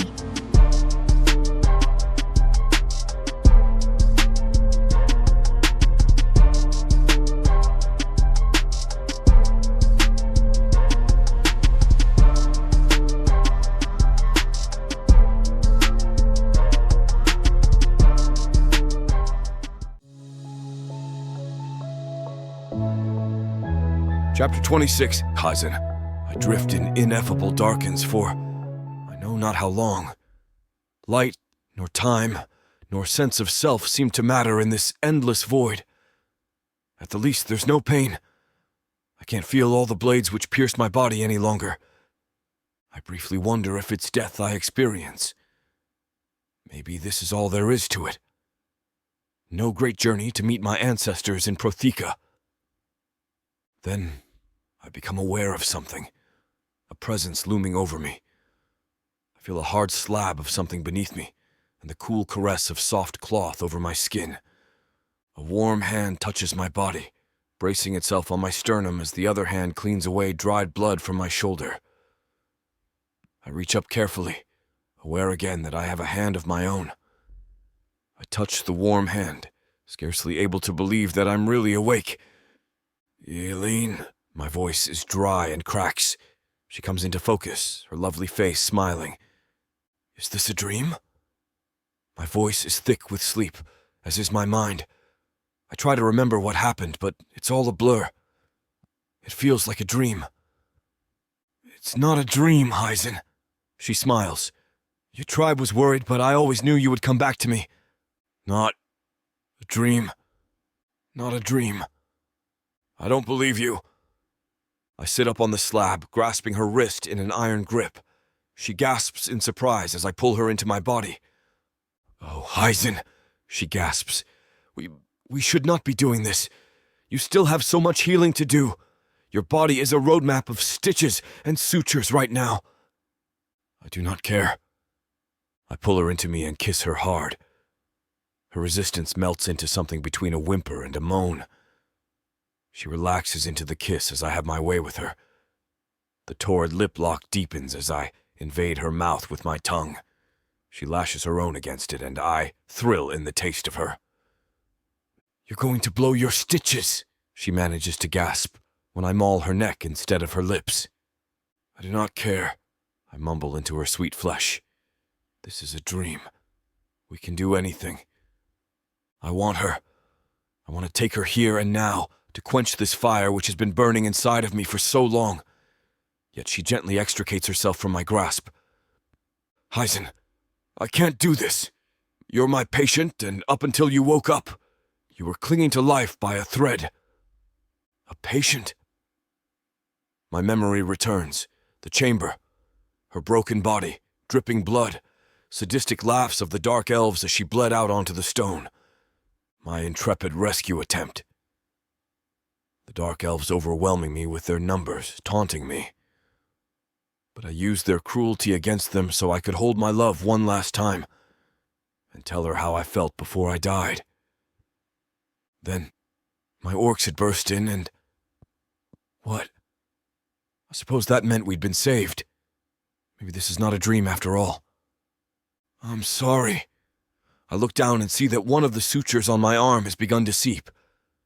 I should not be trying to take what is rightfully mine while in such a condition. What's rightfully yours? She laughs, a grin stretching her lovely face. Hey, it's not that I'm unwilling. Far from it. I want to jump your bones right now. I don't know what that means, but I think it's supposed to be something pleasant. But we can't do anything too, energetic right now. You really need to lie as still as possible until those wounds heal a bit more. I curse the dark elves for carving me up so, even in defeat, they still taste some measure of victory. No, they don't. In a couple of days or so, we'll revisit this conversation. A pity because I burned for you. She grins and helps me lie back on the exam table. I've got some, alternative medicine to apply here. Alternative medicine? Oh, yes, she says with half-lidded eyes, biting her lower lip as she stares at my body. You've got some swelling that has to be causing you some problems. She reaches out and grips my shaft in her hand. I gasp at the electric feel of her skin against my own. My member twitches and throbs anew, gorging itself further with blood. I need to drain the pressure from the swelling, she says, her fingers teasing my crown. Then what you are doing is counterproductive. Oh, yea of little faith. She crawls up onto the exam bed with me. Eileen strips out of her garments, presenting her lovely naked form to my sight. Sorry for the interruption. I know you were gearing up for a steamy scene, but it's way too hot for this platform. If we want to keep sharing our stories for free, we have to abide by this platform's guidelines. To get the full unabridged audiobook, go to worldsofprotheka.com. Browse through unabridged audiobooks, countless ebooks and bundles offered at a discount. If the thought of me whispering all the dirty details into your ear isn't enticing enough, use discount code YouTube30 to get 30% off of all digital products. Story after story, audiobook after audiobook, the Worlds of Protheka are waiting for you. Protheka's magic is eternal. But unabridged, it's unforgettable. She comes off of me and grins. I reach out and pull her up into my embrace. We cuddle together there on the exam table, her head resting on my uninjured shoulder. I love you, Heisen, she sighs. I love you too, Eileen. Finally, we are safe. We are safe. And she is with me. Of course, she's been in my company for over a week, but this is different. She is with me, not just in body, but in mind and spirit as well. Our mutual love glows within both of our hearts, echoes in our minds, and resonates in our souls. We lay there together for some time, not sleeping but holding, caressing, comforting. I tell her all of the sweet things I've yearned to say. I tell her that she's my sunshine, the air that I breathe. I tell her that the colors of the sunset have never seemed so magnificent until I saw them through her eyes. Whatever happens in the future, I cannot guess. I am no augur or shaman. I do know that right now, in this moment with Eileen, I've never known a truer bliss. Chapter 27. Eileen. The moon goes through a full cycle as Heisen recovers. When he takes his first steps since recovery out in the open, the moon is but a tiny crescent sliver in the sky. When his stitches come out, the moon has waxed to nearly half its full size. When it hangs as a bright gibbous sphere in the night sky, Heisen seems fully recovered. There are a few dark spots which may or may no scar, but he seems in fine shape otherwise. One morning I awaken to an empty bed and find that he's out in the training area, putting himself through his paces. I've recovered from my own wounds as well. It turns out my ribs weren't actually broken, which sped up the healing process considerably. I'll have some scars on my back from the damage the dark elves inflicted on me, but otherwise I'm in fine condition as well. The orcs insisted that I remain as their doctor, even though I'm not actually trained as such. It seems like the simple things I did for the chief helped him recover after all. I guess a skilled herbalist with a little first aid knowledge goes a long way in this world. I've requested any and all medical tomes which are found to be brought to me. Maybe I can't get the training, but I can learn as much as I possibly can to perform in my new role. One morning I'm grinding up sage and slippery elm extract in my mortar and pestle when I hear footsteps coming up the stairs. I turn and smile as my father joins me. He's lost a bit of weight and now wears a patch on his arm denoting him an ally of the Crimson Sun tribe. "Good morning, darling," he says, coming over for a hug and a kiss. "Morning yourself, Dad. What brings you by?" "I was hoping to talk to you and Jane. Where is she anyway? I thought she was your assistant." "She is my assistant. I sent her down to the brook to gather some things for me. You know, mushrooms, anise, maybe honeysuckle if she can find any the bears haven't already gone over." "Oh, I see. When she returns, can you tell her that your mother and I would like to have you over for dinner tonight?" I'll tell her. I don't know if I can make it or not. A warrior band is due to return from a skirmish with dark elf forces, and I expect the clinic to be full. I understand. He moves to leave, but I call after him. Hey, Dad. He turns on his heel to face me once again. Yes, dear? Do you miss it? Miss what? His brow furrows up with thought. Being on the road, instead of living here in the keep working for the orcs. Oh, that. He shrugs. Not really. I hope you know that I never liked swindling people. I never enjoyed robbing our own kind. I did it because I thought it was the only way to keep you and your mother and sister safe. I know, Dad. I smile at him and feel greater affection than I would have expected. I don't miss that part of the life, for certain sure. He grins. Honest labour makes it a lot easier to rest at the end of the day. I understand completely. Sometimes I go to bed bone-tired and still smiling. It's nice to feel like I have a positive effect on the world instead of just a negative one. Dad and the other humans live on the periphery of the keep, in a little village which has sprung up. More humans are arriving all the time, drawn by the reputation of Heisen the Just. Here they know they will have to work hard, but they will also have security and plenty to eat, not to mention protection from the dark elf threat. The orcs don't exactly accept humans in their midst. There is still some grumbling, even though orcs know they dare not raise sword or fist to a human without provocation. They will face Heisen's axe blade if they do. Even if they don't accept us, they at the very least allow us to work and live among them safely. The gap between our species won't disappear overnight. It's going to take a lot of hard work, but I'm positive that humans and orcs are going to forge a single society together someday. As I expected, the clinic is flooded with patients fresh from the battlefield. The skirmish went well for our side. There are no serious injuries to be dealt with, just a lot of nicks, cuts and contusions. The most severe injury of all is a compound fracture of a leg, which fortunately Shaman Julius knows how to set. He uses a wooden boot of sorts to push the bone back in and set it. I'm glad for that, because I would have had no clue. I spend hours disinfecting and suturing wounds, so long that my hands get sore in fact. I have a small blister on my palm from using the mortar and pestle so much. I continue to work well into the night, and I'm proud to see that not a single one of my patients has to remain in the clinic. Even the guy with the broken leg is carried off to the tavern by his brethren. I might not be a real doctor, but I'm an okay healer, it seems. I return home exhausted and find that the lights are all off in the home I share with Heisen. I follow the one source of illumination into the kitchen. What I see there gives me pause. Candles flicker on the table, elegantly tapered and held in glass sconces. A bouquet of fresh wildflowers sits in the middle of the table like a centerpiece. There are dishes set out and flatware polished to a sheen. There's even a bucket of ice with a bottle of old human wine in it.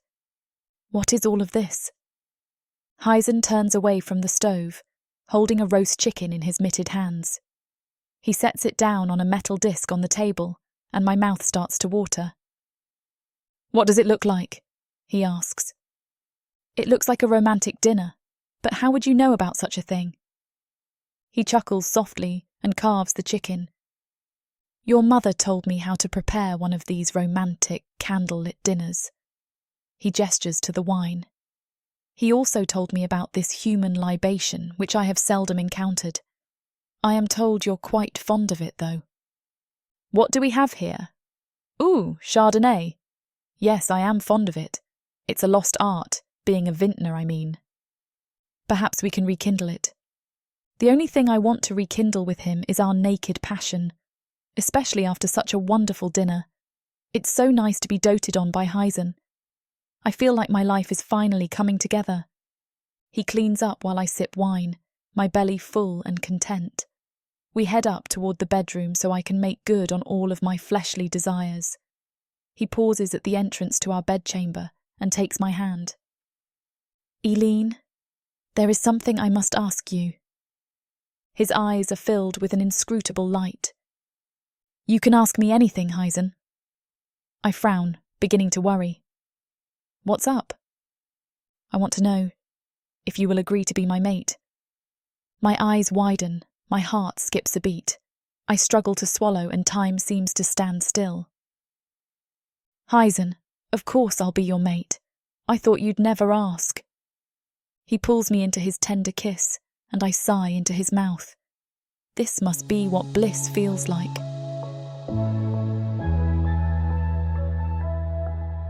Chapter 28. Heisen. I stare at Eileen in the soft light cast by flickering torches high in their wall sconces. Her features are particularly beautiful in this light. I want nothing more than to bask in the glow of her beauty. Eileen, I say in a breathy whisper. I adore you so. Her lips part with a soft sigh. Her eyes swim with desire. I come forward and caress her cheek with my palm. She sighs, her eyes closing slowly. I have ached to touch you for so long. My voice sounds like a litany in the half-light. She turns her face into my palm and kisses the soft flesh in the center. Eileen sucks on my fingers, whimpering with need. I have held myself back for over a month, allowing both of our bodies to heal. More, to allow our souls and hearts to heal as well. Her betrayal has finally lost its sting. I know that she only did what she did to protect her people, to protect her family. I can forgive her. I forgive her easily, since I know that she will never betray me again. She knows it would break me. It would break my heart and leave me a hollowed-out husk of an orc, just waiting to be filled with bad medicine. I know she won't do that to me. I can feel the love pouring out of her eyes as much as see it. You are everything to me, I say softly as I pull her into my embrace. I kiss her once. I kiss her twice. And then I pull back to gaze into her eyes. She steps back, her hand going up to her shoulder. She picks at the knot there until her dress falls off her body to puddle around her feet. I take in the sight of her lovely curves, enhanced rather than marred by the scars the dark elves have left upon it. You are so beautiful. I go toward her, pulling her into my embrace. I hold her tight, but not painfully so. I will not harm this magnificent woman in my arms. I know we are of different sizes. I would never do anything to put her in danger. I can rein in my body's needs if I must. I'm glad I no longer have to wait. I taste her lips, probing inside her mouth with my tongue. She submits to the probe before lashing her tongue against mine. I pull her into me, our hearts beating only a few inches from each other. I feel her palms on my chest, pushing.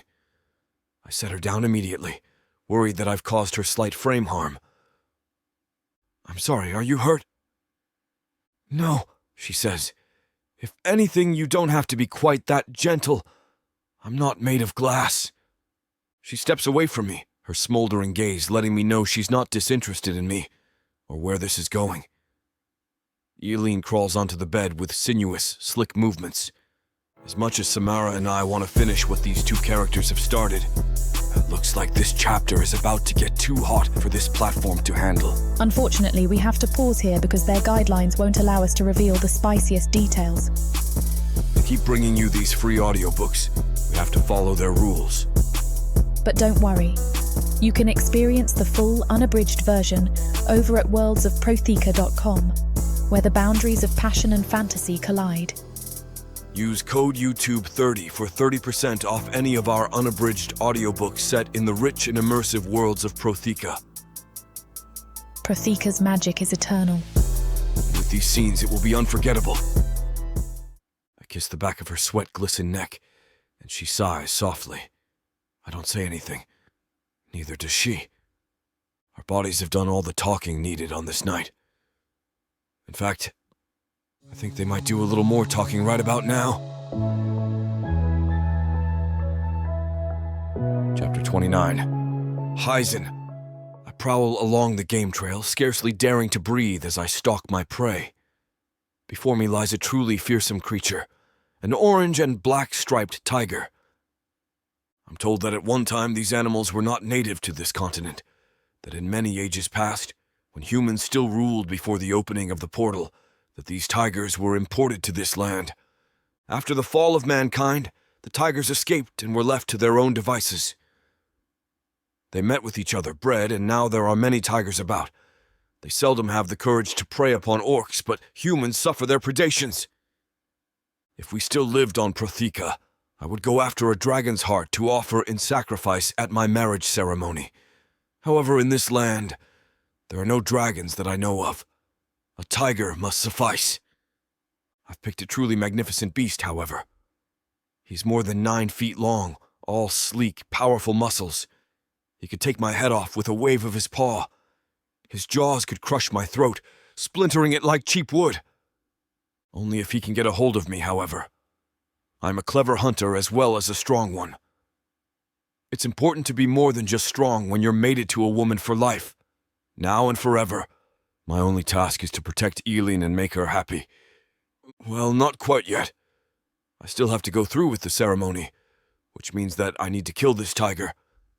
I take my axe in both hands and step out onto the forest path.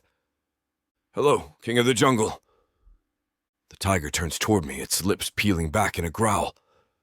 It turns fully to face me, tail twitching in anticipation. I am Heisen the Just, and I need your heart. You have prowled these lands for many moons. Your belly has been filled with a lot of prey. I'm sorry that I must take your life and your heart. But know it is for the noblest of purposes. I want to be everything I can be for my mate. The tiger does not understand me. It only understands that I am a threat. It leaps at me, fangs bared, but I am quicker still. I sidestep its pounce and slash with the axe one time. The axe buries its head in the forest floor. The tiger falls in 2 pieces, the head and its remaining body. I take out my knife and finish the task. I will leave the tiger's meat for the forest to claim, and I will not take his pelt. I will take his heart and some of his fangs to fashion a necklace for my mate at some later time. I return to the fortress just as the moon nears its zenith. The time has nearly come for our mating ceremony. I'm quite anxious to see her again. It's been a week since we first made love. I've not seen her in 3 days. That is the customary waiting period before a mating ceremony begins. The mating ceremony itself is quite a solemn affair. Most orc events are boisterous, loud, and sometimes even violent. Not so our mating ceremony. No orc would dare make light of such a solemn occasion. Especially now, with so few of our women being born fertile. I give the heart to Duelist for ritual preparation. He hands it off to an acolyte and grins at me. Are you nervous, Heisen? No, shaman. I am not. And here I thought you hated deception.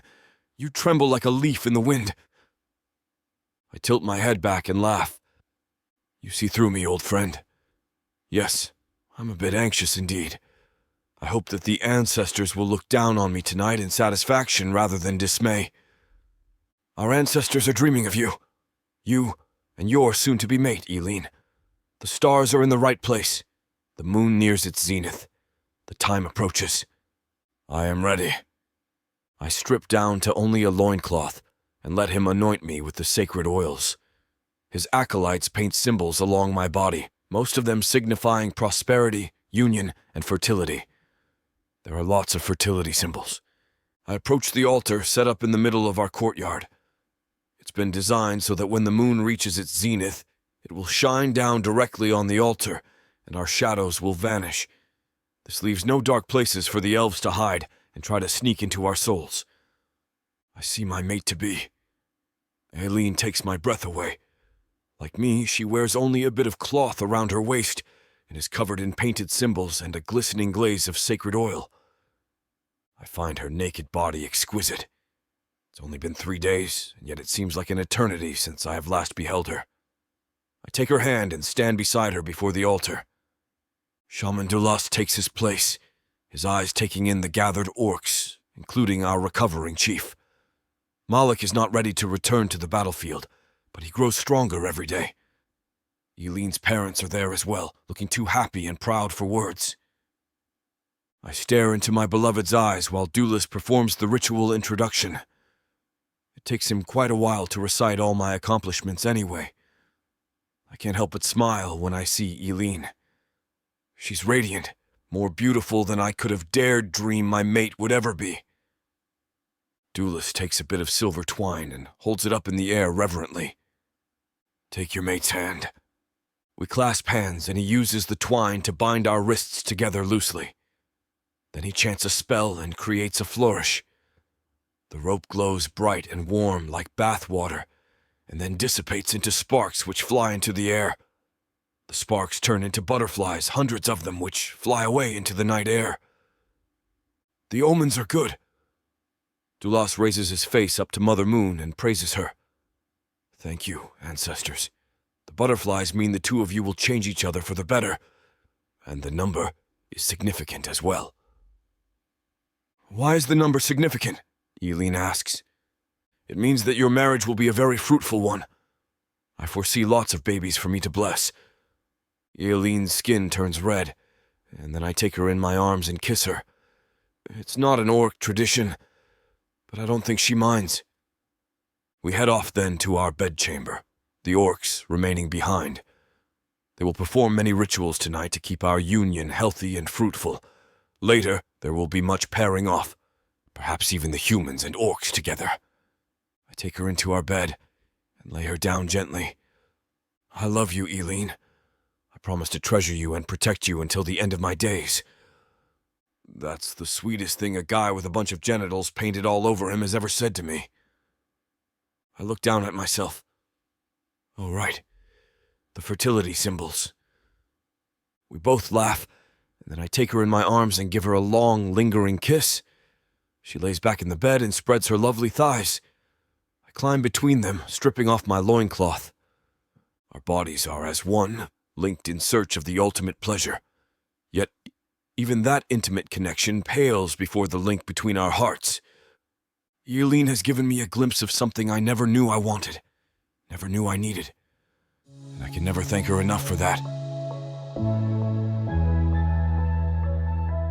Chapter 30. Eileen. I make my way up the path toward Shaman Doulis's dwelling. My stride is quicker than it would normally be on a day like this. Normally I would slow down and enjoy the late autumn coolness as it crept into the stones of the keep. My trepidation has a lot to do with something that's been bothering me for about a week. It seems like no matter what precautions I take, I can't seem to avoid throwing up in the morning. I tried using slippery elm in my tea. I tried burning incense flavoured with lavender. I tried fasting 4 hours before morning. Nothing has helped so far. Hell, I even tried staying up all night and making love to Heisen, which was admittedly a whole lot of fun, but ultimately did not solve my problem. It didn't matter how good I felt all night, or the fact that I had not slept. Once that sun came up, so did whatever was left in my stomach. So, today, I'm heading to confer with Shaman Doulis. I hope to confirm or deny my suspicions. I'm not sure how I want this to play out. I head into his home and find Doulis scrawling his long nails through a pile of ashes. He traces a pattern into them, something arcane, and then looks up to me. Please come in. He gestures toward an empty stool, then seems to realise that his hands are dusty. He uses a damp cloth to clean them while I come in and take a seat. So, Shaman Doulis, what's going on with me? He turns and leans heavily on his staff. The vertebrae crack with a sound of finality. Your suspicions were correct all along. You indeed are with child. I'm pregnant? I look down at my belly. I haven't started to show yet, I don't think, and yet I know that he's right. It jibes with all of the other evidence. In fact, the evidence has really started piling up. I think I already knew what was going on. I just didn't want to believe it. Which is why I sought out the good shaman in the first place, to see if he could help me with it. Now I'm starting to wonder if I should have or not. It would have given me some more blessed days of ignorance until my baby bump started to show. Then I would not have been able to hide it no matter what. Not from myself, at any rate. Pregnant. I repeat the word. It sounded strange to my ears. It felt even weirder on my tongue. I'd never thought that word would describe me. It's hard to raise a child on the road, and I hadn't wanted to go through with it. Now, though, I have a more sedentary lifestyle, and yet I'm feeling quite apprehensive indeed. Shaman Dulas, is this even possible? I mean, the only man I have been with is Heisen. That is very good news for your marriage. Don't tease me, I say in exasperation. I mean, an orc and a human, can we really have a child? Yes, you can. There are orcs among us who have taken human mates. It is, in fact, not only possible, but essential for our survival. The dark elves cursed our females with such a low birth rate that we really can't replace ourselves without human women. So it is possible. I lapse into silence, and Dulas tilts his head to the side in silent query. When I don't respond, he clears his throat politely and speaks it out loud. If I may, why do you seem so upset by this news? Bearing a child is considered to be a cause for celebration among the orc people. Is it not the same way for humans? Usually it is. It's a big cause for joy and celebration. I sigh and look down at my belly. It's so hard to believe there's a life growing inside of there right now. It's shocking, in fact. I don't know if I can handle this or not. Why would you not be able to handle it? You are both intelligent and wise, as well as stubborn. I laugh, and he allows a small grin to blossom on his face. I think stubborn is an understatement, but thanks. No, I'm just scared because, well, I'm not sure that Heisen is going to be happy to learn he's going to be a father. I mean, this is a huge step and we haven't talked about children at all. Not even once. For a moment. Shaman Dulas nods sagely. You know, that's one thing I really like about Dulas. He never makes me feel judged about how I feel, or mocks my human sentiment. He merely provides a sympathetic ear and his empathy. I owe him so much for that. Sometimes I think he looks on Heisen as a son, even though they are not blood-related. I understand your trepidation. From what I know of Heisen the Just, he will not be displeased to hear the news. However, I wonder if your fear is truly born of outside sources, rather than within your own heart, mind and soul. I look at him for a long moment, trying to decipher the fortune cookie speech he just unleashed on my eardrums. I think I get it. Maybe. Why don't you say it a lot more simply just in case? He laughs and settles in against his staff. What I mean to say is, are you certain you're afraid of Heisen's reaction to your being with child at all? Or is this simply a catalyst for something deeper? Maybe your being pregnant is but the spark which lights the flame. I'm still not getting it. Are you happy, Doctor Who? I frown, mulling over the question for a moment. You know, I am happy. Insanely happy. More happy than I thought a human being could feel, you know? I think maybe you're not used to being happy. He gestures toward the walls outside of his window. You see, outside of the walls of this keep lies danger, uncertainty. Most of your life, you have worked hard to keep yourself fed, never knowing where your next meal might come from. I was happy with my family. Even I can hear the defensive note in my tone. I cringe a little even as I speak. I'm not saying you were not happy, but your uncertainty and doubt clouded your happiness. Put an oily tinge to it that never let you truly relax. Now that you are mated to Heisen the Just, you no longer feel that underlying fear. The absence of that urgency, that silent terror, feels like a loss. So you keep trying to work yourself up with something new, to replace that feeling. He reaches out and pats my hand. I'm telling you, there's no need. I smile and rise from my stool. Thanks, Dulas. You're a real friend. I take my leave and head straight home. Hey, Heisen? I ask nervously. We might need to look into getting a crib. A crib? His smile fades off his face for a moment, and I'm afraid. Then it returns, bigger and brighter than ever. You are with child. Oh, what a happy day this is. He leaps up and sweeps me off my feet, spiraling me around in a circle. Then he kisses me, and all of my remaining doubts and fears melt away. "I love you so much," I cry into his shoulder.